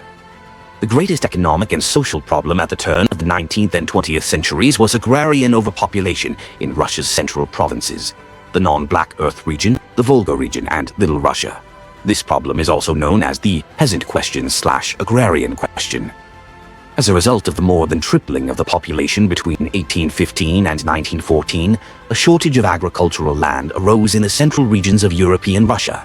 The average allotment size per capita of the male population in the European part of the Russian Empire fell from 4.6 desiatines in 1860 to 2.6 desiatines in 1900, and in southern Russia even more significantly, from 2.9 to 1.7 desiatines. This decline was partially offset by the increase in the area of land privately owned by peasants, 24.5 million desiatines in 1900. But the poorest section of the peasantry was practically unaffected. The fragmentation of allotments due to population growth led to a decrease in the efficiency of farms, which were too small. If in 1877 there were 8.5 million households in European Russia, then by 1905 there were already 12.0 million. Moreover, the level of agricultural technology was low, and introducing technical innovations to millions of small independent farms was extremely difficult, especially given the patriarchal consciousness of the peasantry. This situation gradually led to the impoverishment of many peasants and created the threat of famine. Nicholas II inherited this problem from his father and grandfather. Population growth accelerated sharply after the emancipation of the serfs under Alexander II, and by the end of Alexander III's reign, overcrowding in the central provinces had reached the point where a severe crop failure led to the so-called Tsarist famine of 1891-1892, during which excess mortality reached approximately 400,000 people, primarily due to the accompanying typhus and cholera epidemics. In addition to population growth, the abolition of serfdom played a role. Landowners were no longer obligated to maintain grain reserves to support the peasants, and this task was delegated to the zemstvo organs, which ultimately failed to cope. Another complication was that the famine struck the very provinces of Russia that had previously been the country's main breadbaskets. It must be said that the problem of starvation mortality itself was on the whole successfully resolved under Nicholas II, thanks to the organization of a system of assistance to areas affected by crop failure. Mass mortality following the crop failures of 1905 and 1911 was successfully prevented. There were no more famines with mass casualties in the Russian Empire. However, Nicholas II did not manage to resolve the fundamental problem, the agrarian overpopulation of central Russia. Systematic work on resolving the peasant question began only after a wave of peasant uprisings that began in 1902, 1903, and peaked during the revolution of 1905-1907. The so-called Stolypin agrarian reform approved by Nicholas II consisted primarily of the gradual transfer of land to private ownership by the peasants, firstly through the demarcation of communal land, secondly through the issuance of loans for the purchase of state and landowner land, and thirdly, through the resettlement of peasants to vacant lands in Siberia and Central Asia. By 1917, peasants effectively owned 90% of agricultural land, but only about 31% of allotment lands had been demarcated. This could have been called a success, but immediately after the February Revolution, the peasants redistributed the land again, taking it from the individual farmers who had left the commune. The fact is that although the reform led to the creation of efficient farm-type enterprises, it simultaneously sharply increased inequality in the countryside and was therefore perceived as unfair by a significant portion of the peasantry. The dispossessed peasants, some remained in the villages and became farm laborers, while others headed to the cities, where they swelled the poorest strata of the urban population, paving the way for revolution. Internal migration was not large enough and could not by itself solve the problem of overpopulation in the center. Between 1906 and 1914, 3,040,333 people went to Siberia, while 529,835, or 10.8%, returned. Thus, during the Stolypin reform, about 2.5 million people moved to Siberia, but this constituted only 12.5% of the population growth over the same period, about 20 million people. Over the previous 45 years, from 1861 to 1905, only approximately 1,820,000 people moved to Siberia. The process intensified only after the start of construction of the Trans-Siberian Railway in 1891. Significantly fewer people moved to Central Asia between 1896 and 1916. More than 1 million peasants moved to the Akmola and Semipalatinsk areas, present-day northern Kazakhstan. Another solution to the problem was urbanization and industrialization, but by 1914, the share of the urban population in Russia was only 15%. The growth of the urban population was an important condition for the growth of industry in the cities, which, in turn, should have ensured the mechanization of agriculture and an increase in its productivity. Moreover, with migration to the city, the birth rate fell. Urbanization and industrialization in Tsarist Russia proceeded at a good pace, but still far from the speed needed to quickly relieve the countryside of excess population. Moreover, as mentioned above, many peasants moved to the cities due to poverty and the inability to manage their farms effectively. However, they were far from always able to find decent work and often only increased the ranks of the urban poor. Peasants of the Oriol province. Photo by J. Rao, 1870s. The peasants themselves, as a rule, saw the solution to the agrarian question as the simplest and most primitive: the division of the landlord's land among the peasants. However, by 1917, the landlords owned only 10 to 20% of the land, and the peasants' seizure of it after the February Revolution could only temporarily and slightly ease their situation, but by no means solve the problem.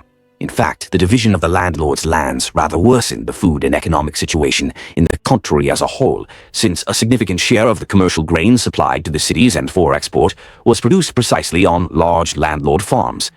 If not for the First World War and the Revolution, which led to a loss of control over the situation, it is entirely possible that Stolypin's reforms would have achieved their goals and resolved the peasant question. But the 20 years of peace Stolypin spoke of did not materialize for Russia.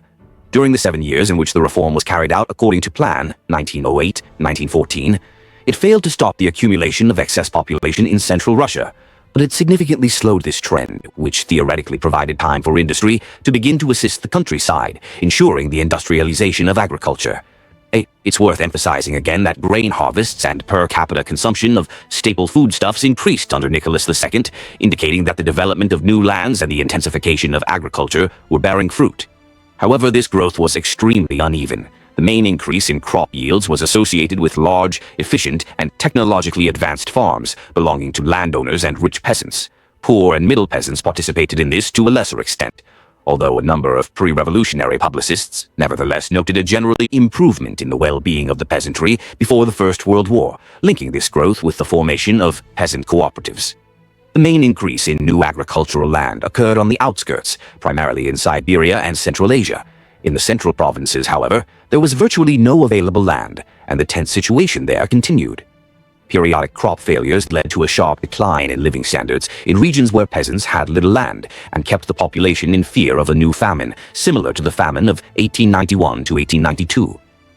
A significant part of the growth in living standards and food consumption occurred in the cities, so even if things in the villages gradually improved compared to the city, village life seemed increasingly poor and backward. As a result, across large swaths of Russia, the majority of peasants lived in relative poverty and simultaneously experienced a keen sense of social injustice, leading to dissatisfaction with the government. Furthermore, class hostility intensified. Poor peasants harbored resentment against landowners, the bourgeoisie, wealthy peasants, and the Cossacks, who owned much larger tracts of land. The situation was complicated by the fact that the vast majority of the peasant population was made up of young people who, due to land shortages, lacked work and had nowhere to go. This demographic effect was called the youth bulge. 565. Young people, as is well known, are characterized on the one hand by an excess of energy and a desire for change, and on the other hand by inexperience, suggestibility, and adolescent opposition. Because of this, the increased proportion of youth in the population is a factor of instability and can lead to revolution. The terms Malthusian trap and, to a lesser extent, high-level equilibrium trap are also partially applicable to the situation in Russia in the late 19th and early 20th centuries. Unlike the classic Malthusian trap, food production and per capita consumption in Russia grew, but high social inequality and regional differences still led to a crisis. Unlike China with its agrarian equilibrium trap, Russia actively engaged in the Industrial Revolution in the 19th century, and even earlier had essentially experienced an industrial revolution under Peter the Great. However, due to the country's size and the peculiarities of its social structure, industrial development was also extremely uneven. Agrarian overpopulation led to an increase in peasant unrest in 1902-1903, which intensified greatly during the First Russian Revolution of 1905-1907. In some areas, peasants seized landowners' grain, sowed their land without permission, and sometimes even burned down estates. The suppression of these unrest by troops and Cossacks was perceived by the peasants as cruel and unfair. To ensure that the community would hand over the instigators, the Cossacks often flogged all the men in the community. Peasant uprisings took place primarily in the overpopulated center of the country, and it is no coincidence that it was the peasants of the central regions who subsequently supported the Reds during the Civil War, while the whites were stronger on the outskirts. As a result, during World War I, over 10 million peasants were drafted and armed, many of whom were not entirely loyal to the government, primarily due to the land issue and related grievances. This problem also partially affected urban dwellers, workers who were themselves former peasants and often maintained ties to their rural relatives. Such people were easily influenced by revolutionary propaganda of a socialist or anarchist nature. The inflation that arose during the First World War led to peasants refusing to supply grain to the cities for depreciating currency. The ruble nominally depreciated by about a factor of 4 between 1913 and February 1917. This provoked a food crisis in late 1916-1917, which was also aggravated by transport problems. The railways were overloaded with military transport. This crisis was much weaker than the one occurring at the same time in Germany, where a full-blown famine with hundreds of thousands of victims occurred, the so-called Brubacher Winter, and much weaker than a similar crisis during the Civil War, when a significant part of the urban population died of hunger and epidemics or left for the countryside. However, the urban population of the Tsarist era was not yet accustomed to such excesses, and the food panic that began in February 1917 made the February Revolution possible. It should be emphasized once again that there was, in principle, enough bread to meet the country's minimum needs, but there were problems with its initial procurement, as well as with its delivery, due to snowdrifts and distribution. Ration cards had not been introduced, and the first buyers bought up all the goods. It is worth recalling the historical parallels here: the English Revolution of the 1640s and 1650s, and the French Revolution of 1789 followed, like the Russian Revolution, long periods of rapid demographic growth and were largely made possible by agrarian overpopulation. However, this was far from the only common factor that caused these revolutions. In all three cases, there was also an increase in literacy among the population, the spread of radical and revolutionary ideologies. In England, this was religious Puritanism and Republican parliamentarism. In France, Republicanism, and other reasons. Excessively soft attitude towards terrorists and extremists. Revolutionary terror first appeared in Russia under Alexander II, who was assassinated by terrorists. It was then virtually eradicated under Alexander III, but regained momentum under Nicholas II. Terrorists targeted government officials, hoping to use high-profile assassinations to incite rebellion and, in fact, to attract as many supporters as hardened as themselves to their cause with these shocking actions. Other crimes were also committed under the guise of revolutionary necessity, for example, robberies known as expropriations. One of the reasons for the rise of revolutionary terror was the exceptionally lenient system of punishments in the Russian Empire. Until 1905, the death penalty was almost never used in Russia. Most members of terrorist and extremist organizations could only expect exile for their activities. The conditions of exile in those days were quite comfortable, both compared to today's correctional facilities, and even more so compared to the camps of Stalin's time. The exiles simply lived in remote regions, receiving their allowances at state expense. Even hard labor in Russia was incomparably milder than in other large countries of the time. Thus, from 1908 to 1910, only 3,000 people died in hard labor in Russia, while 7,500 died in hard labor in French Guiana. The relatively lenient penitentiary system could be considered a source of pride, if not for the rampant revolutionary crime which was largely made possible by the lack of proper countermeasures. These are the peaceful petrels with grenades in their hands. During the revolution of 1905 to 1907, 4,500 government officials and the same number of private individuals were killed and wounded by revolutionary terrorists. The terror continued later, From 1908 to 1910, 732 government officials and 3,051 private citizens were killed, while 1,022 government officials and 2,829 private citizens were wounded, while 19,957 terrorist acts and expropriations occurred, and these are only the cases recorded.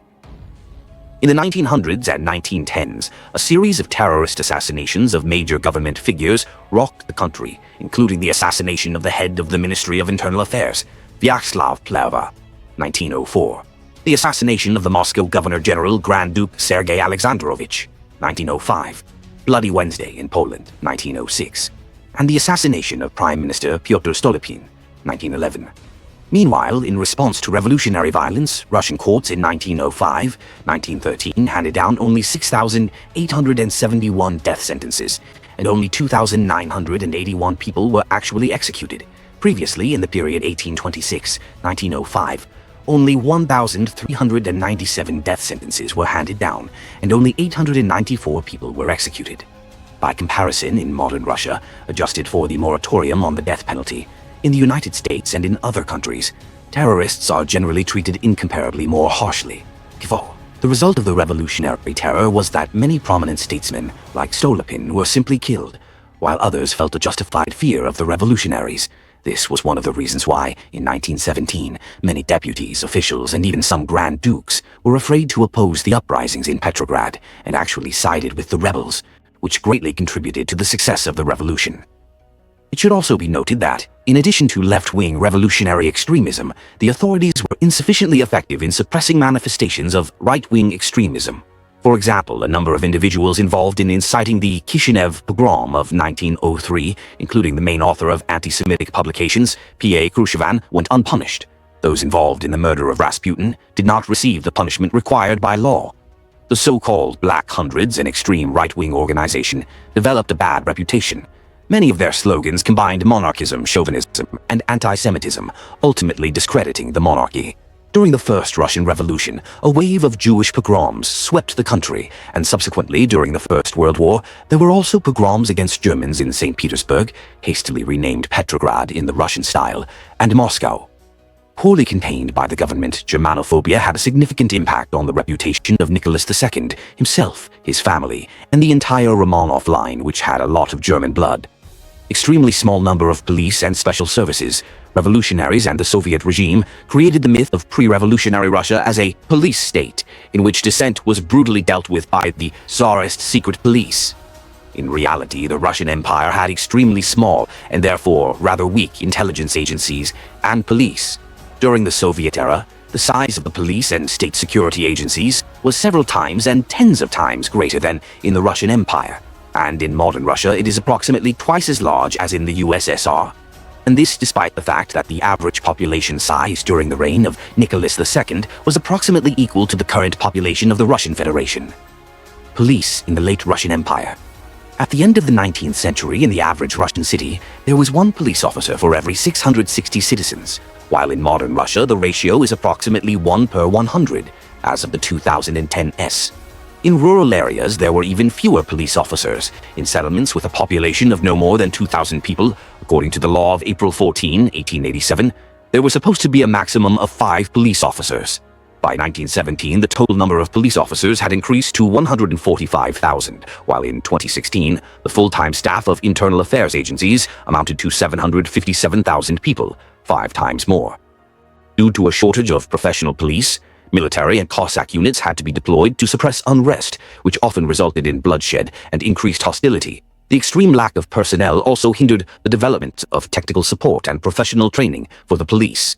This was partly due to the fact that police forces in other European countries were also underdeveloped. But another problem was that the public of the time, with its notions of a police state, was far from welcoming an increase in police ranks. As a result, police reforms and the expansion of its numbers began too late under Nicholas II. After the outbreak of peasant unrest in 1902, district police guards were introduced in rural areas. But they proved insufficient, and soon troops and Cossacks had to be deployed to suppress peasant uprisings in 1905, 1907. In October 1916, the Council of Ministers finally issued a resolution. on strengthening the police in 50 provinces of the empire, and on improving the official and material situation of police officials. But it was too late. Just 3 months later, the revolution occurred. The situation with the secret services was roughly the same, or even slightly worse. The total number of full-time employees of the Okhrana, the great and terrible Tsarist secret police, was approximately 1,000. However, there were far more part-time informants working for the secret police, 70,500 before the First World War. However, a significant portion of them were considered unreliable, and they only occasionally received a small reward for the information they provided. These people were most often called Okhrana agents, but of course their level was far from that of today's professional Secret Service agents. Registration card of the St. Petersburg Security Department with a photograph of I.V. Stalin. In addition to the employees of the Security Department, the Gendarmerie, which was part of the army but partially subordinated to the Ministry of Internal Affairs, was also engaged in political investigation, as well as the detection of corruption, disorder, and abuse. The separate corps of gendarmes which formed the basis of the Gendarmerie numbered 16,000 in 1916. For comparison, the current strength of the FSB of Russia is estimated at between 80,000 and 120,000 people. The exact figures are classified. There were very few secret police departments in the country. The St. Petersburg Department was founded in 1866, the Moscow Department in 1880, and the Warsaw Department in 1900. Only in 1902, due to the growth of the revolutionary movement, departments were opened in the cities of Vilnius, Ekaterinoslav, Kazan, Kiev, Odessa, Saratov, Tiflis, and Kharkov. During the revolution of 1905-1907, the number of secret police departments was increased to 60, but then, after the suppression of revolutionary unrest, they began to be gradually closed.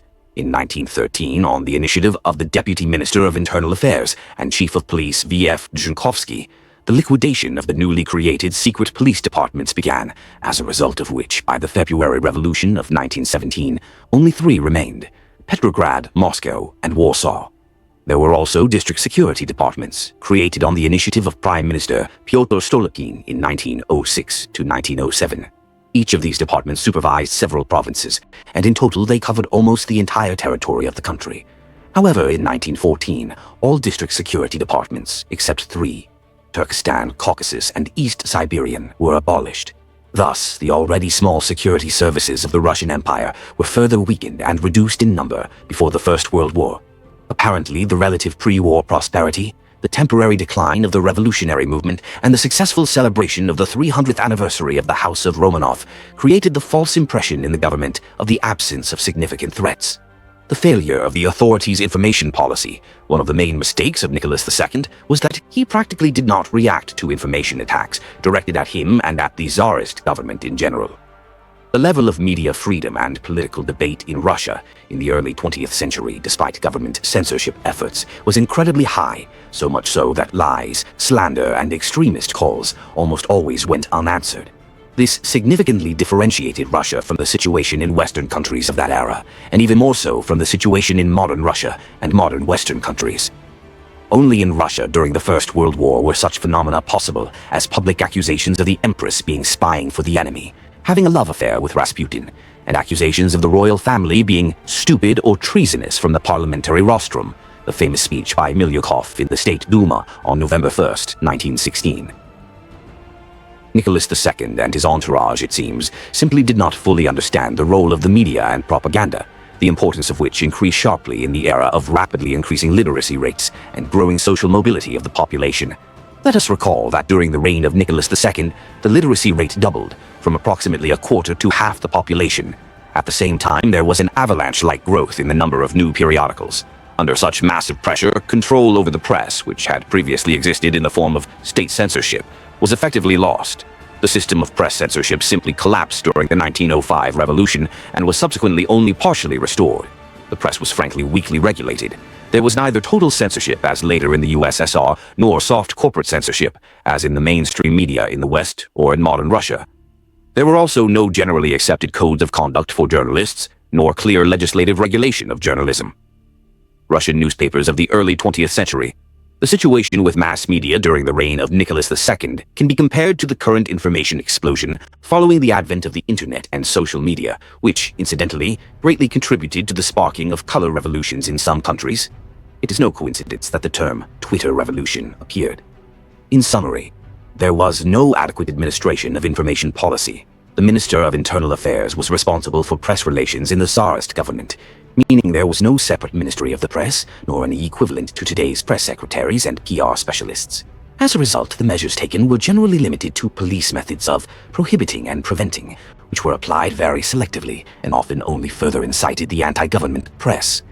Legislation and law enforcement practices in the field of the press and journalistic activity were extremely underdeveloped. Journalists felt extremely unpunished, which led in particular to the fact that during the Russo-Japanese War, the enemy received a wealth of information about military supplies and the movements of the Russian army from Russian-language newspapers. No truly large and influential state or pro-state media outlets were created, although such attempts were made, especially during the First World War, but by then it was too late. An effective system for publicizing the country's achievements was not created. The reign of Nicholas II was replete with numerous achievements and successes, yet a significant portion of them remained little known to contemporaries. As in our time, the intelligentsia was pervasive in the belief that Russia was an extremely backward country, stagnant, with everything hopeless, and that anything good could only happen despite the government. Convincing PR for the country's top officials was not ensured. Considerable money and effort were invested in this, and there were some successes. But overall, alas, ideas about methods for glorifying royal figures remained at the 19th century level. The pompous all-Russian celebrations of the 300th anniversary of the Romanov dynasty in 1913 were filled with ostentation, and obviously created a distorted impression of the situation in the country among the royal family. There were no counter-offensive actions in the information war. The authorities disdained to engage in counter-PR campaigns against their political opponents, or even simply expose them. A notable exception was wartime propaganda directed against hostile countries, their monarchs, and their political systems. However, this propaganda often had the opposite effect, leading readers to compare the situation with Russia. Control over the press was not tightened sufficiently during the First World War. A regime of complete censorship was established only in areas of military action, and only partially outside of them. 138. It is no coincidence that the Bolsheviks subsequently devoted so much attention to all these issues, achieving great success in the field of propaganda. The revolutionaries, incidentally, conducted their anti-government agitation through leaflets, underground newspapers, and direct oral propaganda. At a time when a significant portion of the population was illiterate or semi-literate, such propaganda was far more effective than it is today. The government also occasionally engaged in counter-propaganda of this kind, as it did, for example, after the events of January 9, 1905, when government proclamations were printed en masse explaining the situation, and government representatives personally visited factories to communicate with workers. Ultimately, however, the government simply lacked the manpower to systematically carry out such actions. The Tsarist army had no equivalent to Soviet commissars and political instructors who would have carried out propaganda and explained government policy, preventing demoralization and defeatist demonstrations.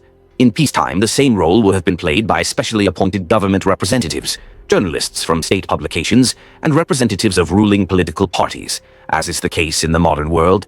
But at that time, such people simply weren't available in sufficient numbers, as the government hadn't created the necessary organizational structures on the required scale.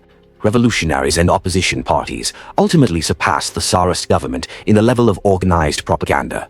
Political conservatism in an era of change. Nicholas II followed roughly the same version of conservatism as his father, Alexander III. Both of them studied law under Konstantin Pobedonostsev, who was born in 1827. That is, during the early years of the reign of Nicholas I, Nicholas II's great-grandfather.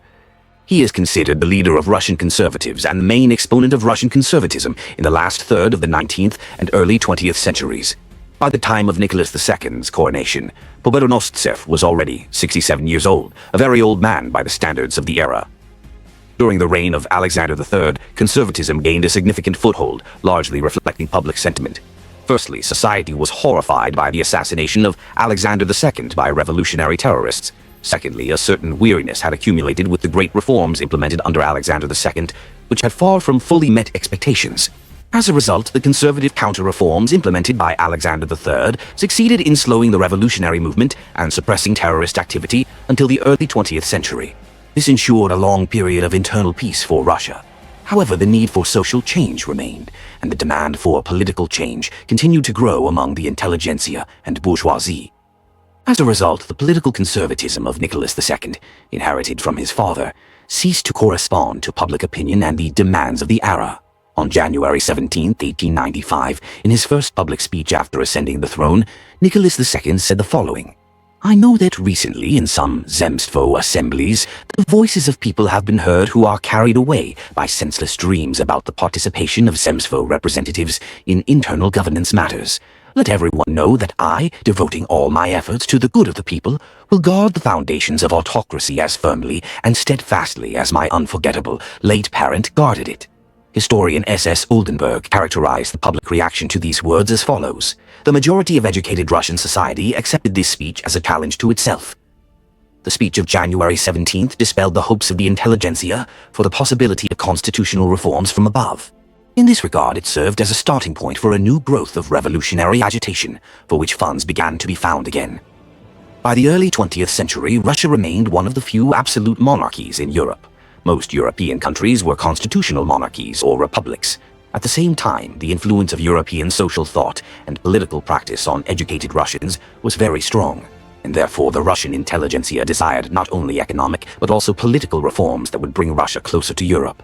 The Tsarist government's commitment to an unshakable autocracy contradicted this. Naturally, autocracy had many supporters in conservative circles. Moreover, during the reign of Nicholas II, the share of urban Russia increased from approximately 10 to 20%, and the share of the literate population increased from approximately 25 to 50%.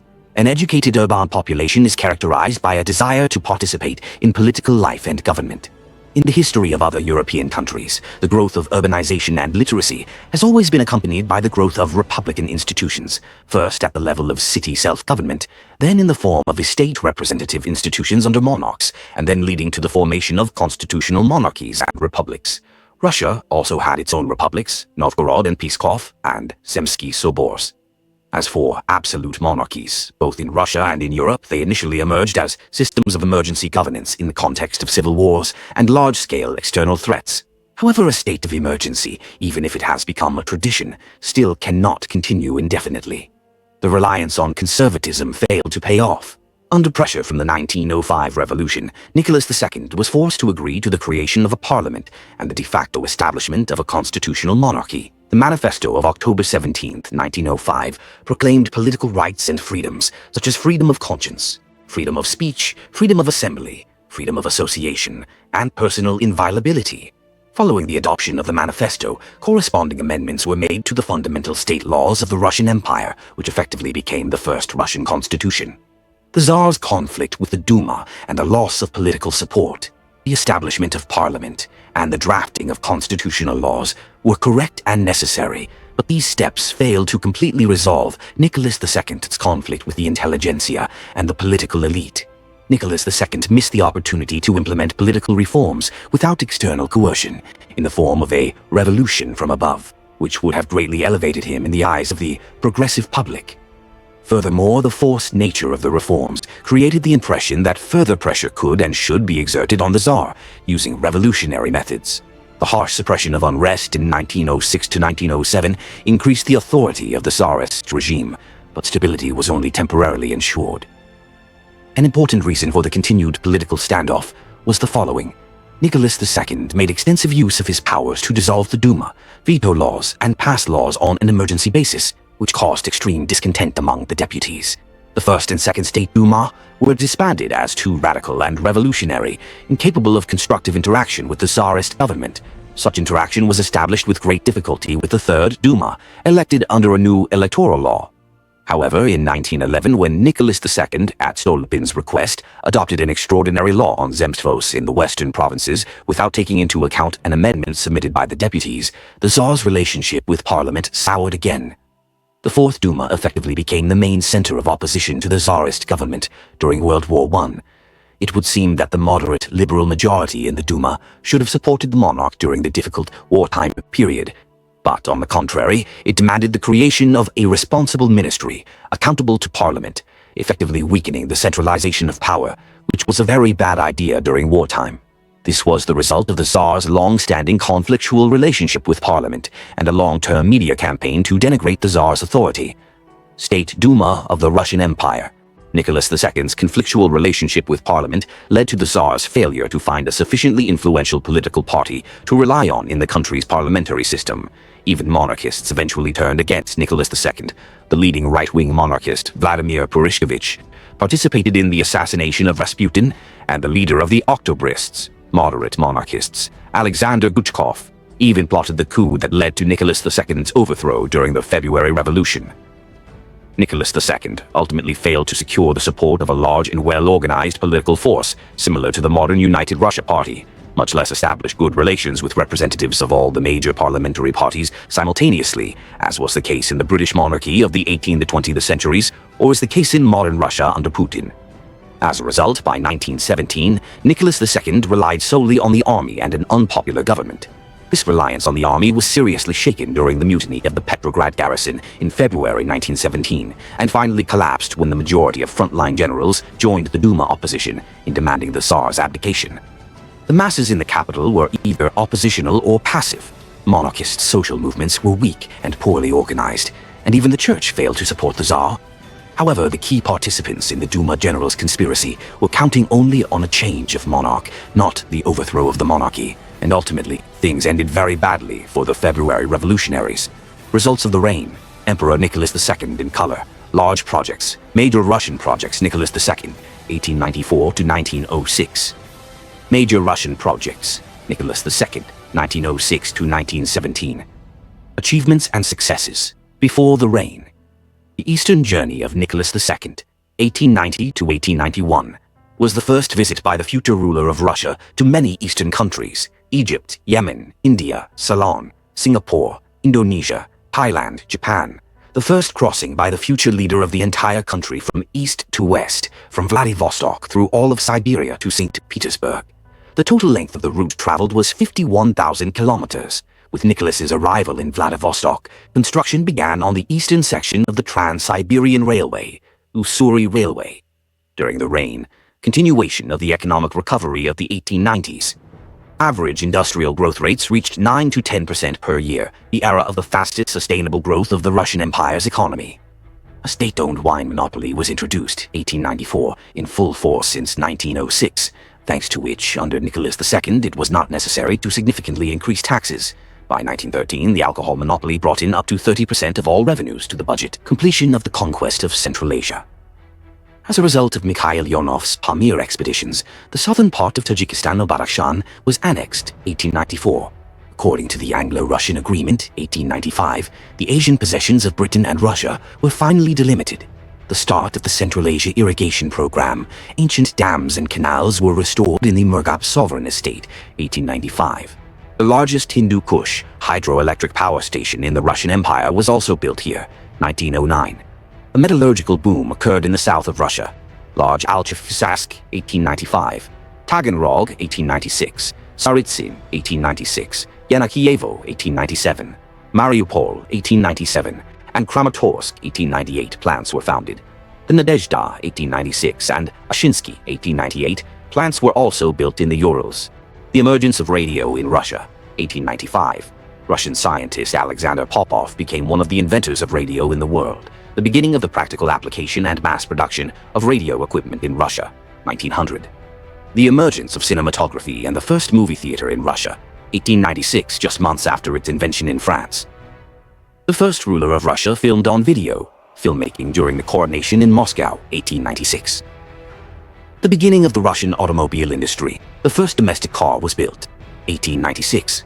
Industrial automobile production began, 1908 at Russo-Balt. The 16th All-Russian Industrial and Art Exhibition was held in Nizhny Novgorod, the largest exhibition in the history of the Russian Empire, 1896. Large-scale construction of ice-free ports. The city of Alexandrovsk-on-Murman, 1896, now Polyarny, was founded, the first Russian port on the ice-free part of the Arctic Ocean. On the Baltic, large, almost ice-free Lebau military port, 1898, and Vindava commercial port, 1905, were completed. On the Black Sea, the port of Feodosia, 1895, and Novorossiysk port, 1896, as well as the port of Tuapse, 1898, and the Georgian port of Poti, 1907. With Russian support, Ethiopia defended its independence in the First Italo-Ethiopian War, 1895 to 1896. The beginning of large-scale tea production in the south of Russia after 1896. The Treaty of Alliance with China, 1896, and the Russo-Chinese Convention, 1898, concluded after China's defeat in the Sino-Japanese War, 1894 to 1895. In exchange for protection from Japan, Russia received the right to build a railway through Chinese Manchuria and also leased the naval base of Port Arthur on the Liaodong Peninsula, previously occupied by a Russian squadron in 1897. A temporary expansion of Russia's zone of influence all the way to the Yellow Sea, and the port city of Dalny was founded, 1898, now Dalian. Diplomatic relations were established with Thailand, 1897, Ethiopia, 1898, Morocco, 1898, Bolivia, 1898, Cuba, 1902, Norway, 1905, and Paraguay, 1909. With the support of Russia and other European powers, the island of Crete gained autonomy from the Ottoman Empire in a revolt, despite Greece's defeat in the First Greco-Turkish War, 1897. The beginning of mass sports in Russia, the founding of many national and large city sports organizations. The first Russian figure skating championships were held since 1897. The All-Russian Chess Tournament. Since 1899, by 1914, the All-Russian Chess Union was formed.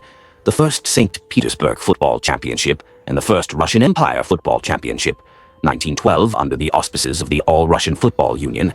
The first international sporting competitions were held in Russia. The International Chess Tournament in St. Petersburg, 1895, 1896, and the World Chess Championship match in 1896, 1897, the first ever World Figure Skating Championships, 1896, also in 1903, 1908, 1914, World Speed Skating Championships, 1896, 1902, 1903, 1906, 1910, 1913. European Speed Skating Championships, 1898, 1910, 1913, European Figure Skating Championships, 1908, 1911, World Wrestling Championships, 1911, the first Russian Grand Prix auto racing, 1913 and 1914. The beginning of the Olympic movement in Russia. The Russian team first took part in the Olympic Games, 1900, and won its first medals including gold, 1908. The Russian Olympic Committee was founded, 1911. The first and second all-Russian sports Olympiads were held, 1913 and 1914. The monetary reform of Nicholas II, 1895 to 1897. The silver ruble was replaced by the gold ruble, a currency backed by gold which increased the stability of the financial system. The Volodya-Arkhangelsk Railway was built, 1897, the first railway line to the Arctic Ocean.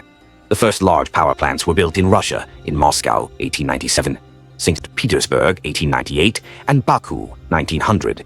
The first high-voltage power lines in the country were constructed at the Nigrinskaya hydroelectric power station near Irkutsk, 1896. The first general census of the population of Russia, 1897. The Kiev Polytechnic Institute, 1898. The St. Petersburg Polytechnic Institute, 1899.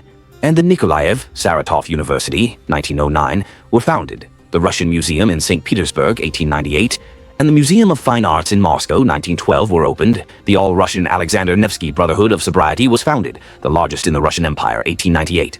For the first time in Russia, the working day was legally limited, 1898, minus 11.5 hours for men and 10 hours for women. Overtime work had to be paid separately. A mandatory day off was established on Sunday, as well as 14 mandatory holidays, since 1900 to 17. January 1st officially became a non-working day. Social insurance for workers was introduced, compensation for accidents at work, 1903, sick pay and free medical care, 1912. By the end of the reign of Nicholas II, the actual working day was reduced to 10 hours. The first sections of the modern sewerage system were built in Moscow, 1898, and St. Petersburg after 1912. The new Moskvoretsky water supply system was opened, 1903. The beginning of long-distance telephone communication in Russia. The St. Petersburg-Moscow telephone line was built, 1898, the longest in Europe at that time, 660 kilometers. Russia became the world's leading oil producer, 1898, and at its peak, production accounted for about 50% of the world's total, 1900. A powerful Vladivostok fortress was built, 1899. The Vladivostok naval base provided conditions for the repair of ships of any complexity, 1897. Completion of the judicial reform, 1864 to 1899. open adversarial courts and the jury system were extended to the provinces of the Russian North, Siberia, and Central Asia, 1896 to 1899. And the institution of justices of the peace, abolished under Alexander III, was restored, 1912. On the initiative of Nicholas II, the Hague Peace Conferences were convened, 1899 and 1907, where international conventions on the laws and customs of war were adopted, some of whose decisions are still in force today.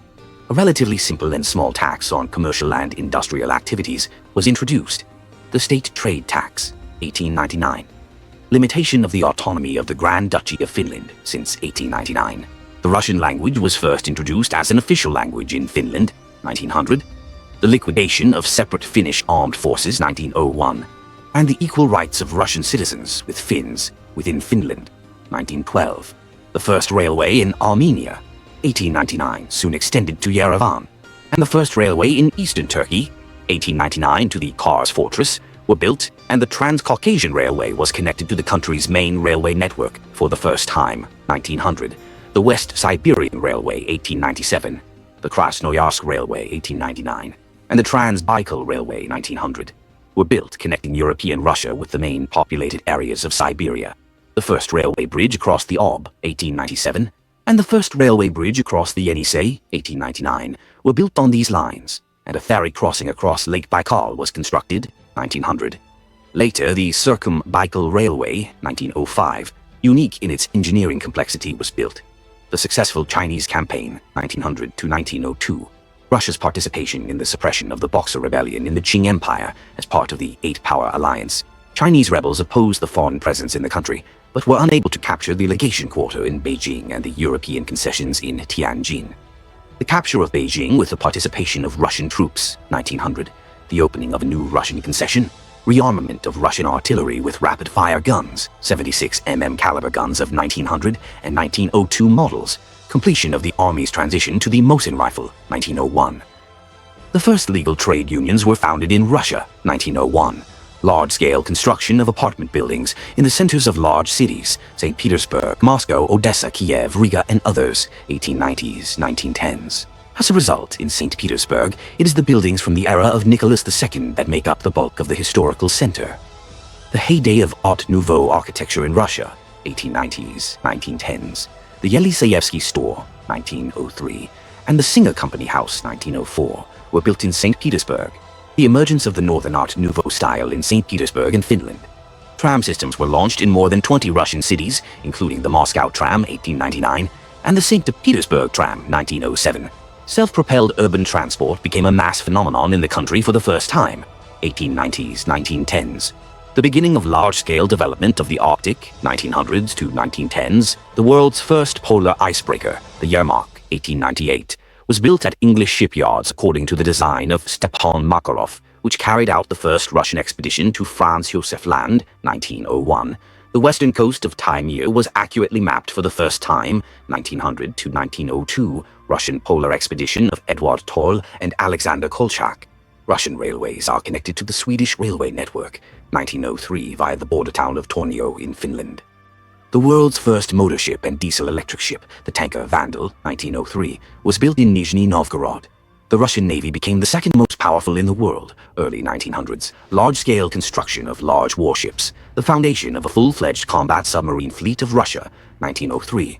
The first submarine to be added to the fleet lists was the Dolphin. The first series of domestic combat submarines of the Kasatka type were built, 1905, and a mass series of submarines of the Baz type, 1915 to 1917. The Russian extraterritorial Chinese Eastern Railway was built, 1903, passing through Chinese territory directly to Vladivostok, in fact, the first southern end of the Trans-Siberian Railway. The South Manchurian Railway to Port Arthur on the Yellow Sea was also built, 1903, the heroic 5-month defense of Port Arthur, 1904, during the Russo-Japanese War, 1904-1905. During the defense, the mortar and modern hand grenades were invented. A new criminal code was adopted, 1903, which, however, only partially came into force. Articles on state crimes from 1904, humanization of the penitentiary system, temporary abolition of exile to Siberia, 1900 to 1906, abolition of corporal punishment for exiles, 1901, abolition of exile to Sakhalin, 1906. Expansion of the rights of Jews in Russia. Partial lifting of restrictions on the settlement of Jews in rural areas, 1903 to 1904. A 1.5-fold increase in the percentage norms for admission of Jews to universities, 1904, and secondary educational institutions, 1909. The actual abolition of the Pale of Settlement, 1915 to 1916, during the evacuation during the First World War. Freedom of choice of religion and the performance of religious rites was proclaimed, 1905, in accordance with the Decree on Strengthening the Principles of Religious Tolerance. Old believers for the first time received practically equal rights with ordinary Orthodox Christians. A cathedral mosque, 1913, and a Buddhist temple, 1915, were built in St. Petersburg. The establishment of a dualistic monarchy in Russia, 1905, during the First Russian Revolution. According to the Manifesto on the Establishment of the State Duma, August 6th, and the Manifesto on the Improvement of the State Order, October 17th. The first full-fledged Russian parliament was created, the State Duma of the Russian Empire. Also, the Manifesto of October 17th introduced political rights and freedoms, including freedom of conscience, freedom of speech, freedom of assembly, freedom of association, and personal inviolability. Amendments were made to the fundamental state laws of the Russian Empire, which effectively became the first Russian constitution.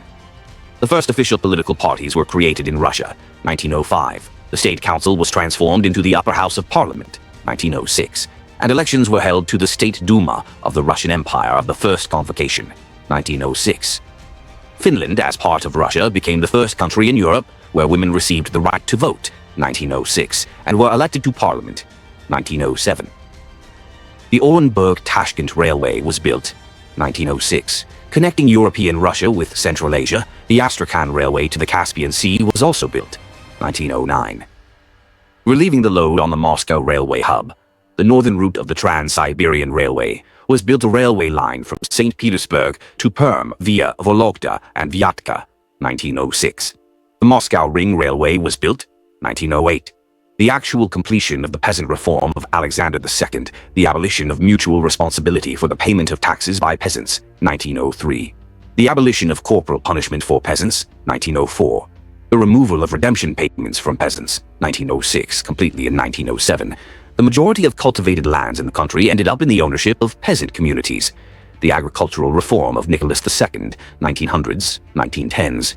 Aimed at reducing agrarian overpopulation and increasing the efficiency of land ownership, a large-scale program to encourage peasants to leave the commune and transfer allotment lands to private ownership, with the simultaneous sale of land from the treasury and the distribution of plots in Siberia, increased lending to peasants, including for land purchases, support for peasant cooperatives.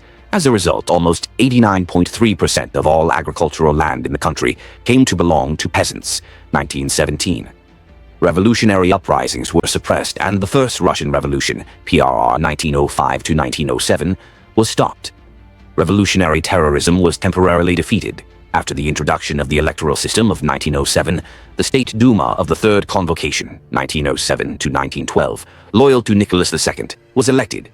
The Baku-Batumi kerosene pipeline was built, 1907, the largest pipeline in the world at that time, 865 kilometers. The Triple Entente was formed, a military bloc of Russia, Britain, and France, 1907. The camp of Russia's main allies in the First World War, which became possible after the conclusion of the Anglo-Russian Agreement, 1907, according to which the zones of influence in Iran were delimited and rivalry in Central Asia. The Great Game was ended. The construction of the Church of the Savior on spilled blood in St. Petersburg was completed, 1907. The Alexander Nevsky Cathedral in Tiflis, 1897. The Alexander Nevsky Memorial Church in Sofia, 1912, and the Alexander Nevsky Cathedral in Warsaw, 1912, the highest city commission at the time, as well as the Naval St. Nicholas Cathedral in Kronstadt, 1913, the pinnacle of the development of the Neo-Byzantine style in Russia, were built.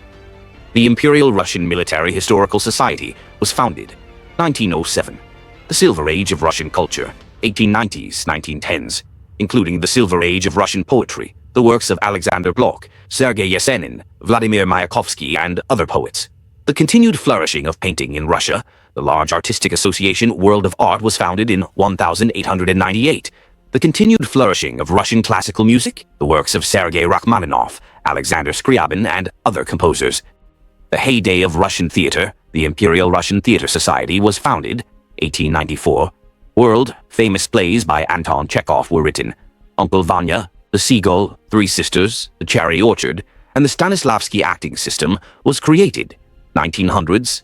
Wide international recognition of Russian opera and Russian ballet, 1900s, 1910s. Foreign performances of Fyodor Chaliapin from 1901, holding of the Russian seasons in Paris, 1908 and Indar, 1914, for which the ballets, The Firebird Petrushka and The Rite of Spring by Igor Stravinsky were written. The beginning of Russian animation, the first Russian and the first puppet cartoons in the world, were filmed, 1906 to 1910. The first Russian cartoon to be released, The Beautiful Lukanida, 1912. The beginning of Russian cinema. The first Russian film, The Lowland Freeman, 1908, was shot, and the first Russian full-length film, The Defense of Sevastopol, 1911, was released. The beginning of the Russian avant-garde, 1910s. Russian artists founded a number of New World styles. Abstractionism, 1910, Wasily Kandinsky. Suprematism, 1915, Kazimir Malevich and others. The beginning of aviation in Russia. The founding of the Russian Imperial Air Force, 1910, officially in 1912. The beginning of the Russian aviation industry, since 1908. The creation of the world's first airliner and heavy bomber, the Ilya Muromets, 1913. The Russo-Italian Agreement, 1909, which contributed to the collapse of the Triple Alliance of Germany, Austria, and Italy, 1914. Successful Russian intervention in Persia, 1909-1911, to protect Russian subjects during the Persian Revolution. The first major Amur railway in the Far East was built 1910, and the Chusky Tract was laid 1903 to connect with Mongolia. With Russian support, Mongolia declared independence after the Xinhai Revolution in China, 1911. A Russian protectorate was established over Mongolia, 1912. Tuva, Urianghai Krai, was annexed to Russia, 1914, and the city of Belotsarsk was founded, 1914, now Kyzyl. China recognized Mongolian autonomy, 1915. A reform of Russian spelling was developed, 1911, and the first editions in modern spelling appeared without the letters E, F. And the final, 1912. The first high-rise residential building in Russia was built the 12-story Ginsburg skyscraper in Kiev, 1912. Pre-war economic boom, 1906 to 1913. The second under Nicholas II. The crisis of the early 1900s and the consequences of the First Russian Revolution were overcome. Industry grew by 1.6 times over 8 years. Russia overtook China and Germany, taking third place in the world in GDP, 1913. The 300th anniversary of the Romanov dynasty was widely celebrated. 1913 was the year of the peak of economic prosperity of the Russian Empire. By 1914, a pension system, partly private, partly public, had effectively been established in the country. Officials, officers, teachers, scientists, and engineers from state-owned factories, doctors and paramedics from state-owned hospitals, and workers from state-owned factories received pensions. Beginning of construction of the Turkestan-Siberian Railway, Turksib, 1913. The Altai Railway was built 1915. The victory of the pro-Russian Balkan Alliance, Greece, Romania, Serbia, Montenegro, and Bulgaria, in the First Balkan War with Turkey, 1912-1913. With the indirect support of Russia, the Greeks and Balkan Slavs deprived the Ottoman Empire of all territories in Europe except Istanbul and its environs. Albania gained de facto independence. Hydrographic expedition of the Arctic Ocean, 1910 to 1915, during which the Russian flag was raised over Wrangel Island, 1911. Severnaya Zemlya, Emperor Nicholas II land was discovered, the last large unknown archipelago on the planet, 1913, and the first passage along the Northern Sea route from east to west was accomplished, 1914 to 1915. The Arctic archipelagos of Franz Josef Land, Severnaya Zemlya, and the New Siberian Islands were finally assigned to Russia by a note from the Ministry of Foreign Affairs, 1916. Rebuilding of a powerful navy, 1910s, after major losses in the Russo-Japanese War. Construction of the first domestic dreadnoughts of the Sevastopol class from 1914. Founding of a number of large shipbuilding enterprises, including the Putilov Shipyard, 1912. The Automobile Troops, 1910, and Armored Troops of Russia, 1914, were founded. The Future Tank Troops, the first automobiles and armored vehicles entered service with the Russian Army since 1905, strengthening the western border by 1914. The Emperor Peter the Great naval fortress was created, blocking the entrance to the Gulf of Finland. Kronstadt was reinforced with new forts. The fortresses of Ust-Dvinsk, Osovets, Kovno, Grodno, Novogeorgievsk, and Brest-Litovsk were reconstructed. The gold reserves reached a record high in the history of the Russian Empire, 1,311 tons, 1914 at the beginning of World War I, which was ensured by a stable budget surplus in 1913, minus the emergency military budget. The establishment of prohibition at the beginning of the First World War, 1914. The almost complete ban on the sale of alcohol led to a significant decline in its consumption. The 1913 level was only exceeded in the 1960s. Japan's entry into World War I on the side of the Entente, 1914, which secured Russia's eastern borders. Italy's entry into World War I on the side of the Entente, 1915. The failure of the German plan for a lightning war. Russia actually saved France at the beginning of World War I with its offensive against East Prussia, 1914. Although Russian troops suffered a defeat, the forced transfer of German troops to the east ensured the victory of France in the defensive battle on the Marne. As a result, the Germans had to fight on two fronts, eastern and western. Initial successes in World War I. Victories over Germany in the Warsaw-Ivangorod and Lodz defensive operations. Major victories over Austria in the Battle of Galicia, the Carpathian winter battles, and the siege of Przemysl, the largest siege during World War I. Staunch defense during the Augusto and Przesnysh operations, 1915. Russian troops occupied Galich, Lviv, 1914, and all of Galicia with Bukovina, 1915. Thus, all the lands of ancient Rus, except for Transcarpathia, were temporarily returned. The evacuation of approximately 5 million people from enemy-occupied territories and frontline areas during the First World War, 1914-1917, which made it possible to significantly, up to 25%, reduce the loss of human potential as a result of the Great Retreat, 1915, and subsequent events. The turning point of World War I in Russia's favor, 1915 to 1916. Amid the military catastrophe of the summer of 1915, Nicholas II personally assumed supreme command and went to the front. The German offensive was stopped. Attack of the Dead Men, Vilna Operation Dar, defense of the Gulf of Riga. Assistance was again provided to France during the Battle of Verdun.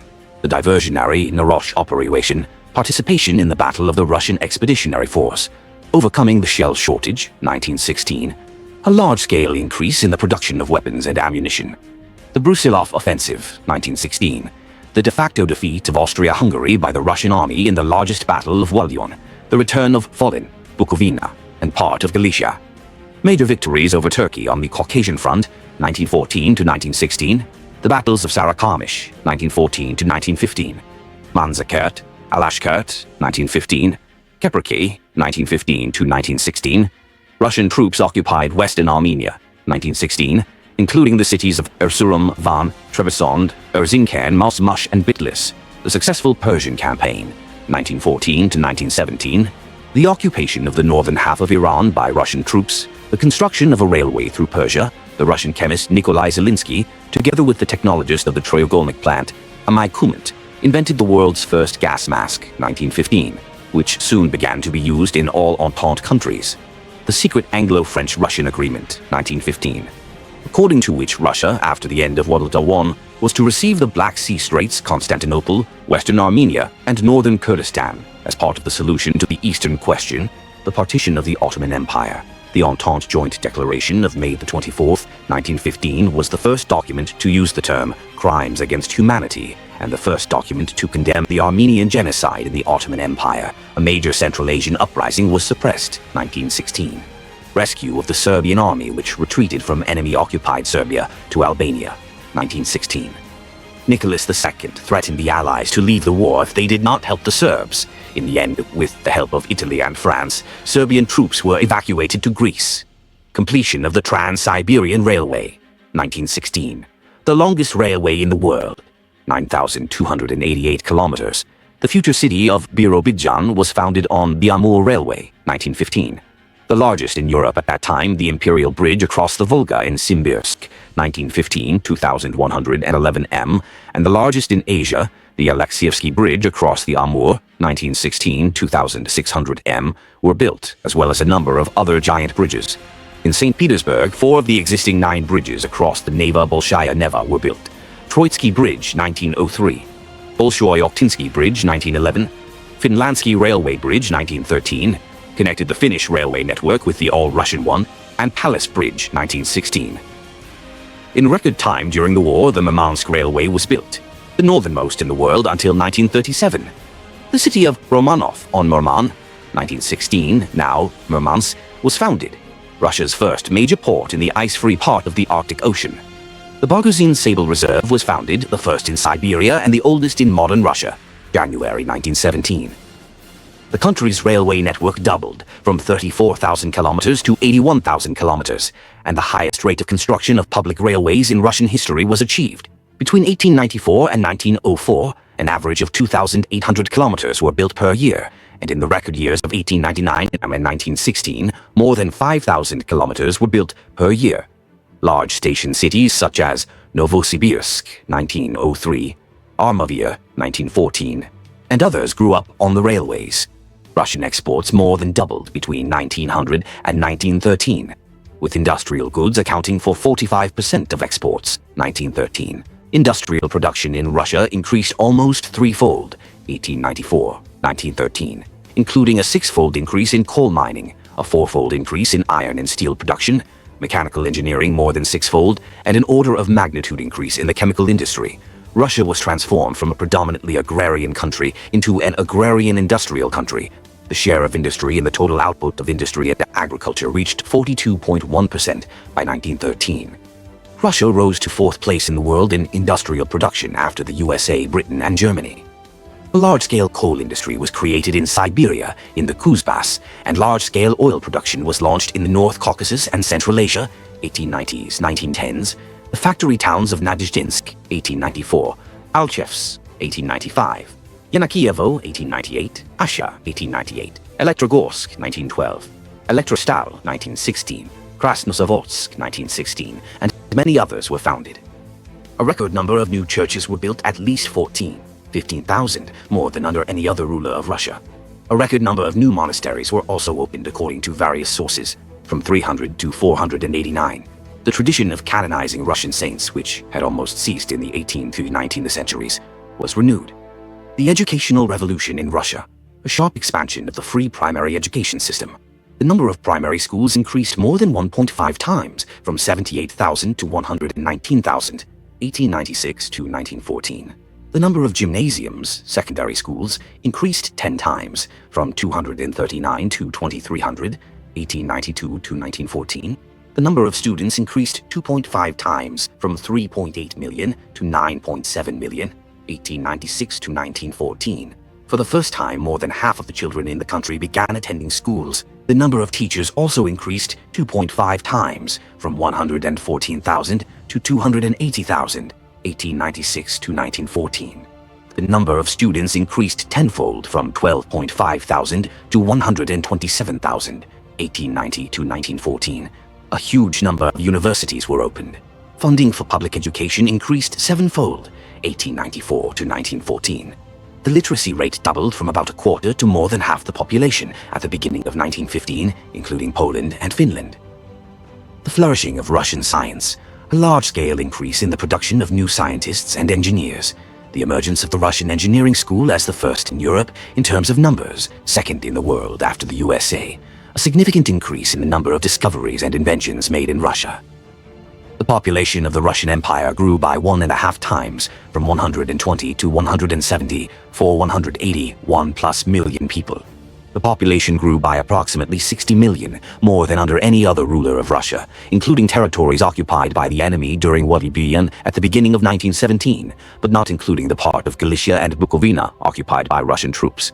The actual population in the zone of Russian military control at the beginning of 1917 was approximately 169 million people, taking into account all occupations as well as evacuations. After the reign, the Extraordinary Investigative Commission of the Provisional Government actually acquitted Nicholas II and his wife Alexandra, finding no criminal offense in their actions. Summer 1917. The remains of the royal family shot by the Bolsheviks were found, 1991, and reburied in the Peter and Paul Cathedral in St. Petersburg, 1998. He was recognized as a saint together with his family as a passion bearer, 2000, and posthumously rehabilitated, 2008. Portrait of Emperor Nicholas II in the uniform of the Royal Scots 2nd Dragoon Regiment, Valentin Serov, Mistakes and Failures, Before the Reign. The crash of the imperial train near Kharkov, 1888, during which Alexander III and his family, including the heir to the throne, Nicholas, miraculously survived. The Otsu incident was an assassination attempt on Tsarevich Nicholas, 1891, carried out by Japanese policeman Tsuda Sanzo during Nicholas II's Eastern Journey, 1890-1891. Nicholas was lightly wounded by 2 saber blows to the head. He subsequently suffered from headaches. During the reign, the initial rejection of political reforms and the limitation of autocratic power, voiced in a speech shortly after his accession to the throne, January 17, 1895. The political conservatism of Nicholas II did not correspond to the mood of the enlightened public and the demands of the era. Unlike Russia, parliaments were already functioning in most European countries. As a result, 10 years later, Nicholas II was forced to carry out liberal reforms under the pressure of the revolution. 164. The Kudinka tragedy, 1896, was a mass stampede during the celebrations for the coronation of Emperor Nicholas II, in which 1,379 people died and more than 900 were injured. The beginning of the conflict with Japan, 1898. According to the Russo-Chinese Convention, 1898, Russia received a lease on the Chinese Liaodong Peninsula, which had previously been captured by the Japanese during the Sino-Japanese War, 1894-1895. But was returned to China as a result of the diplomatic triple intervention of Russia, France, and Germany, 1895. After this, Japan began preparing for war with Russia. The first all-Russian student strike, which began in St. Petersburg, 1899. The start of construction by Germany of the Baghdad Railway through the territory of the Ottoman Empire to the Persian Gulf, concession since 1899, which threatened the geopolitical interests of Russia. The issue was partially settled by the Potsdam Agreement of 1911. The St. Bartholomew's Day Massacre in Beijing, 1900, was the massacre of up to 30,000 Christians, including many Orthodox Christians, Chinese New Martyrs, by rebel Boxers. The Blagoveshchensk pogrom was the massacre of 7,000 Chinese on Russian territory, provoked by the fighting on the Amur River, the influx of large volumes of grain from the United States and Canada into the European market, which reduced prices for Russia's key grain export, late 19th century. The peak of agricultural overpopulation in central Russia, 1900s, 1910s. Due to rapid population growth between 1860 and 1900, the average peasant plot decreased by 1.72 times, from 4.85.1 desiatines per capita of male population to 2.6-2.8 desiatines, while the average crop yield during the same time increased only by 1.34 times, from 29 poods per desiatine in 1861, 1870 to 39 in 1891, 1900. As a result, the well-being of a significant portion of the peasants deteriorated sharply, especially in the densely populated provinces of European Russia, with the partial exception of the capital regions where it was easier to leave to earn money. At the same time, the dominance of the peasant community with its frequent land redistributions remained in the village, which hindered the growth of productivity and the migration of peasants to cities and new lands. Mass peasant unrest, 1900 to 1907, caused by agrarian overpopulation and intensified by the crop failure of 1901, a total of about 577 unrests in 1901 to 1904, including the major Poltava-Kharkov agrarian unrest, 1902. Peasants demanded that the landowner's land be handed over to them, smashed estates, seized grain reserves and livestock. The uprisings, which from 1905 became part of the First Russian Revolution, were suppressed with the use of troops. The global economic crisis, 1900-1903, a decline in the rate of industrial growth in Russia, a stock market collapse, a long-term decline in oil production. It did not recover to the 1901 level until the end of the 1920s, including due to the weak development of geological exploration. The United States overtook Russia and took first place in the world in oil production, as well as in the size of gold reserves, around 1901. The peak of the development of monopolistic associations in the Russian Empire, 1900s, 1910s. In conditions of weak antitrust legislation, this often led either to inflated prices or to dumping and suppression of competition. The growth of the workers' strike movement, 1899 to 1905, under the influence of leftist propaganda against the backdrop of the crisis, increasingly large strikes began, which in a number of cases were dispersed with the use of weapons and human casualties. The Riga Riot, 1899. The Obukhov Defense in St. Petersburg, 1901. The shooting of a strike in Rostov-on-Don, 1902. The shooting of a demonstration in Zlatoust, 1903. The general strike in the south of Russia, 1903, 200,000 participants. The large-scale Baku strike of oil workers, 1904. An agreement was concluded with the oil industrialists. The second wave of revolutionary terrorism in Russia, 1901, 1911. Numerous high-profile terrorist attacks that reached their peak during the First Russian Revolution, 1905-1907, including the assassination of the head of the Ministry of Internal Affairs, Vyacheslav Plehve, 1904, the assassination of the Moscow Governor-General, Grand Duke Sergei Alexandrovich, 1905, and Bloody Wednesday in Poland, 1906. In total, 17,000 people were killed and wounded by revolutionary terrorists, including more than 4,500 officials and a large number of random civilians. Insufficient funding, underdevelopment, and extremely low levels of police and security services, 1890s, 1910s, hindered the effective fight against terrorism and the prevention or peaceful resolution of labor and peasant uprisings, requiring the use of the army, which had dire consequences. Furthermore, the lack of security agencies led to a lack of awareness among the authorities about the state of affairs and risks on the ground. The first illegal Marxist party in Russia was founded, the RSDLP, 1898, from which a radical faction of the Bolsheviks soon emerged, 1902, participating in revolutionary terror. Despite this, the RSDLP was subsequently able to be elected to all four State Duma of the Russian Empire. The Neo-Narodnik Party of Socialist Revolutionaries was founded, 1902, the militant wing of which became the largest terrorist organization in Russia. Despite this, the party was subsequently able to be elected to the State Duma of the Second Convocation. The beginning of the anarchist movement in Russia, the unification of Russian anarchists abroad, 1900. The founding of the anarcho-communist groups Bread and Freedom and Black Banner on the territory of Russia, 1903. The first illegal national parties were founded on the territory of Little Russia and Belarus, the Revolutionary Ukrainian Party, 1900, and the Belarusian Socialist Community, 1902. The peak of anti-Semitism in Russia, numerous Jewish pogroms in the southwestern provinces, including the Nikolaev pogrom, 1899, the Kishinev pogrom, 1903, and the pogroms during the First Russian Revolution, 1905-1907. The publication in Russia of the forged protocols of the Elders of Zion, 1903. The high-profile Balis trial, 1911. Further growth of Jewish emigration from Russia and their participation in the revolutionary movement, the Bund, SERP, and other parties. Fear of new pogroms forced Nicholas II to delay the lifting of restrictions and to carry them out gradually, which caused criticism. The Anglo-Japanese Alliance, 1902, which allowed Japan to start a war against Russia. Defeat in the Russo-Japanese War, 1904-1905. The surrender of Port Arthur after a long defense, 1904. The defeat of the Russian army at Mukden, 1905. The defeat of the Russian Navy in the Battle of Tsushima, 1905. The loss of southern Sakhalin and the cession to Japan of lease rights to the Liaodong Peninsula and the South Manchurian Railway following the war. The establishment of a Japanese protectorate over Korea, 1905, and its annexation to Japan, 1910. The Hull Incident, 1904, was an attack by the Russian 2nd Pacific Squadron on British fishing vessels near Dogger Bank in the North Sea, near the English city of Hull. The incident brought relations between Russia and Great Britain to their lowest point since the Russo-Turkish War of 1877-78 and the Kushka conflict of 1885.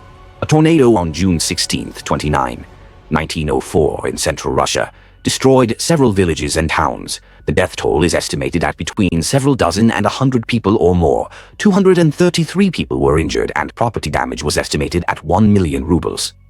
Bloody Sunday, January 9, 1905. Police and troops fired on a large workers' demonstration in St. Petersburg in the absence of Nicholas II, 1905. Minus 130. 200 people died, 800 were injured, which caused an explosion of indignation and was a strong blow to the reputation of the authorities. The First Russian Revolution, FRR, 1905-1907, triggered by the events of Bloody Sunday, discontent over the economic crisis and military defeats and the unresolved labor, peasant, and constitutional issues. Demands included improved working conditions, land redistribution in favor of the peasants, and expanded civil liberties. A wave of prolonged, large-scale strikes swept across the country, notably in Ivanovo, where the first Workers' Council was founded. Uprisings occurred in the army and navy, on the battleship Potemkin in Libau and in Sevastopol, threatening the loyalty of the armed forces. Against the backdrop of the all-Russian October political strike, involving 2 million participants, the Manifesto of October 17th was issued, satisfying the moderate liberal portion of society, granting freedoms, creating a parliament, and permitting political parties. The radical part of society continued the struggle, 1905 to 1907.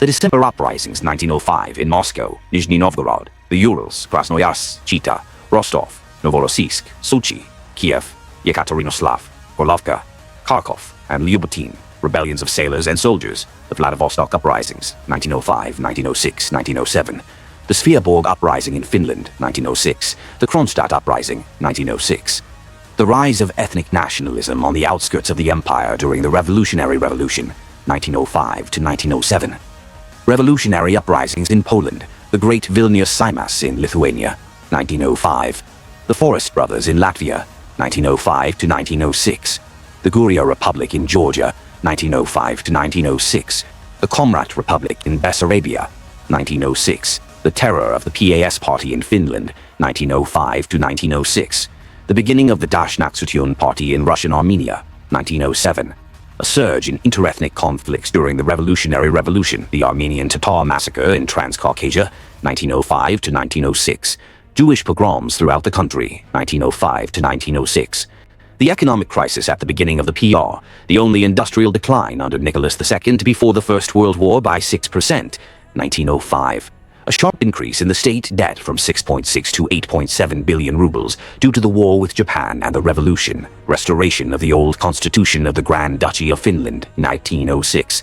Under pressure from the events of the PR, in 1910 the rights of the Finnish parliament were again limited. The surge in crime and revolutionary terrorism during the Revolutionary Revolution, 1905-1907, was suppressed by the introduction of military courts for civilians. During their operation in 1906-1907, 683 people were executed. Exile to Siberia was also resumed after 1906. The conflict between Nicholas II and the State Duma he had established, the dissolution of the State Duma of the First Convocation, 1906, and the State Duma of the Second Convocation, 1907, elected in accordance with the legislation of 1905, and which turned out to be extremely left-wing and irreconcilably in opposition. After the June 3rd Revolution, a new electoral system was introduced in 1907, giving fewer rights to peasants and workers, according to which elections were held for the State Duma of the Third Convocation, 1907 to 1912, loyal to Nicholas II.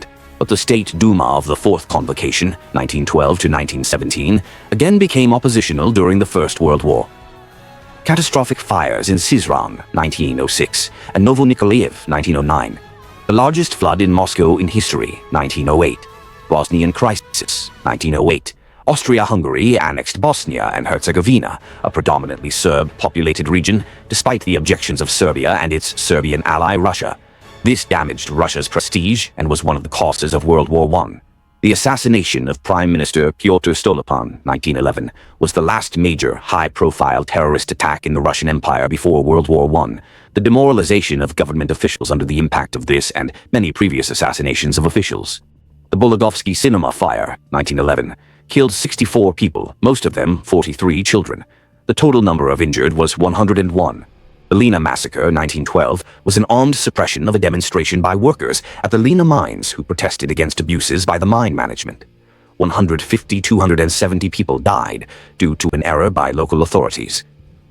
Pre-revolutionary peak of alcoholism in Russia before 1913, industrial production of cheap vodka and the growth of the urban population led to an increase in the availability of alcohol. Also, from the point of view of critics, this was facilitated by the state-owned wine monopoly, 1906 to 1913, which provided up to a third of all budget revenues. The adoption of prohibition after the start of What You Do You Do Yuan, 1914, helped to reduce alcohol consumption by approximately 10 times. The 1913 level was exceeded only in the 1960s, but stimulated illegal alcohol production and the development of drug addiction. Furthermore, prohibition became one of the reasons for dissatisfaction with the government before the revolution. The rise of radical nationalists to power in the Ottoman Empire against the backdrop of defeat in the First Balkan War, 1913. After the coup d'etat, the ruling Young Turk Party, Union and Progress, began to promote a policy of narrowly ethnic pan-Turkism instead of traditional Ottomanism, the alliance of Turkey with Germany and Austria, 1914.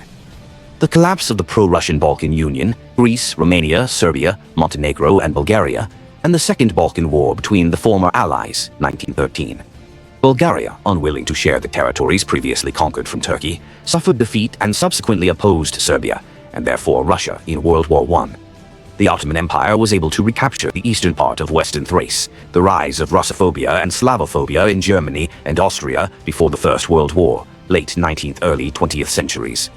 Insufficient readiness of the military industry and transport for the First World War, 1910s, shortage of modern weapons, insufficient production of shells, 3 times lower density of railway lines on the border and their throughput capacity than the enemy, 13 lines against 32 for Germany, Austria, and Romania, 211 trains per day against 530, lack of a railway to Murmansk, and only one narrow-gauge railway to Arkhangelsk under conditions of a naval blockade of the southern and western ports. The July Crisis, 1914, which led to the outbreak of World War I, 1914-1918, after the assassination of the heir to the Austrian throne, Franz Ferdinand, in Bosnia B, the Serbian nationalist Gavrilo Princip, the 28th of June. Austria-Hungary declared war on Serbia, the 28th of July. Russia, as an ally of Serbia, began general mobilization the 30th of July, and France, as an ally of Russia, also began mobilization the 1st of August. Germany, as an ally of Austria, declared war on Russia and began the invasion of Luxembourg, the 1st of August, and also declared war on France, the 3rd of August. Britain, as a member of the Entente, declared war on Germany, the 4th of August. Nicholas II's offer to peacefully resolve the Austro-Serbian dispute at the Conference of The Hague was ignored by the German Emperor Wilhelm II, a surge of Germanophobia in Russia, German pogroms at the beginning of the First World War in St. Petersburg, 1914, and later in Moscow, 1915. The population's distrust of the numerous Russified Germans in the army leadership and in the government, as well as of the German Empress Alexandra Feodorovna. Due to labor shortages in Russia during World War I, a decision was made to import large numbers of migrant workers from China. After the Revolution and during the Civil War, many of them, left without work, participated in the Red Terror or simply engaged in criminal activity. The failure of the East Prussian operation at the beginning of World War I, 1914, the Russian armies failed to capture East Prussia and were defeated at Tannenberg and in the Battle of Masuria, the loss of the western part of Poland.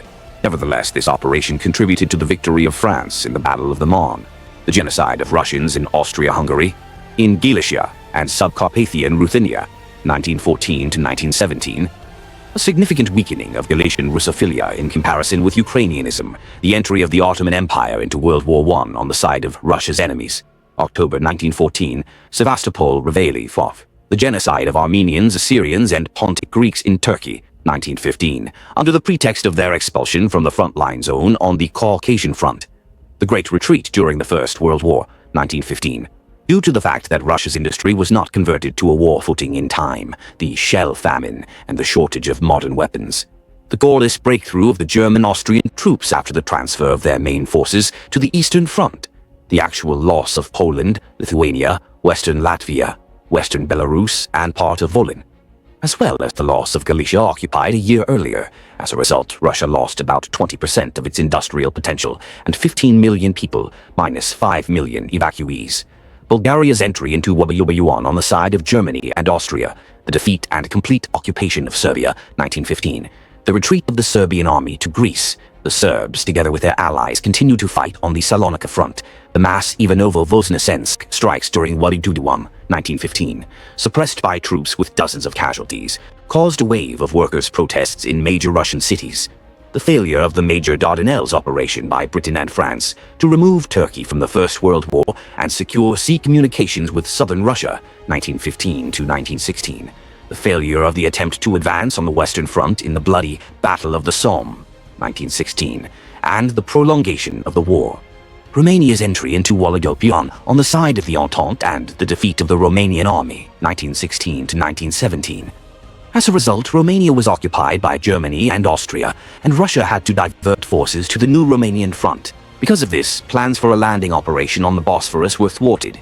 a major Central Asian uprising, 1916, caused by the mobilization of the population for rear work, high taxes, and the policy of distributing land to Russian settlers, supported by Turkey, China, and German intelligence services. Unsuccessful party policy. No party or bloc was created that would provide reliable political support for the monarchy under parliamentarism. The moderate right Union of October 17th and the right-wing All-Russian National Union disintegrated in 1913 and 1915, while the radical right-wing nationalists, Black Hundreds, failed to unite and discredited themselves. Ultimately, after the Great Retreat during what I won, the majority of deputies of the Fourth State Duma united in the opposition Progressive Bloc, 1915, which demanded the introduction of a responsible ministry appointed by Parliament. Failed information and PR policies in the context of rapidly increasing literacy rates. With the proclamation of freedom of the press after 1905, liberal media began to actively criticize the government of Nicholas II, while propaganda promoting the authorities' successes was ineffective. Critics were particularly irritated by the figure of the peasant healer Grigory Rasputin, who wielded great influence at the royal court. Rasputin helped the heir to the throne, Alexei Nikolaevich, fight the hereditary disease hemophilia, loss of control over the media and public opinion during the First World War, when Empress Alexandra Fyodorovna, of German origin, and Nicholas II himself were accused of collaborating with Germany. As a result, a de facto defeat in the Information War. The Grand Duke's Front was the opposition to Nicholas II among his closest relatives, the Grand Dukes of Romanov, which intensified in 1916. Conspiracies of the Grand Dukes against the Tsar, the murder of Rasputin carried out by Prince Felix Yusupov, the monarchist Vladimir Purishkevich, and Grand Duke Dmitry Pavlovich, December 17, 1916. The decline of control over the capital due to Nicholas II's frequent presence at the front as commander-in-chief. The growing influence of the unpopular Empress Alexandra Fyodorovna on governance and ministerial reshuffle. 4 prime ministers were replaced in 1916. Ivan Goremykhin or Boris Sturmer, Alexander Trepov, Nikolai Golitsyn. Corruption in the military procurement system during World War I, 1915-1917.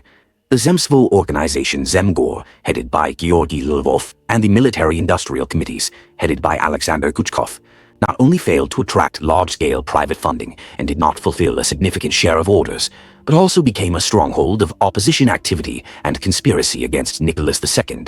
After the revolution, Lvov and Guchkov received key positions in the provisional government. Russia's losses in World War I, according to various estimates, ranged from 0.5 to 1.7 million killed and died of wounds, 3 to 5 million wounded, and 2.5 to 4 million captured. Record figures in the history of the Russian Empire. The overwhelming majority of losses in killed and wounded occurred before the revolution. Major losses in 1916. The unsuccessful Baranovichi offensive, the successful Brusilov offensive, seriously undermined the morale of Russian troops. A large number of career officers and soldiers were killed, while new recruits were less combat-ready and more susceptible to revolutionary propaganda. The economic crisis as a result of the First World War, 1914 to 1917. A 4% drop in industrial production, 1915 to 1916. Gigantic military expenditures, a 4-fold increase in the state debt, from 8.8 to 33.6 billion rubles at the beginning of 1917, mainly due to internal loans. 4-fold inflation of the ruble at the beginning of 1917. Bread and transport crisis, 1915 to 1917. Shortage of commercial grain due to labor shortages in large farms due to conscription to the front. Rising food prices, peasants held back grain in anticipation of further price increases. Late and not entirely successful start of the food tax system. Direct collection of grain from peasants, December 1916. Interruptions in the supply of grain to the cities, including due to the military congestion of the railways, despite the fact that there were sufficient reserves throughout the country as a whole. Delays in the introduction of food rationing. The February Revolution was the beginning of the Second Great Russian Revolution, 1917, due to supply disruptions against the backdrop of snowdrifts on the railway. Bread riots and workers' strikes began in Petrograd, which developed into an uprising of soldiers and sailors of the Petrograd garrison, which was overcrowded with unreliable reservist units. Prisons were ransacked, police officers were killed. A total of 1,443 people died in the capital during the clashes. The majority of the State Duma, opposed to the Tsar, went over to the side of the rebels. Revolutionary uprisings spread to Moscow and other large cities. Nicholas II, who was at the front, was unable to reach the capital, and the troops sent to suppress the rebellion were also unable to get there. A de facto coup d'état took place, carried out by the leaders of the Duma and supported by a number of generals, forced abdication of Nicholas II from the throne, March 15, 1917.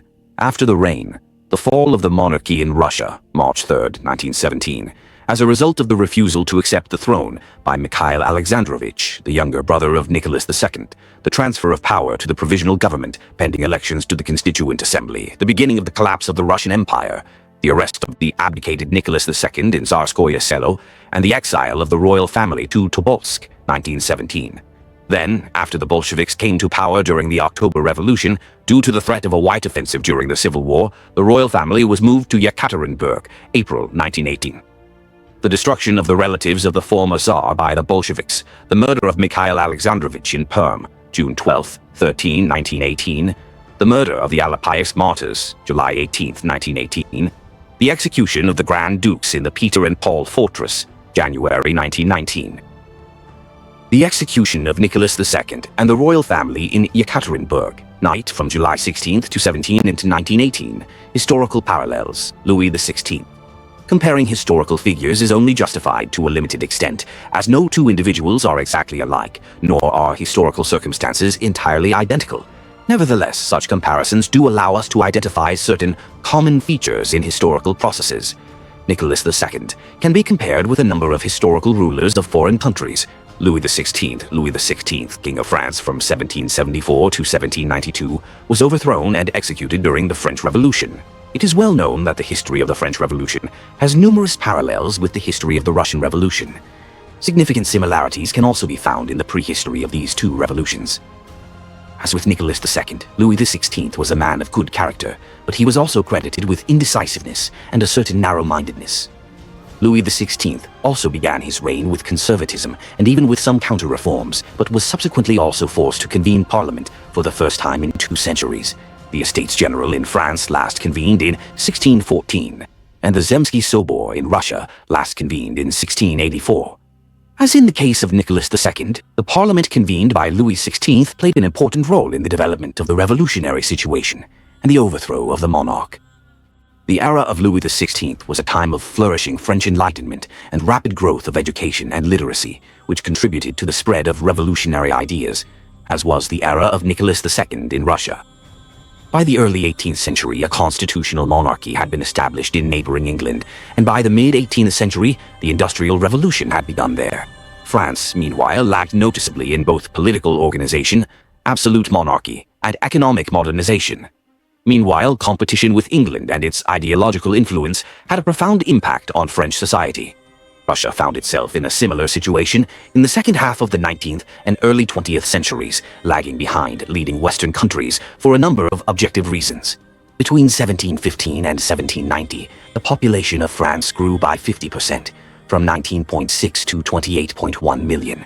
Although significantly slower than the 2.5-fold increase in the Russian Empire during the same period before the 1917 revolution, it nonetheless represented a true demographic upheaval for densely populated France, which had previously struggled to exceed 21 million people for 4 centuries. Furthermore, France had lost most of its colonies as a result of the 7 Years' War of 1756 to 1763, meaning that excess population could no longer be resettled overseas at the same pace as before.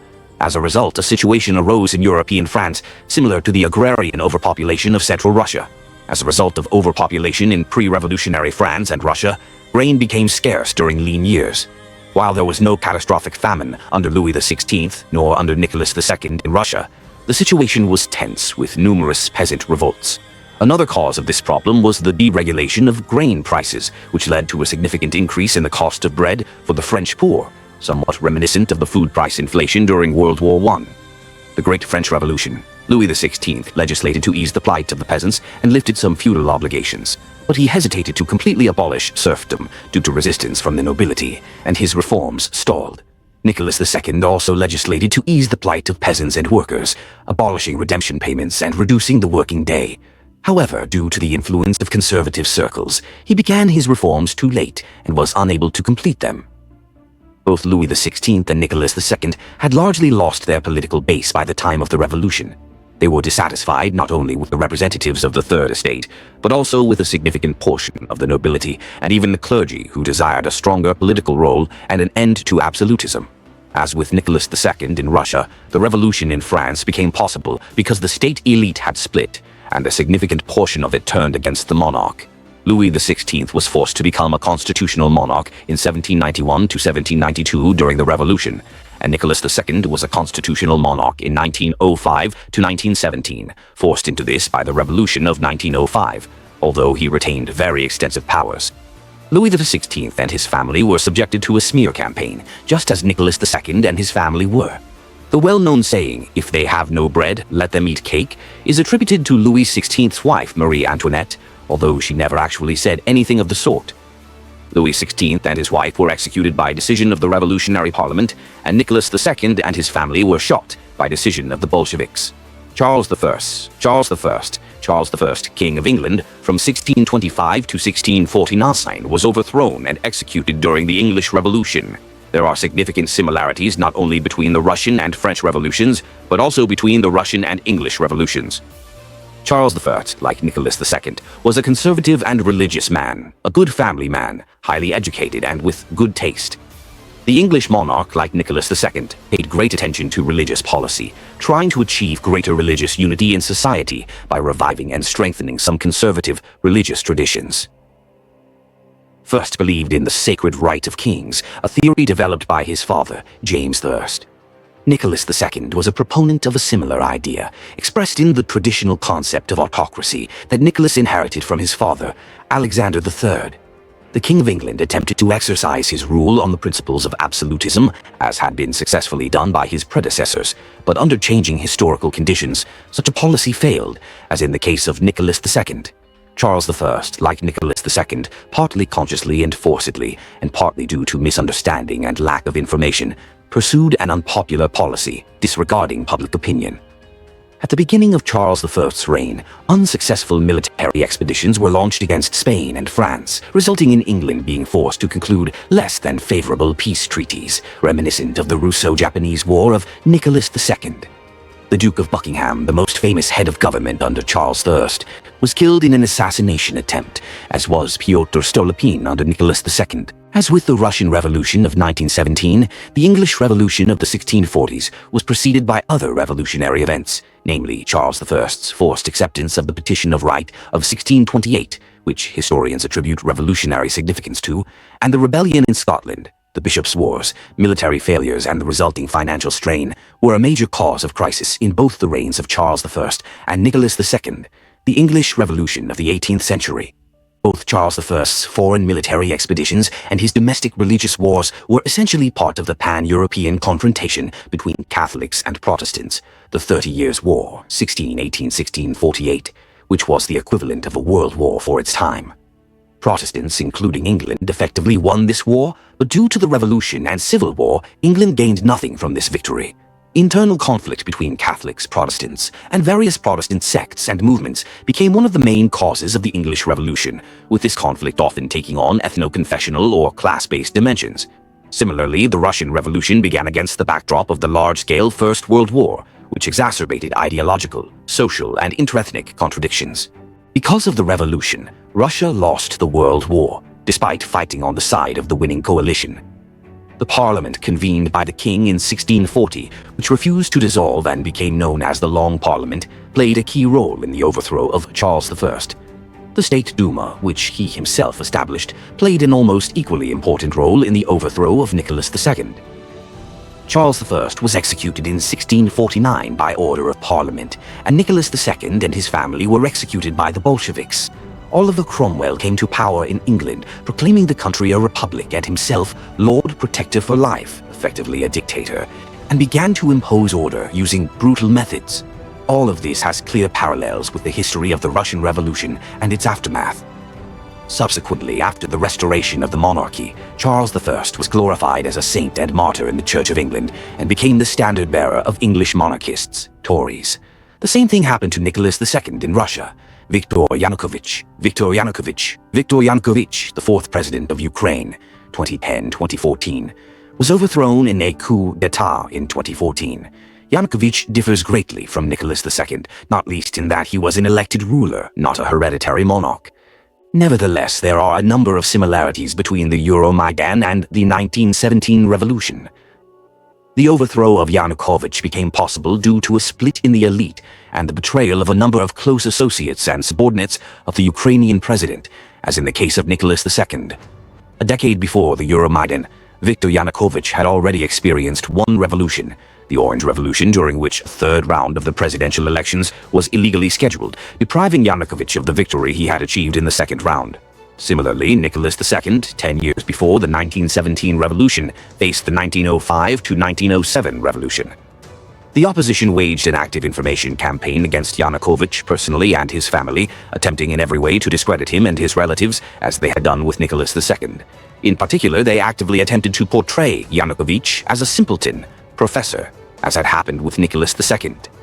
Yanukovych was accused of betraying national interests and collaborating with Russia, while Nicholas II and his wife, Empress Alexandra Feodorovna, were accused of treason and collaborating with Germany. After the revolution, Yanukovych, like Nicholas II, was investigated on various charges. However, these investigations led to nothing. European courts found no guilt in Yanukovych's actions, just as the Provisional Government Commission found no guilt in the actions of Nicholas II and his wife. Following the Euromaidan of 2014, the territorial disintegration of Ukraine began, followed by civil war. Similarly, following the 1917 revolution, the territorial disintegration of the Russian Empire began, followed by civil war. Contrary to the revolutionary propaganda, the situation in Ukraine has worsened significantly since the 2014 coup, both economically and in terms of security, and even in terms of the protection of rights and freedoms. Crime and poverty have increased. The same thing happened after the 1917 revolution in Russia. Yuri II Vsevolodovich, Yuri II Vsevolodovich, Yuri II Vsevolodovich, Grand Prince of Vladimir, 1212-1216, 1218-1238. During his reign, the Mongol invasion of Russia began, during which the prince died in the Battle of the Sit River. Yuri Vsevolodovich is another example of a ruler whose reign ushered in large-scale catastrophic events that would determine the fate of the country for many decades. Following a tradition established in the 19th century, many historians and novelists blamed Yuri Vsevolodovich for the country's devastation by the Mongols. Rus was disunited and fragmented, and without the prince's concerted efforts, it found itself under occupation.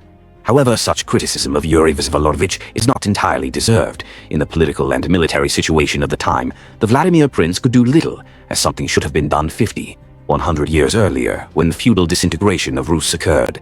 This is reminiscent of the unfair criticism leveled at Nicholas II, who also faced problems that had been building for 100 years. Yuri Vsevolodovich and his family were killed by the Mongols, and the prince was subsequently declared a saint and became a symbol of a bygone glorious era, in this case, pre-Mongol Russia.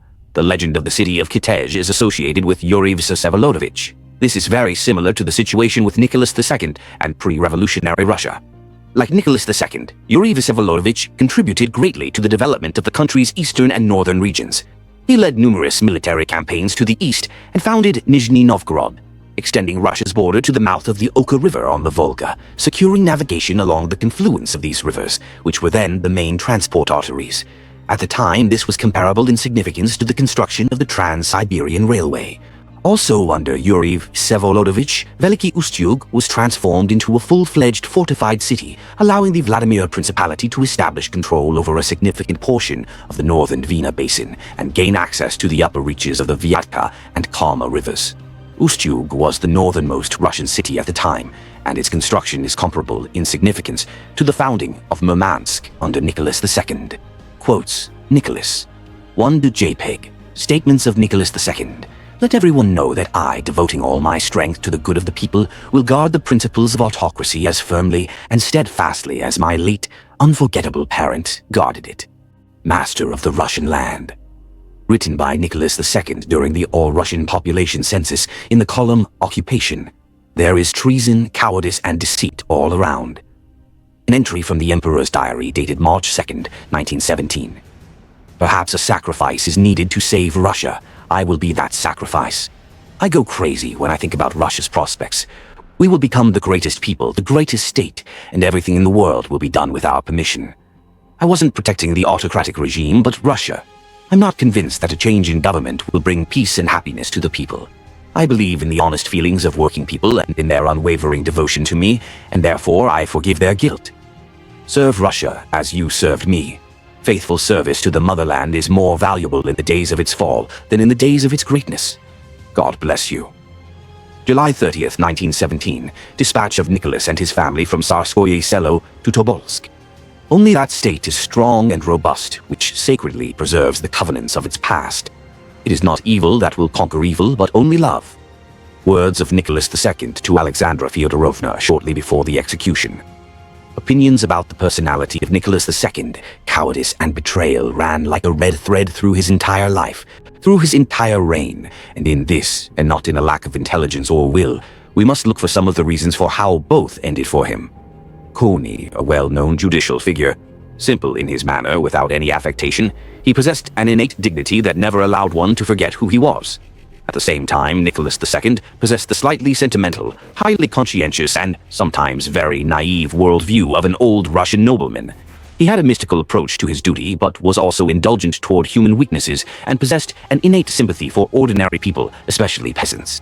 But he never forgave what he called shady financial dealings. Baroness S.K. Boksoevidin, Nikmo.jpg. In March, the Tsar was on the throne. The Russian Empire and the Russian army held out, the front was assured, and victory was indisputable.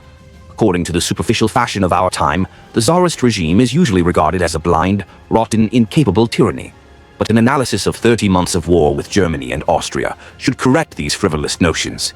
We can measure the strength of the Russian Empire by the blows it has sustained, the disasters it has survived, the inexhaustible forces it has developed, and the recovery of which it has proven capable.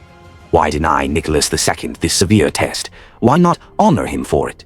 The selfless impulse of the Russian armies that saved Paris in 1914, overcoming the agonizing retreat without shells, the slow recovery of forces, the Brusilov victories. Russia's entry into the campaign of 1917, invincible, stronger than ever. Wasn't he involved in all of this? Winston Churchill, British Secretary of State for War during World War I.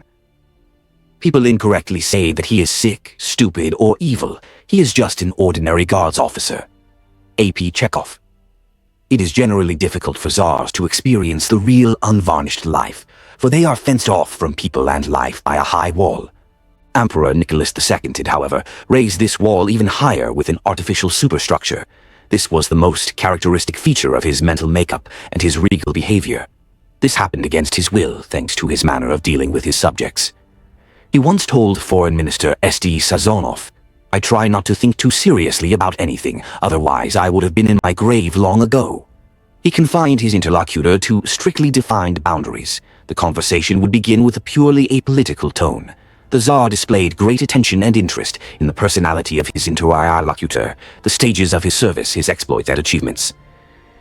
But as soon as the interlocutor stepped outside these boundaries, touched on any ailments of current life, the Tsar immediately changed his subject or simply ended the conversation. Georgy Shevelsky, archpriest of the military and naval clergy. He was, first and foremost, a God-seeker. A man who surrendered himself entirely to the will of God. A deeply religious Christian of high spiritual stature, standing immeasurably above those who surrounded him and with whom he interacted. Only his boundless humility and touching delicacy, to which even his enemies unanimously testified, prevented the Tsar from emphasizing his moral superiority over others. Only ignorance, spiritual blindness, or malice could have ascribed to the Tsar all that later took the form of malicious slander aimed at defamation of his truly sacred name. That this name was truly sacred is evidenced, among other things, by the fact that one of the socialist revolutionaries, a Jew who was entrusted with investigating the Tsar's activities after the revolution, with bewilderment and alarm in his voice, said to A.F. Romanov, member of the Extraordinary Investigative Commission, "What should I do? I'm beginning to love the Tsar." Is this not a repetition of the words of the thief on Golgotha? Is this not the voice of Judas? Have they crucified the innocent blood? Prince Nikolai Davidovich Devakov, Nicholas II, Tsar.jpg. It is well known that he always began and ended his day with prayer. On great church feasts, he always received Holy Communion, mingling with the people who were receiving this great sacrament, as happened at the uncovering of the relics of Saint Seraphim. He was a model of chastity and the head of a model Orthodox family. He raised his children to serve the Russian people and rigorously prepared them for the work and struggles that lay ahead. He was deeply attentive to the needs of his subjects and wanted to vividly and intimately represent their labor and service. Archimandrite Konstantin Zaitsev. Despite the difficult times he endured, he never lost his composure, always remaining calm and friendly, an equally diligent worker.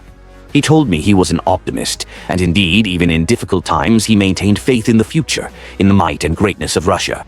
Always benevolent and kind, he made a charming impression.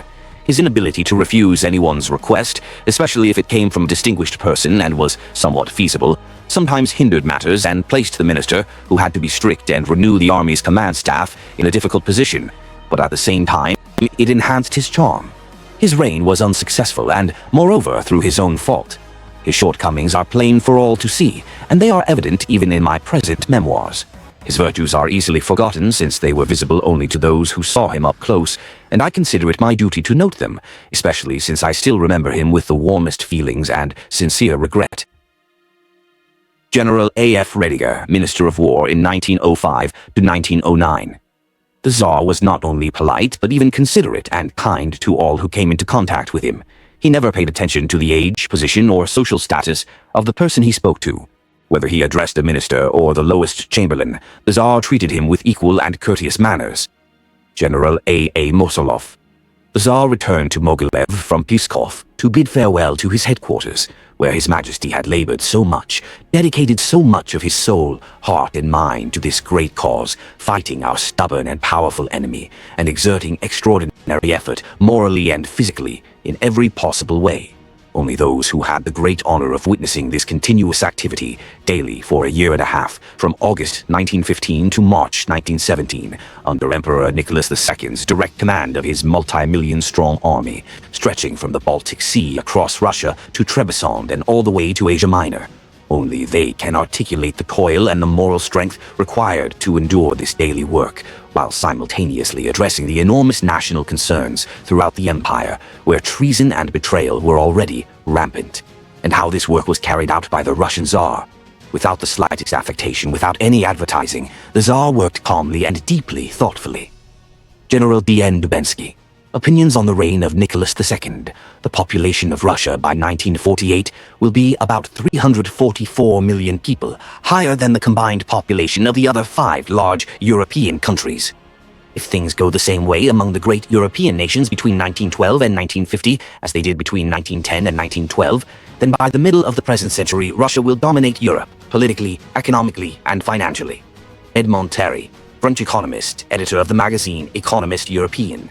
1914, Nicholas II at his coronation. I am concluding my statement of my opinion on the probable success of the government's undertaking, agreeing with the opinion of an outstanding farmer, a native of Switzerland, who has managed one of the largest estates in Russia, in the Kharkov province for 40 years, that another 25 years of peace and 25 years of land management, then Russia will become a completely different country. Professor of the Berlin Agricultural Academy. Auhagen, 1913. It is clear that, on average, in 1914 the Tsar's subjects were better fed and clothed than their immediate predecessors. Paul Gatrell, English scientist. Our cities are growing with truly American speed. A number of railway stations, factory towns, and industrial settlements, especially in the South, have become major urban centers, ones that fully embrace their cultural heritage and needs. Chairman of the Council of Congresses of Representatives of Industry and Trade, N. Abdakov, 1914. The broad masses, the peasantry, are in a better economic position than ever before. Maurice Baring, English writer, from the book The Foundations of Russia. One of the most profound and significant phenomena of the era we are experiencing in Russian history is the powerful, youthful revival of the Russian village. Never before has our village experienced such a powerful educational impact as it is now experiencing. The peasant economy of 1917 is not what it was in 1905. The fields are cultivated differently. The livestock is raised differently. The peasants sell more, buy more. Peasant cooperatives have spread throughout our villages and transformed them. Our peasants have become more developed and cultured. Russian professor-economist A.V. Chayanov, 1916. Since the end of the 19th century, the French and English have lost their leadership in world literature, which has passed to a country that demonstrates innovation in literature. The Russian novel now sets literary fashion. We must all learn Russian. Matthew Arnold, English critic and literary scholar. The reign of Nicholas II was characterized by rapid industrial growth. The peasantry was rapidly transformed into smallholders. Education spread rapidly. New, diverse, and original cultural processes were observed. An entire generation was introduced to political experience through zemstvos, municipalities, the Duma, and the courts. And the vast development of Siberia took place. American researcher J. Spargo. The medical organization created by the Russian Zemstvo was the greatest achievement of our era in the field of social medicine, as it provided free medical care open to everyone, and also had a profound educational value. Swiss scientist F. Friesman, Nicholas II on horseback. In all the world and throughout history, there has never been a court as humane, cultured, and impartial as the Russian one. Jury trials, with their traditional rights of the accused and their unparalleled, crystalline humanity, exist only in Russia. English Professor smiles. One of the most frequent attacks against the Russian monarchy was the claim that it was reactionary and obscurantist, that it was the enemy of enlightenment and progress. In fact, it was, in all likelihood, the most progressive government in Europe. It is easy to refute the notion that the Russian people rejected Tsarism and that the revolution found Russia in a state of decline, collapse, and exhaustion. Visiting Russia in 1909, I expected to find everywhere traces of the suffering after the Japanese War and the turmoil of 1905. Instead, I observed a miraculous recovery, industry growing by leaps and bounds, an influx of capital. Why did the catastrophe occur? Why did the Russian monarchy fall almost without a fight? It fell not because it had outlived its usefulness. It fell for purely accidental reasons. Professor Charles Saralia of the University of Edinburgh. No country has been so cruelly treated by fate as Russia. Its ship sank with the harbor in sight. It had already weathered the storm when everything collapsed. All the sacrifices had been made, all the work completed. Despair and betrayal seized the authorities when the task was already accomplished. Winston Churchill. It took Peter the Great 9 years to transform the defeated at Narva into the victors at Poltava. The last supreme commander-in-chief of the Imperial Army, Emperor Nicholas II, accomplished the same great task in a year and a half. General Nikolai Lukitsky on the activities of the Tsar as commander of the Russian army. Monuments. The monument in Belgrade, the capital of Serbia, was unveiled on November 16, 2014. It was a gift from the Russian Federation to Belgrade. It is the first monument to Nicholas II in Europe. The bust monument to Emperor Nicholas II at the main entrance to the Livadia Palace in Livadia was unveiled on May 19, 2015. A bronze monument to Emperor Nicholas II and his son Alexei on the grounds of the Alexander Nevsky Cathedral in Novosibirsk was unveiled on July 16, 2017. The monument to Nicholas II and the Tsar's family in the Nizhny Novgorod village of Diviyevo was unveiled on July 31, 2017. Gallery. Nicholas II in his youth. Nicholas II in his youth. Nicholas II in 1894. Nicholas II in 1894. Nicholas II and Alexandra Fyodorovna with their daughter Olga. Nicholas II and Alexandra Fyodorovna with their daughter Olga. Nicholas II with his children. Nicholas II with his children. Nikolai Alexandrovich with a cigarette. Nikolai Alexandrovich with a cigarette. Alexandra Fyodorovna. Nicholas II and Tsarevich Alexei. Alexandra Fyodorovna. Nicholas II and Tsarevich Alexei. Nicholas II and his family. Nicholas II and his family. Nicholas II and Tsarevich Alexei. Nicholas II and Tsarevich Alexei. Nicholas II dressed as Tsar Alexei Mikhailovich. Nicholas II dressed as Tsar Alexei Mikhailovich. Nicholas II with his wife and children on the yacht Standard. Nicholas II with his wife and children on the yacht Standard.